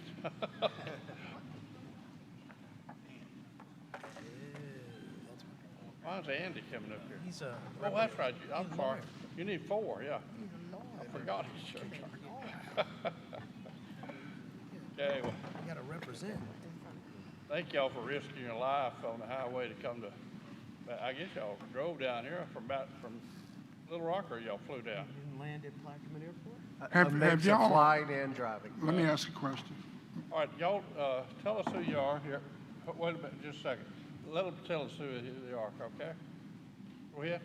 Lady first. Thank you, Commissioner.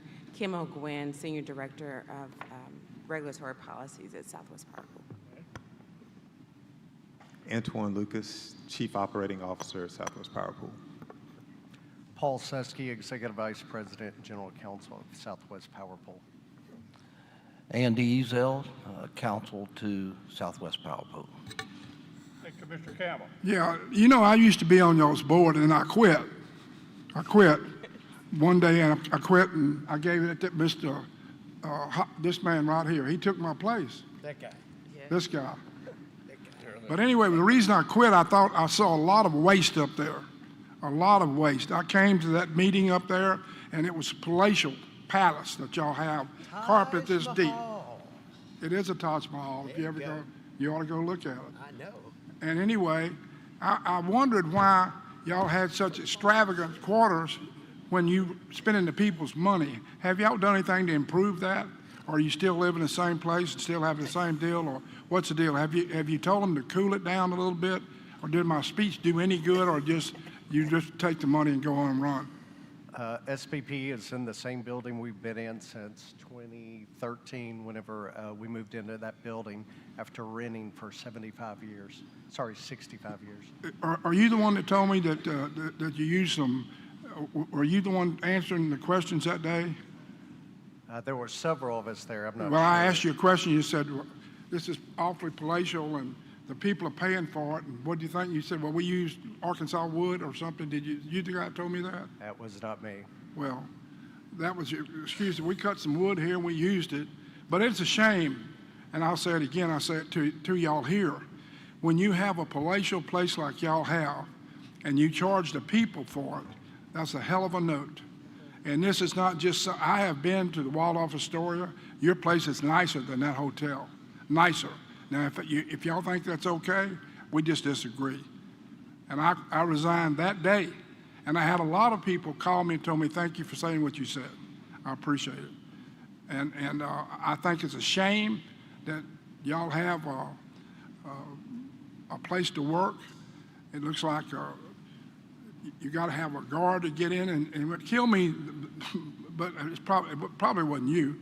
I pull up to this place, and there's a big BMW hooked up to the electricity out there. I said, Jesus Christ, look at this. And I go in, and it gets worse. Was that your car? It was not my car. Whose car? I drive an F-150 truck. Whose car was That's it? your You know? electric Jaguar? I don't know who you were talking about, but I think the person that I assume you're talking about no longer works there. Oh, what happened to him? Just left. Well, anyway, you know, y'all protect people's money. And we were talking about poor people today, where you come from up there in Lake Providence. It's the poorest part of the United States, not just Louisiana, the poorest part of the United States of America. It's hard for me to go to Lake Providence and tell them that I've gone in a place up there where carpet is this thick. And never seen anything like that in my life. And I'm not naive. I've been to a few places in my life, not everywhere. But your place is something to behold.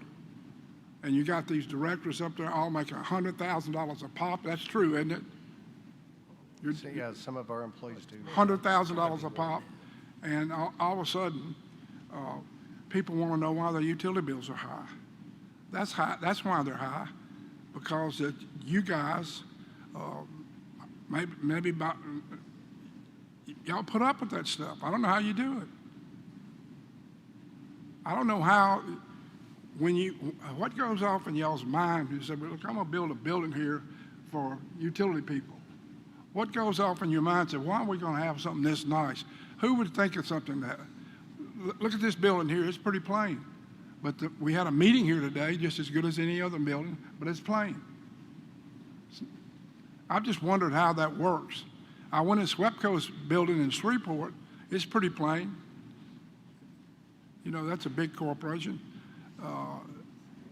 United Gas, but I'm just troubled by that, because I know that I'm a Democrat and I worry about money too much, but I don't. That really bothers me. And I never got any good answers why you do it, other than we can do it because we got the power, we can do it.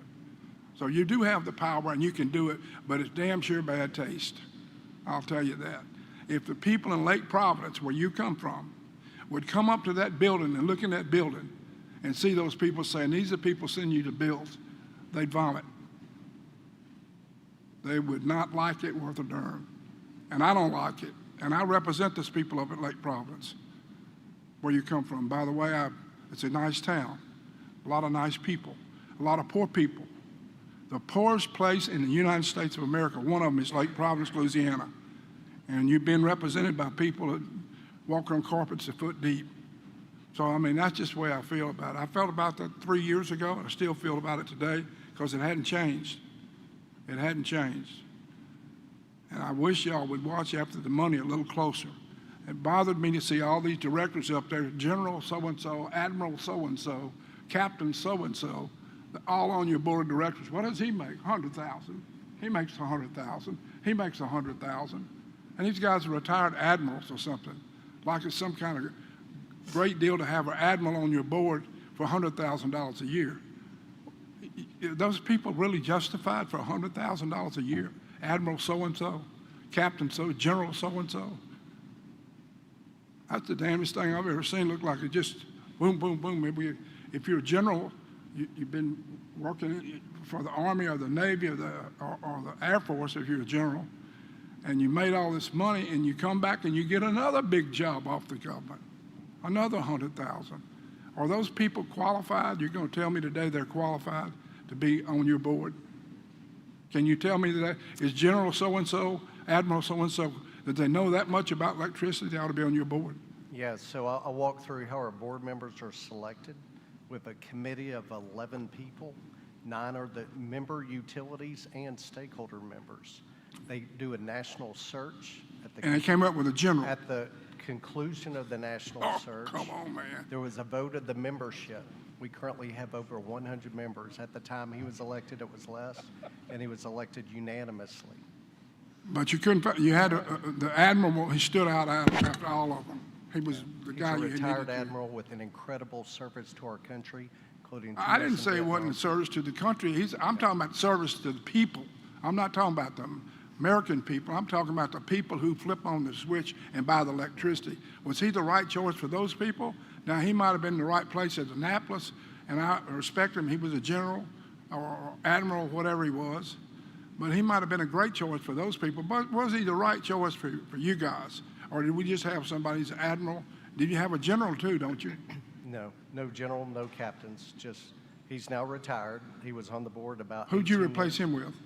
I don't remember exactly, but several of the people on the board, most of them are former people that have experience with electric utilities. They were electric people. Yep.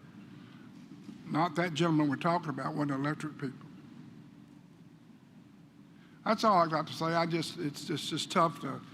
All right, thank you, Commissioner Campbell. I was elected to replace Commissioner Campbell, so over the last 3 years, I don't have those same feelings that he has, but we're all different. The one good thing about that building, if you have an earthquake, it's earthquake-proof, which is really, nowadays we're having a lot of earthquakes. Yeah, I know you're great at one thing. But I know one thing you're good at, and I'm going to give you credit for it. You damn sure can take people to eat in fine places. You can damn sure do that. And you know what you do every time? Where y'all eating tonight? Where you eating tonight? I'm just sort of wondering about that. Where you eating tonight? But that's the people's money too. Yeah. That's the people's money. You're eating big up there, and you got a palatial place. And the first thing you do when you come up, where we going tonight? Or who's playing golf or whatever? I don't know. It just drives me crazy that people spend money like that, the people's money. And you look like a fine man, and I know you got a good job. But does it bother you a little bit when you see waste like that? It would just drive me crazy. I wouldn't sleep good at night. I promise you that. And I'm not exactly broke. I've been around just a little bit, not much, but a little bit. But when I came here, I passed a rule: if people eat here, they pay for their own. We pay for our own food. We don't eat on where we're eating tonight, who's picking up the deal. Anyway, I'm just, look, if I've offended you, I'm sorry. In a way, I'm sorry, but not really, because I meant every word of it. But thank you for coming. Okay. After this load shed situation, I was made aware that this Freeport area is kind of like a load pocket, and so they now learned that the definition of a load pocket, and so it's an area that's a little more critical when you have bad weather or some sort of an outage of some kind. So is it true that the RTO's position is to recommend to the utility, you need to do this to fix that load pocket area? Would that be true? Yes, sir, that's correct. All right, good. And look, you're at 14 states in the SPP right now. And MISO's 15 states. I mean, we're part of over half of America. I think it's some of the smartest people in the world who know about generation and transmission, you know? So you're sitting there and you're looking at a load pocket. Are y'all going to recommend to SPP y'all need to put in a generator or a transmission? Would y'all be, we should expect y'all to be suggesting those things to them? You know? Or is that SWEPCO's deal? Should they, SWEPCO take care of that? So it's somewhat of a blend. As the RTO, we don't have jurisdiction over generation Right. decisions, but we are able to direct the construction of new transmission. We are undergoing right now a planning process where the Shreveport area is part of a target area where we're focused on identifying new transmission that will help to address or alleviate the undesirable effects of that low pocket situation. Yeah. We plan to bring that proposal for projects forward in November of this year for consideration by our board of directors. We voted about a year ago for a whole bunch of transmission projects all over the map. I remember that. Was there one in that Shreveport area? I don't remember if that was suggested or not. Do you recall that? And we have about 3 projects right now that were approved but not yet in service that were identified in past planning processes. And I think those are coming in, each of those over the next 3 years. I think one towards the end of this year, and then the other 2 I think are 2026, 2028 timeframe. You think you're possibly suggesting a generator in that area for the future? Or do you know? Yes or no? No, we wouldn't be able to speak to IRPs or generation No, but you plans. suggest to SWEPCO to put in another generator. We typically don't do that either. We defer to the utilities to work with their states on generation plans.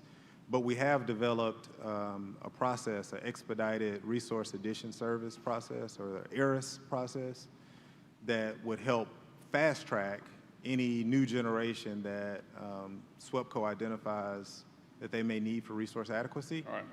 To utilize that process to get it When done our faster. customers call us and we had a load shed, who are we going to tell them whose fault was it? Was it SPP or was it SWEPCO,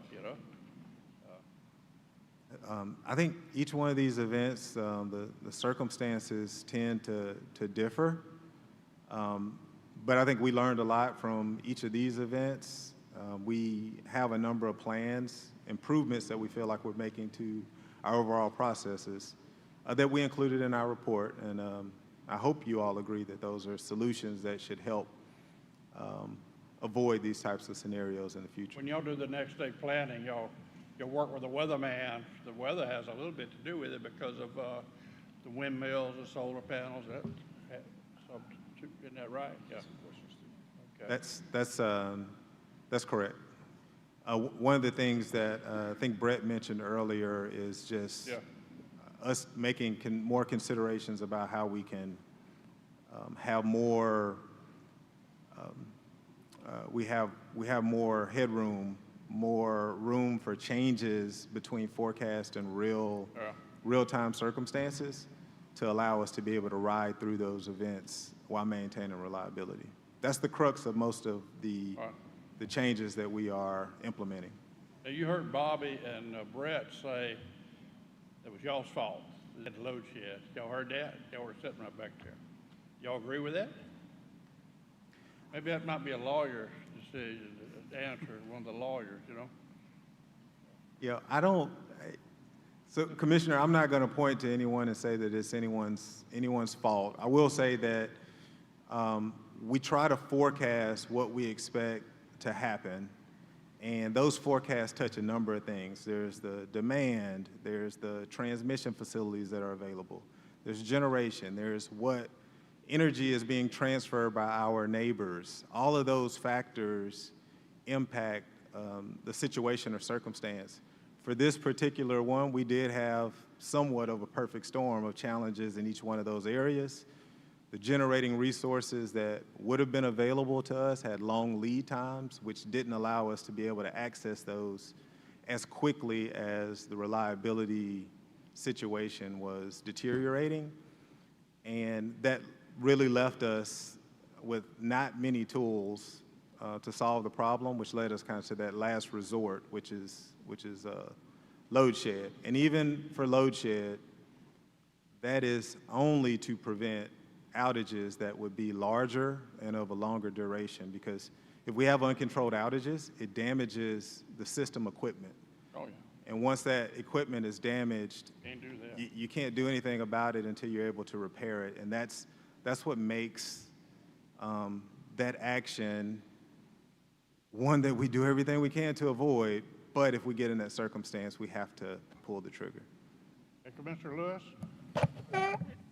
Thank you, Mr. Chairman, and thank you all for being here. I just have some few questions, kind of picking up where I left off with SWEPCO. I mean, as we saw, 40% plus of their generators were on planned outages. So I'm curious on what is your plan to better spread out these outages, since we're seeing the shoulder months really get more narrow. So what are some of the conversations happening about how we, one, of course, keep generation maintenance well, but also looking at how we're seeing that with capacity constraints that we may need to look at what we count as a shoulder month? Yeah, so a couple of things. One of the biggest ones is allowing for more uncertainty in our forecast. So, you know, as we talked about with weather and some of those other factors that I mentioned before, things can happen outside of what we forecast, and our ability to react can be improved based on the larger margin for error in those forecasts. So we are going to allow more margin for error on those forecasts in the future. What that looks like is the commitment of more generation that will be online, basically on standby and available to be able to address those issues should they occur. Now, a big part of our responsibility as an RTO is we try to balance reliability and affordability. And on the affordability side of it, when you commit more of those units just in case, they're there to support reliability, but they are also costing money because it takes fuel and staff and other things to have those resources available. Recognizing that, you know, the situation that we experienced, that's a trade-off that we're going to have to accept to be able to help mitigate that in the future. In addition, we are going to, or we are currently already doing it, we're doing studies further in advance to give us more time to identify conditions that would still allow us to commit some of these long lead generators that take much longer to be committed and be online when you need them. Great, thank you. And reading through the report, especially for the April 26th event, that the reliability forecast was off, you have gone ahead and started to fix those calculations that created the forecast to be off. Is that correct? So we have reviewed our forecasting processes, particularly around load, also our vendor processes, and try to make improvements there. But again, in addition to that, we're creating a larger margin for variance in that forecast in case it's not correct. Great, thank you. And I know we've been talking, and I'm not going to belabor the point about whether or not North Louisiana is becoming a true load pocket. And I know your transmission build-out has focused primarily on the west. So the east is, I would assess, is that paying for it by congestion pricing is kind of creeping up out of the way. So what are you really looking at in terms of some transmission buildup on the east side, which I think can alleviate some of this capacity congestion that we're seeing?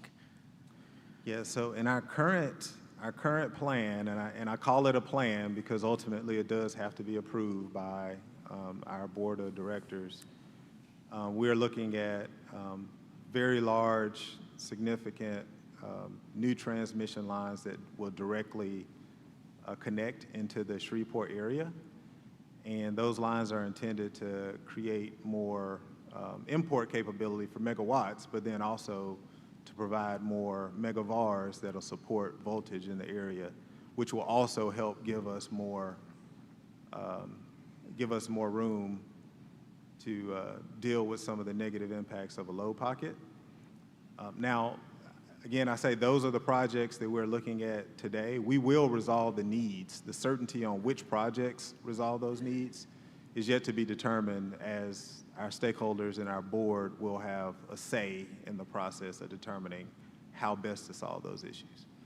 Thank you. 'Cause I've been a harper that transmission, especially in all the RTOs, is truly needed, and we need to have some more robust conversations around that and looking through this action after report, especially for the April 2nd event, that there was a tripped transmission line by SWEPCO that was part of the major reason that we saw that load shed for April 2nd, but also what we saw in April 26th. And so I guess the last question that I have looking over the report goes back to the communication. What is SPP looking to do to ensure that this commission is fully communicated, especially with some of those 72-hour after reports? I mean, I read in the report that we did not receive the first report from April 2nd until we requested a report for the second outage in April 26th. So what has internally happened to ensure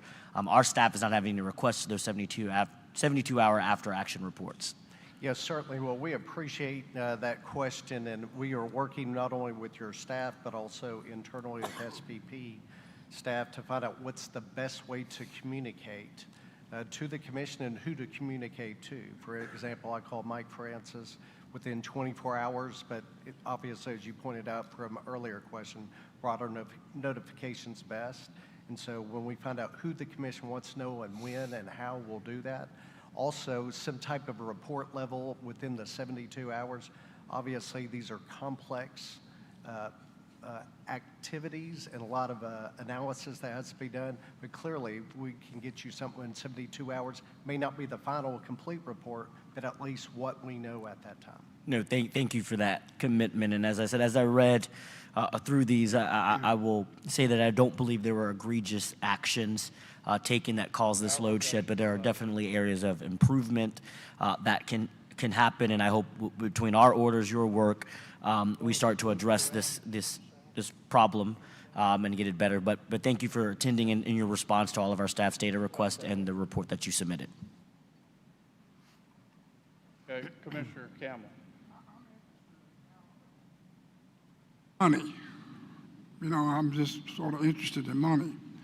And I want to know how much SWEPCO pays you to belong. That's SWEPCO I'm talking to you back there. SWEPCO pays to belong to your organization. How much do you charge SWEPCO to be a member of your organization? I would defer to SWEPCO. I think we may have included some of that, or SWEPCO did in some of the data requests. But it's based a rate based upon the usage of the system. Would you have any idea of how much they might pay you they pay you to keep their electricity on? Is that correct? Part of it, help them manage the grid. That's why they belong. Yeah. That's the whole theory behind you guys, that you put you together and you can wheel out electricity here and there, and it's better than just a company do it. About how much do you charge SWEPCO to do that a year? I don't know off the top of my head. Well, would it be $1 million? It would be north of that. Yeah. North of $1 million? About 10 million? North of 10 million? It certainly could. I don't know. We know what AEP's load is, and so that's a part of it. So let me see if I got this. They give you $10 million to, I'm just saying 10 million. You said it was okay, but maybe I'm fudging a little bit. I don't know. But anyway, they give you $10 million to keep the power on. But you know where SWEPCO gets the $10 million? They get it from us. They get it from my friend here, from Lake Providence. That's where they get the money. SWEPCO doesn't get it. Energy gets it from you guys. But you take money from poor folks' pockets. And, you know, Louisiana's one of the, and Mr. Francis don't like me to say this, we're one of the poorest states in the United States of America. And we don't have the cheapest electricity, by the way. We're about the 5th poorest state, and electricity's about third or something from the bottom. And we have, some of our electricity is very expensive. So I'm just wondering how, and I was wondering if you could get me, and I'm not on your board anymore because I quit. I quit. Before I quit, I wish I'd have got a member, the people that was working there and how much you paid them. I'd like to see some of these salaries that some of these people make. I'm not saying you're not qualified. I don't know. It looked like Cape Canaveral when I was there. But anyway, I was just wondering how much money you guys make, because you take it from the people's pocket. SWEPCO takes it from me. and all the people, I represent 1 million people, and about 500,000 is on SWEPCOs, so that's what you do. So I'm just wondering about that. You think you could get me that? Yeah, a lot of that information is public record as well. Well, I know. You think you could get it to me? Sure. Yes. I appreciate it. Thank you. Thank y'all for coming. Thank you for, we'll see you at the next meeting, okay? All right, thank you. Motion, we called we already moved to accept the staff's report. Is there any opposition? Is in opposition to the staff report? Hearing none, it's approved. Thank you, staff. So moving to Exhibit 13, it's docket numbers X37602, X37603, and X37604.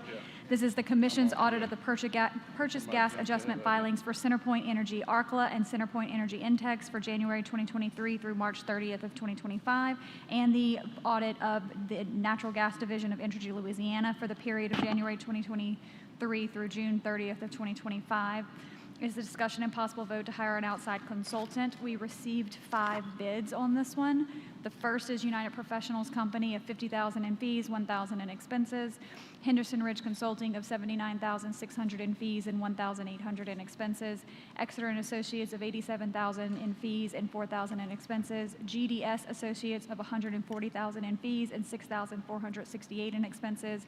And London Economics International of $193,896 in fees and $3,608 in expenses. And staff makes no recommendation as all bidders are qualified.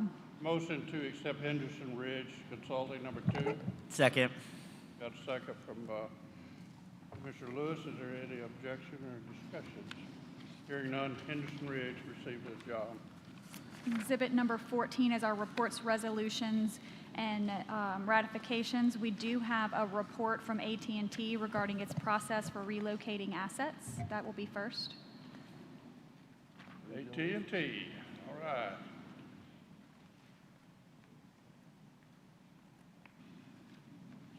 There's no lawyer, no assistant, all by yourself, okay? Just me, Commissioner. Good afternoon. Stephanie Dwaron with AT&T.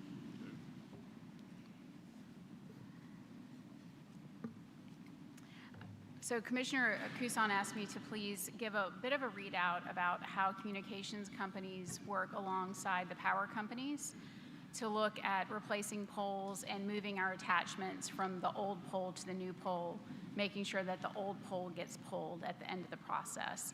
So just a bit of a quick walk down of what that process looks like. So a company recognizes that a pole needs to be replaced for whatever reason. Maybe it's a safety issue, the pole needs to be replaced. And they go out there and they start the process for placing the new pole. Whoever is placing the new pole then communicates with all the pole attachers. We have a software system that we commonly use, the pole attachers and the pole owners, to communicate with each other about those poles that have been placed and when an attacher needs to move to the new pole. So what happens is when you look at a pole, kind of the stack on a pole, power is always at the top. And that's for safety reasons, right? So power's at the top, and there's a certain distance from the top attacher for power to the next attacher, which is usually communications. And then if you have multiple communication companies on the pole, which is very common these days, there's lots of us out there in the communication business, then they're stacked a certain distance from each other. So as you're removing an old pole, power always moves first to the new pole, and then each attacher gets notified of their need to move over. AT&T is always at the very bottom of the pole, so if we're on a pole, we're going to be the very last one to transfer over to the new pole. So once that is done, then the pole owner is notified via that software system that all the work's done, the old pole can be pulled, and the pole is pulled out.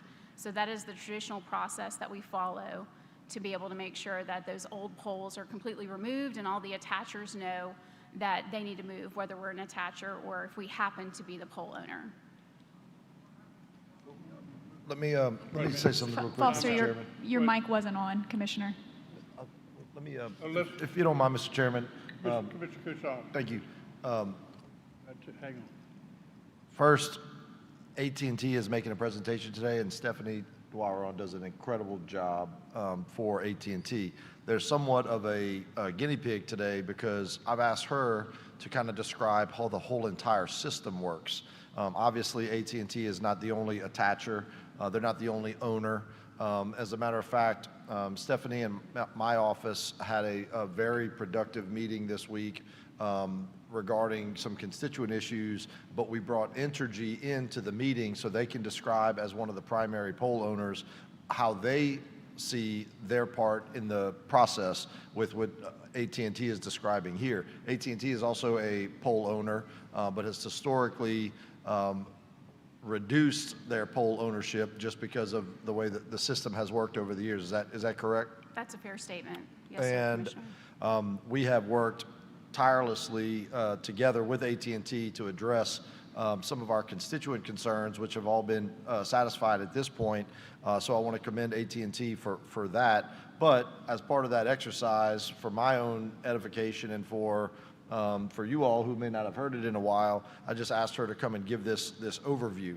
As part of that overview, I did want the staff who's going through all of our old open dockets, and we're trying to move some dockets into the dustbin, I guess you could say.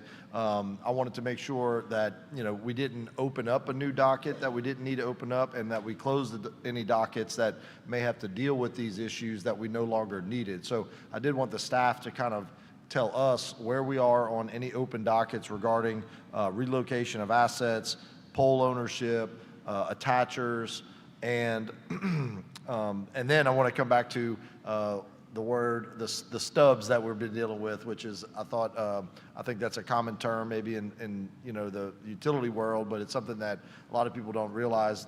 When they're calling us, they're calling about the stubs. They're calling about the stubs that are out there, who owns them, why are they there, how long is it going to take to get it out of the way. But can I turn it over to staff first, if you don't mind, before the rest of the commissioners ask you any particular questions? Where are we on our dockets? So there are, to my knowledge right now, we have 2 dockets open related to pole attachments. One is specific to 5G attachments. That one I think is still going on. There is an outside consultant on that one. I think they are still interviewing and just talking to the utilities and to Ms. Dorwan and all the other types to figure out how that works. That's all I know about the 5G docket. The other docket that we have open is, we just coined it the pole viability docket. That docket has a final recommendation from staff in the docket that has never been voted on by the commission. But my appreciation of that is that was because based upon that final rule filed, there was a lot of comments filed by stakeholders, utilities, pole attachers, and the like, that had issues with the rules, mainly that they were extremely onerous on the utilities and the attachers in the sense of reporting requirements and time of reporting, as well as just getting inventories. So that's one we can go back and look at and see whether it needs to move forward or close, but it sounds like from y'all's conversations, there is a process already in place that maybe we don't need that docket we want to open. remove red tape to get Exactly. the stub out the ground. We don't want to add red tape. Yes, so I can certainly get a little more information on that and report back to you, and if we can close that docket, we absolutely can, no issues. That would be fantastic. And yeah, if we move to 6G, I guess we can close the other one too. Yeah, true. Commissioner Campbell, I think, had a question. Commissioner, you turn your mic on. There you go. When you take out the poles, what happens? A lot of them are disregarded. I know some of them are not in good shape. But what happens to the ones if you take them out and they're in good shape? What do you do with them? I'm not sure, because in many cases they're not reusable. The reason they're being removed is because they're aged and they're such that you wouldn't want to redeploy them. But I can take that question Unless you back don't for use wood poles anymore. We still, yes, wood poles are still commonly used. I know, but a while ago you were talking about some poles are not wood now. Well, if a wooden pole is pulled out, sometimes it's because it's really old and it's aged and it's not in a condition that you want to put it back in the ground So again. you have no So set way scrapped. of getting rid of them, right? Is that what you're telling me? For the ones that are reusable, I can take that question back for you and let you know. Okay. Commissioner Scametta. Just a couple things. Actually, this isn't an altogether new issue. I think some years ago we had problems where there was new roads being made and we had transfer of power and transfer of communication lines. And I know there's a certain amount of time available to you to do the transfers and effect the transfers. And so obviously the staff has looked at this before. We just need to, make sure that the communications are in place to make sure that the transfers are put in a position to get done in a timely manner. And then the old poles pulled and, moved out and not just left on the side of the road. I think that's going to be a critical thing. The one thing I wanted to add, since you were here, and Brandon, this is also for your attention, and what I'd like to look at is a report from AT&T, and Brandon, I'd like you to look at this, possibly because I have a complaint from a constituent in Jefferson Parish, and might require a presentation from both AT&T and Jefferson Parish government at the October meeting. There's issues that sort of resurrecting sort of de novo from pre-2008 issues of the fees associated. I guess what kind of fees would you call these? There's franchise fees. We have that franchise. exist sometimes, yes. Okay, so franchise fees associated with permitting of services in municipalities and also parish governments, right? Problem is, my understanding is that in Jefferson Parish, private enterprises that are customers cannot get permits for attachment because of the franchise fee issue, and that is a federal matter and not a state or a local matter, and that had been resolved some years ago, actually during my predecessor's service as a commissioner, and it might have to be looked at again. Brandon, I mentioned him because he's the expert on telecoms, or old telecoms. To the extent we still have any. I'll put it this way, rotary dial telecoms. Yes, yes. But I think we might have to have an open dialogue about this and a discussion to make a determination about jurisdictional supremacy, because we need to find out what needs to be done, because I've got private consumers who are trying to get your service and they can't get it, and even though we may not have full jurisdiction or jurisdiction elements over our fiber, I do think it's a regulatory compact issue, and I think we need to look at it and have a discussion about it. So I'd like you to work with Brandon and then work with, I guess, President Shang's office and make a determination of how we can get together for October and have a discussion about this. Understood, Commissioner. Thank you. I'd like to compliment Ben Ledley's work. Whatever I call him, he jumps on it. So probably wish you had a dozen Ben Ledley's working for you. Okay, thank you. Thank you. He does great work. Thank you. Mr. Chairman, but it's for staff. In the poll viability docket, I know we've had these conversations. I would love for us to see if we can toy with the question about pole attachments. I know that docket has other requirements, reporting, but I think knowing from, I can speak at least from my district, and I'm assuming the others would say, we get a lot of questions about the communication and the coordination of these pole attachments and why those stubs are still there. And so I think there is some work, if potentially, even without going to the full rule, if there's some wiggle room within that rule to maybe limit the scope of that final staff report, or just some processes forward going on particularly that question while we deal with the other questions in the poll viability docket. Sure, so I'm going to repeat to make sure I understand, but you would like us to narrow that docket to specifically look at communications associated with pole attachments between the utilities and the attachers. We can certainly look, honestly, I haven't looked at that report and I don't know how long, so I'm not sure what addresses that, if any. If it doesn't, obviously, we can work to put out some sort of proposed rule in that docket to address the communication issues if necessary, and then have stakeholder feedback on that. Great, thank you. Yeah, but I mean, I believe that I haven't read the report in God knows how long either. But I think there's a lot of great stuff in there, but I think there are places where we can just take some bites at the apple rather than trying to solve the entire issue of pole viability, but that we can move, especially on this issue, which I think I know from our local government has been probably the biggest conversation, and it's not just for you, Stephanie, at AT&T, just across the board. That's the question I get a lot from my city council members about that, and I think that's an issue I would love for this commission in the near future to at least bring some resolve. But and also, Stephanie, while I have you, I want to thank you for you and Ben for all the assistance in my district as well. You were very timely, responsive to the calls. I know part of some of the complaints that we send to you are not in our regulatory jurisdiction, but I appreciate that you never tell me that you shouldn't tell me that. You just try to work on it, even if it's not in our jurisdictional authority. So really appreciate that service. Thank you, Commissioner. Thank you, Stephanie. Appreciate it. Okay, We have resolutions. We do, yes, sir. Well, not resolutions. We have 3 ratifications. The first ratification is a discussion and possible vote to ratify the votes taken by Vice Chairman Skrmetta acting as this commission's representative of the Board of Directors of the Organization of MISO States. And staff recommends that the commission ratify Vice Chairman Skrmetta's votes taken on June 9th and July 7th of 2025 as the commission's representative to the OMS. Motion to accept staff's recommendation for. And Commissioner Skrmetta abstains. Skrmetta abstains. Abstains. Is there a second? Second by Commissioner Lewis. Any objections or one abstention? It's passed. Okay. There are also discussion and possible vote to ratify the votes cast by Chairman Francis, acting as the Commission's representative on the Regional State Committee of the Southwest Power Pool, and staff recommends that the Commission ratify Chairman Francis's votes cast on August 4th, 2025, as the Commission's representative to the SPP-RSC. Move to ratify the vote of Chairman Francis. I'd have to abstain. I second. Second by Commissioner Campbell. And then lastly, there is discussion and possible vote to ratify interventions of the Commission in RTO-related or other FERC-related proceedings.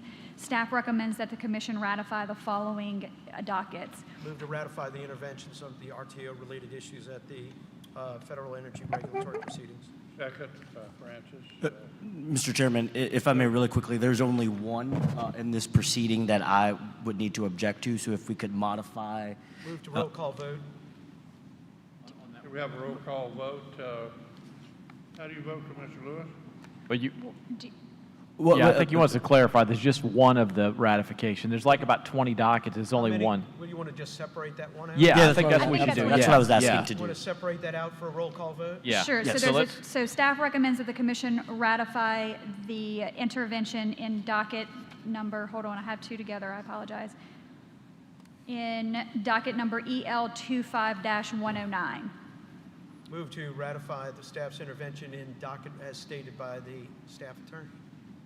And second that motion. And then I have an objection, Mr. Chairman. I'm going to be extremely brief on why I'm objecting to the complaint against Tranche 2.1. I just have some concerns with this complaint. I think it's a little based on some hypotheticals, and I've also spoken with some of our MISO North commissioners who have some concerns about how this may threaten their economic development. And so I would urge us to take a second look and think about how we react to this. Tranche 2.1 has no cost allocations to the state of Louisiana. And while there are some concerns, and I think there are some assumptions in Tranche 2.1, I am worried it may jeopardize future conversations around long-range transmission planning, especially in MISO, which is very much needed. I am also worried about what this may do if FERC upholds this complaint to the ARIS process, which we've talked significantly about earlier today. Some of that ARIS process that MISO developed has assumptions in them based off of Tranche 2.1. And so if FERC upholds our complaint, it could actually slow down what we just voted on earlier today, META, by somewhere up to 8 to 10 months, simply because of the assumptions that were used in the ARIS process, which we've already filed for META could be there. And so I just had to object to this because I think there are still further conversations in Tranche 3, cost allocations. I think MISO has made it very clear that they respect the South and they will listen to our concerns, and Tranche 2.1 will not become the framework for Tranche 3, but that is the reasons why I must object today to this ratification of the intervention filed at FERC. Move for a roll call vote. Excuse me. Commissioner Husson.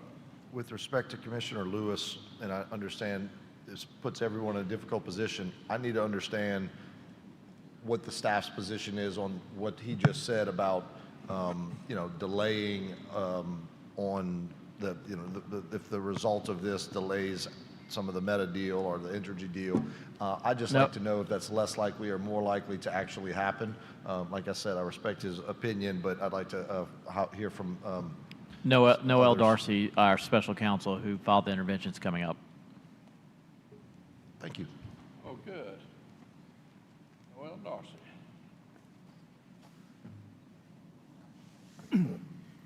Thank you, Commissioner Kusan. This ERIS issue, it's something I just learned about today. MISO is indicating that when it models the ERIS process, it includes the Tranche 2.1 projects in that modeling process. And if somehow in the future that 2.1 stuff went away because of this complaint or for any other reason, that it might interfere with that modeling. I don't know if that argument is accurate or complete. We haven't had a chance to think about it. Like I said, I learned about it at the commission meeting today. But the ERIS process has been approved by the FERC. The first window of ERIS projects have been submitted. The deadline's passed. If the ERIS process is supposed to study those projects beginning in the September, October time period. If this, complaint runs its course, I'm sure it's going to take several months. But as to a definitive answer as to whether that's going to create a problem or not, I just can't tell you because I just don't know. We haven't thought it through, and we have to discuss it with our, with UPC and our experts to look at what that issue might be. And I will say that complaint, was originally from North Dakota. There are several other states involved. Even if we weren't involved in it, I don't see that complaint going away. So whatever problem there's going to be is going to be there whether we're a signatory to the complaint, an intervener, or not involved. Outside the tent. Okay, thank you. You just answered my question. All right, move for a roll call vote. Okay, roll call vote. Commissioner Campbell, how do you vote? Yes, okay. Commissioner Kutzall, how do you vote? Yes. Commissioner Cometa? Yes. Yes. Commissioner Lewis? No. Lewis, chair votes yes at 4 to 1. It passed. And does the reading you made of the other one still count for the reading of the in-ring? I think so, yes, sir. So it would just need to move to ratify Move the to ratify the previous reading of all other Interventions. proposed ratifications. Chair seconds it. Any Okay, and then Any opposition? Hearing none, it passed. moving back to exhibit number 3, which is docket number R31106. This is the Commission's rulemaking to study the possible development of financial incentives for the promotion of energy efficiency by jurisdictional electric and gas utilities. Is a discussion and possible vote on the Louisiana Energy Efficiency Program rules. Staff recommends that the Commission adopt the LEAP rules filed on August 7th, 2025. And Commissioner Kusan, I believe, has a motion. I do have a motion. Would you like me to read it? Okay.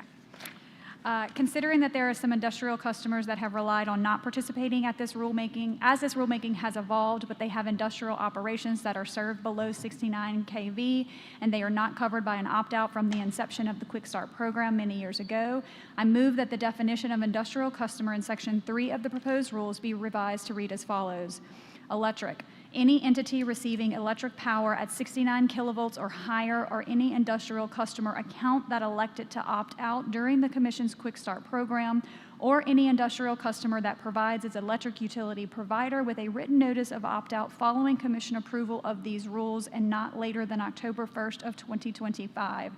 Consistent with the Quick Start program, eligibility for opt-out shall be limited to large industrial customers having one or more individual electric service accounts within its utility service providers service territory with a combined aggregate demand of 5,000 kilowatts or more, and only customers with annual peak loads equal to or greater than 200 kilowatts located within the utility service territory may aggregate. I also move that by September 1 of 2025, the electric utilities that have currently existing industrial customer opt-outs under their Quick Start programs notify such customers that they have already elected to opt out to avoid duplication of time and effort. That is the motion.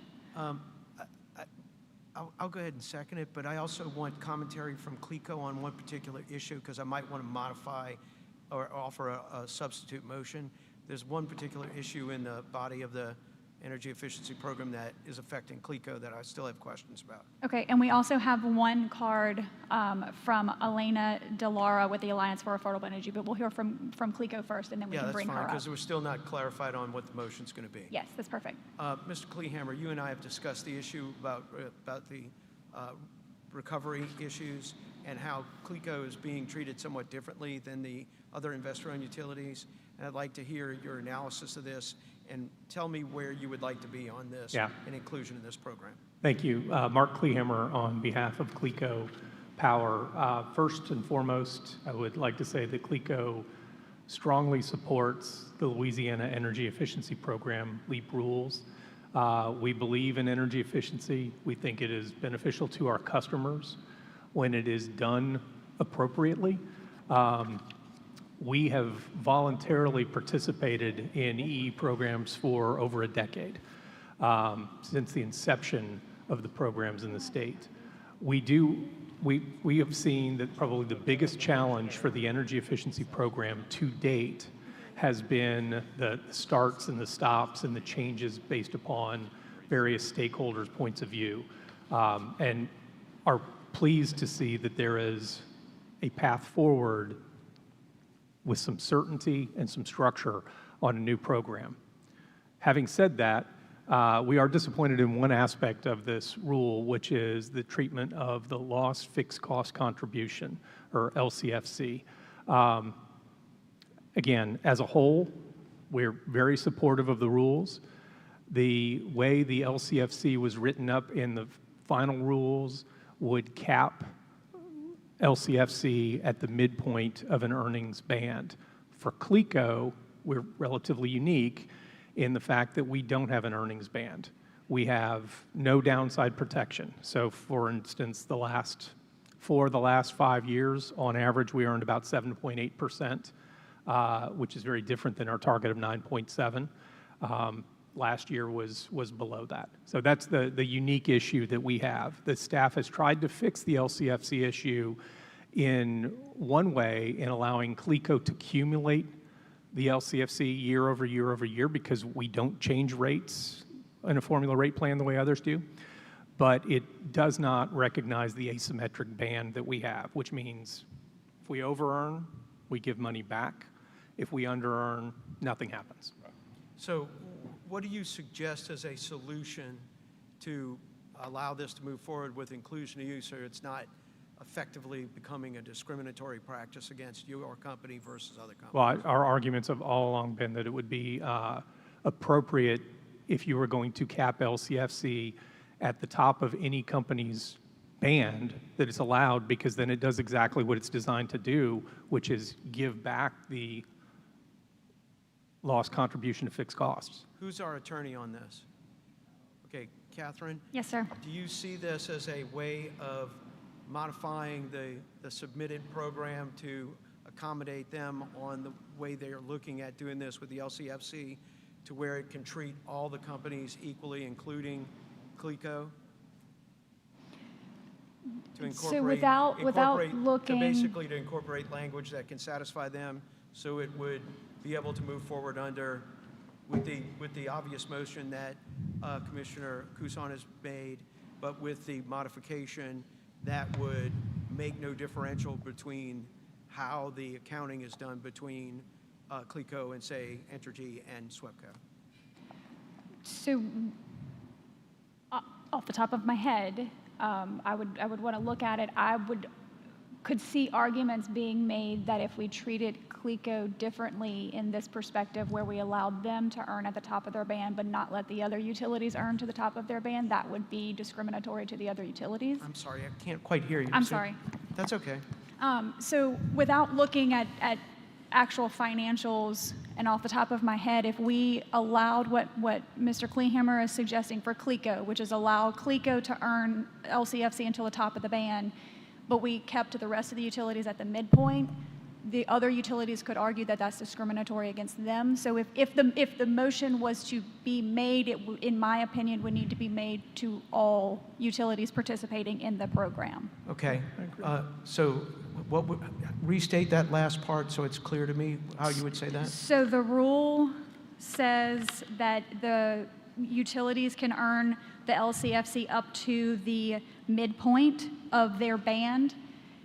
To accommodate what Mr. Kleehammer is pointing out, that language just in the rule itself would need to be changed across the board to just say all utilities could earn LCFC to the top of their respective bands. Okay? Agree. And that's a very simple change. Okay, well, I would offer a substitute motion to approve the energy efficiency program, including the language of Commissioner Kusan's language associative with the issues that he has restated, but allowing to change the LCFC to the top of the bandwidth. And that way, all the companies would be treated in the same pathway, and there would be no question about CLECO having a discriminatory practice held against them. And that's my motion. Got a substitute motion. Is there a second? Is there a second? No second, it dies, Kleehammer. There you go. All right. Okay, I'd file suit if I were you. Before we Discrimination is a terrible thing, Mr. Kleehammer. Before we ask if there's any opposition to the original motion by Commissioner Kusan, which was seconded by Commissioner Skrmeta, we do have Ms. Wait, Commissioner Oh, Campbell I'm sorry. said he seconded my motion. You, I called it up. She said she didn't hear you. you're seconding Commissioner Skrmeta's He's substitute seconding my motion? substitute motion. Okay. Okay, let's call a roll call vote. Whoa. Before we do roll call vote, we do have a public comment Oh, yeah, card that's from right. the Yeah, from yeah, the but Alliance. somebody's gotta come in. So, I mean, Mark, if you just want to stay just in case. Okay, But Ms. thank you. Delara, if you'd like to come up.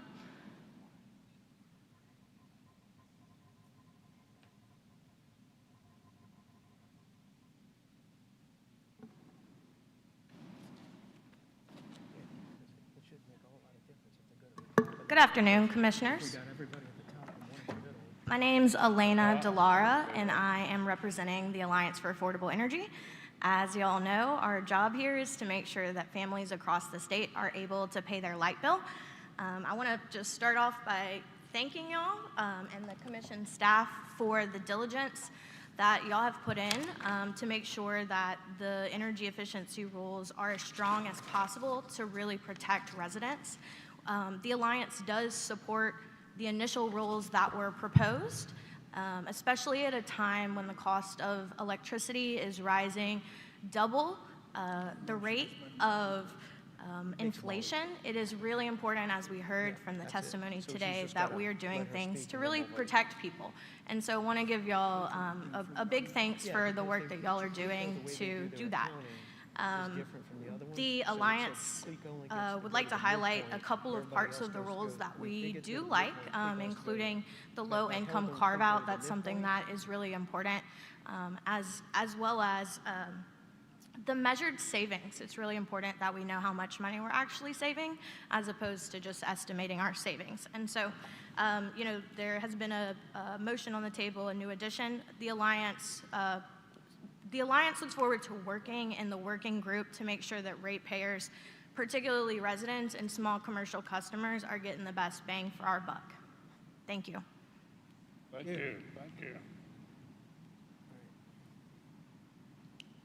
Okay, so we have a substitute motion on the floor by Commissioner Skrmeta, which incorporates Commissioner Kusan's revisions to the industrial opt-out or exclusion language, as well as increases the recovery to the top of the band for lost revenues on the utilities, which was seconded by Commissioner Campbell. Correct. And we vote on that first, correct? Yes.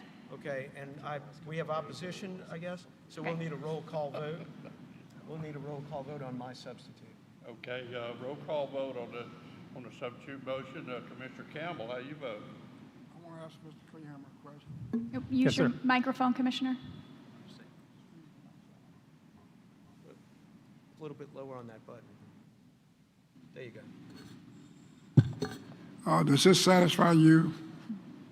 Yes, Does it help you, or does it make it fair? it makes it fair. I think it makes it fair across the It board. for wasn't all. fair. It is not fair when there are participating utilities and there are non-participating utilities, and those that participate are taking on a risk that is capped. So I think it makes it fair for all participating utilities. got a yes from Commissioner Campbell. Yes from him. And how about Commissioner Scametta? Yes. Yes. Commissioner Crusoe? Yes. Mr. Lewis? No. Chair, in sympathy for Commissioner Campbell, has come out and go vote yes. Okay. So Thank we you, got a sir. 4-1. It passed. Okay. All right. Thank you very much. Okay, we have one last agenda item. Yes, sir. Does that mean our rules for energy efficiency are completed? Yes. Thank you. I just wanted to, I would like to say yes. okay, thank you. Close enough for now. Man, I could almost object to We that, might but I have don't more think I stuff. can. We might do more later. You're right. So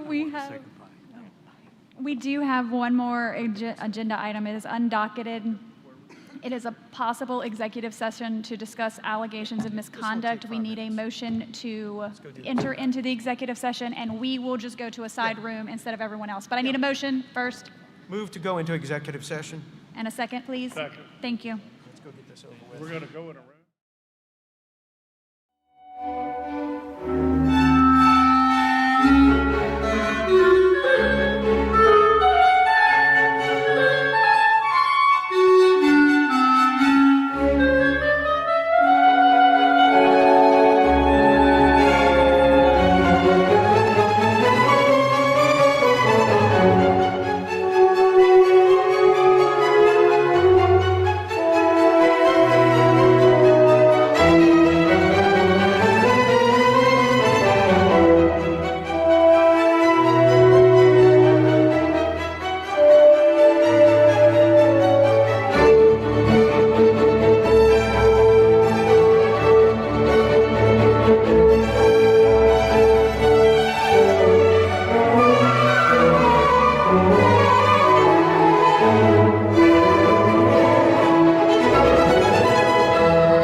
And, are we running? Okay, great. Move to adjourn. Move to adjourn, I'll second it. It's over.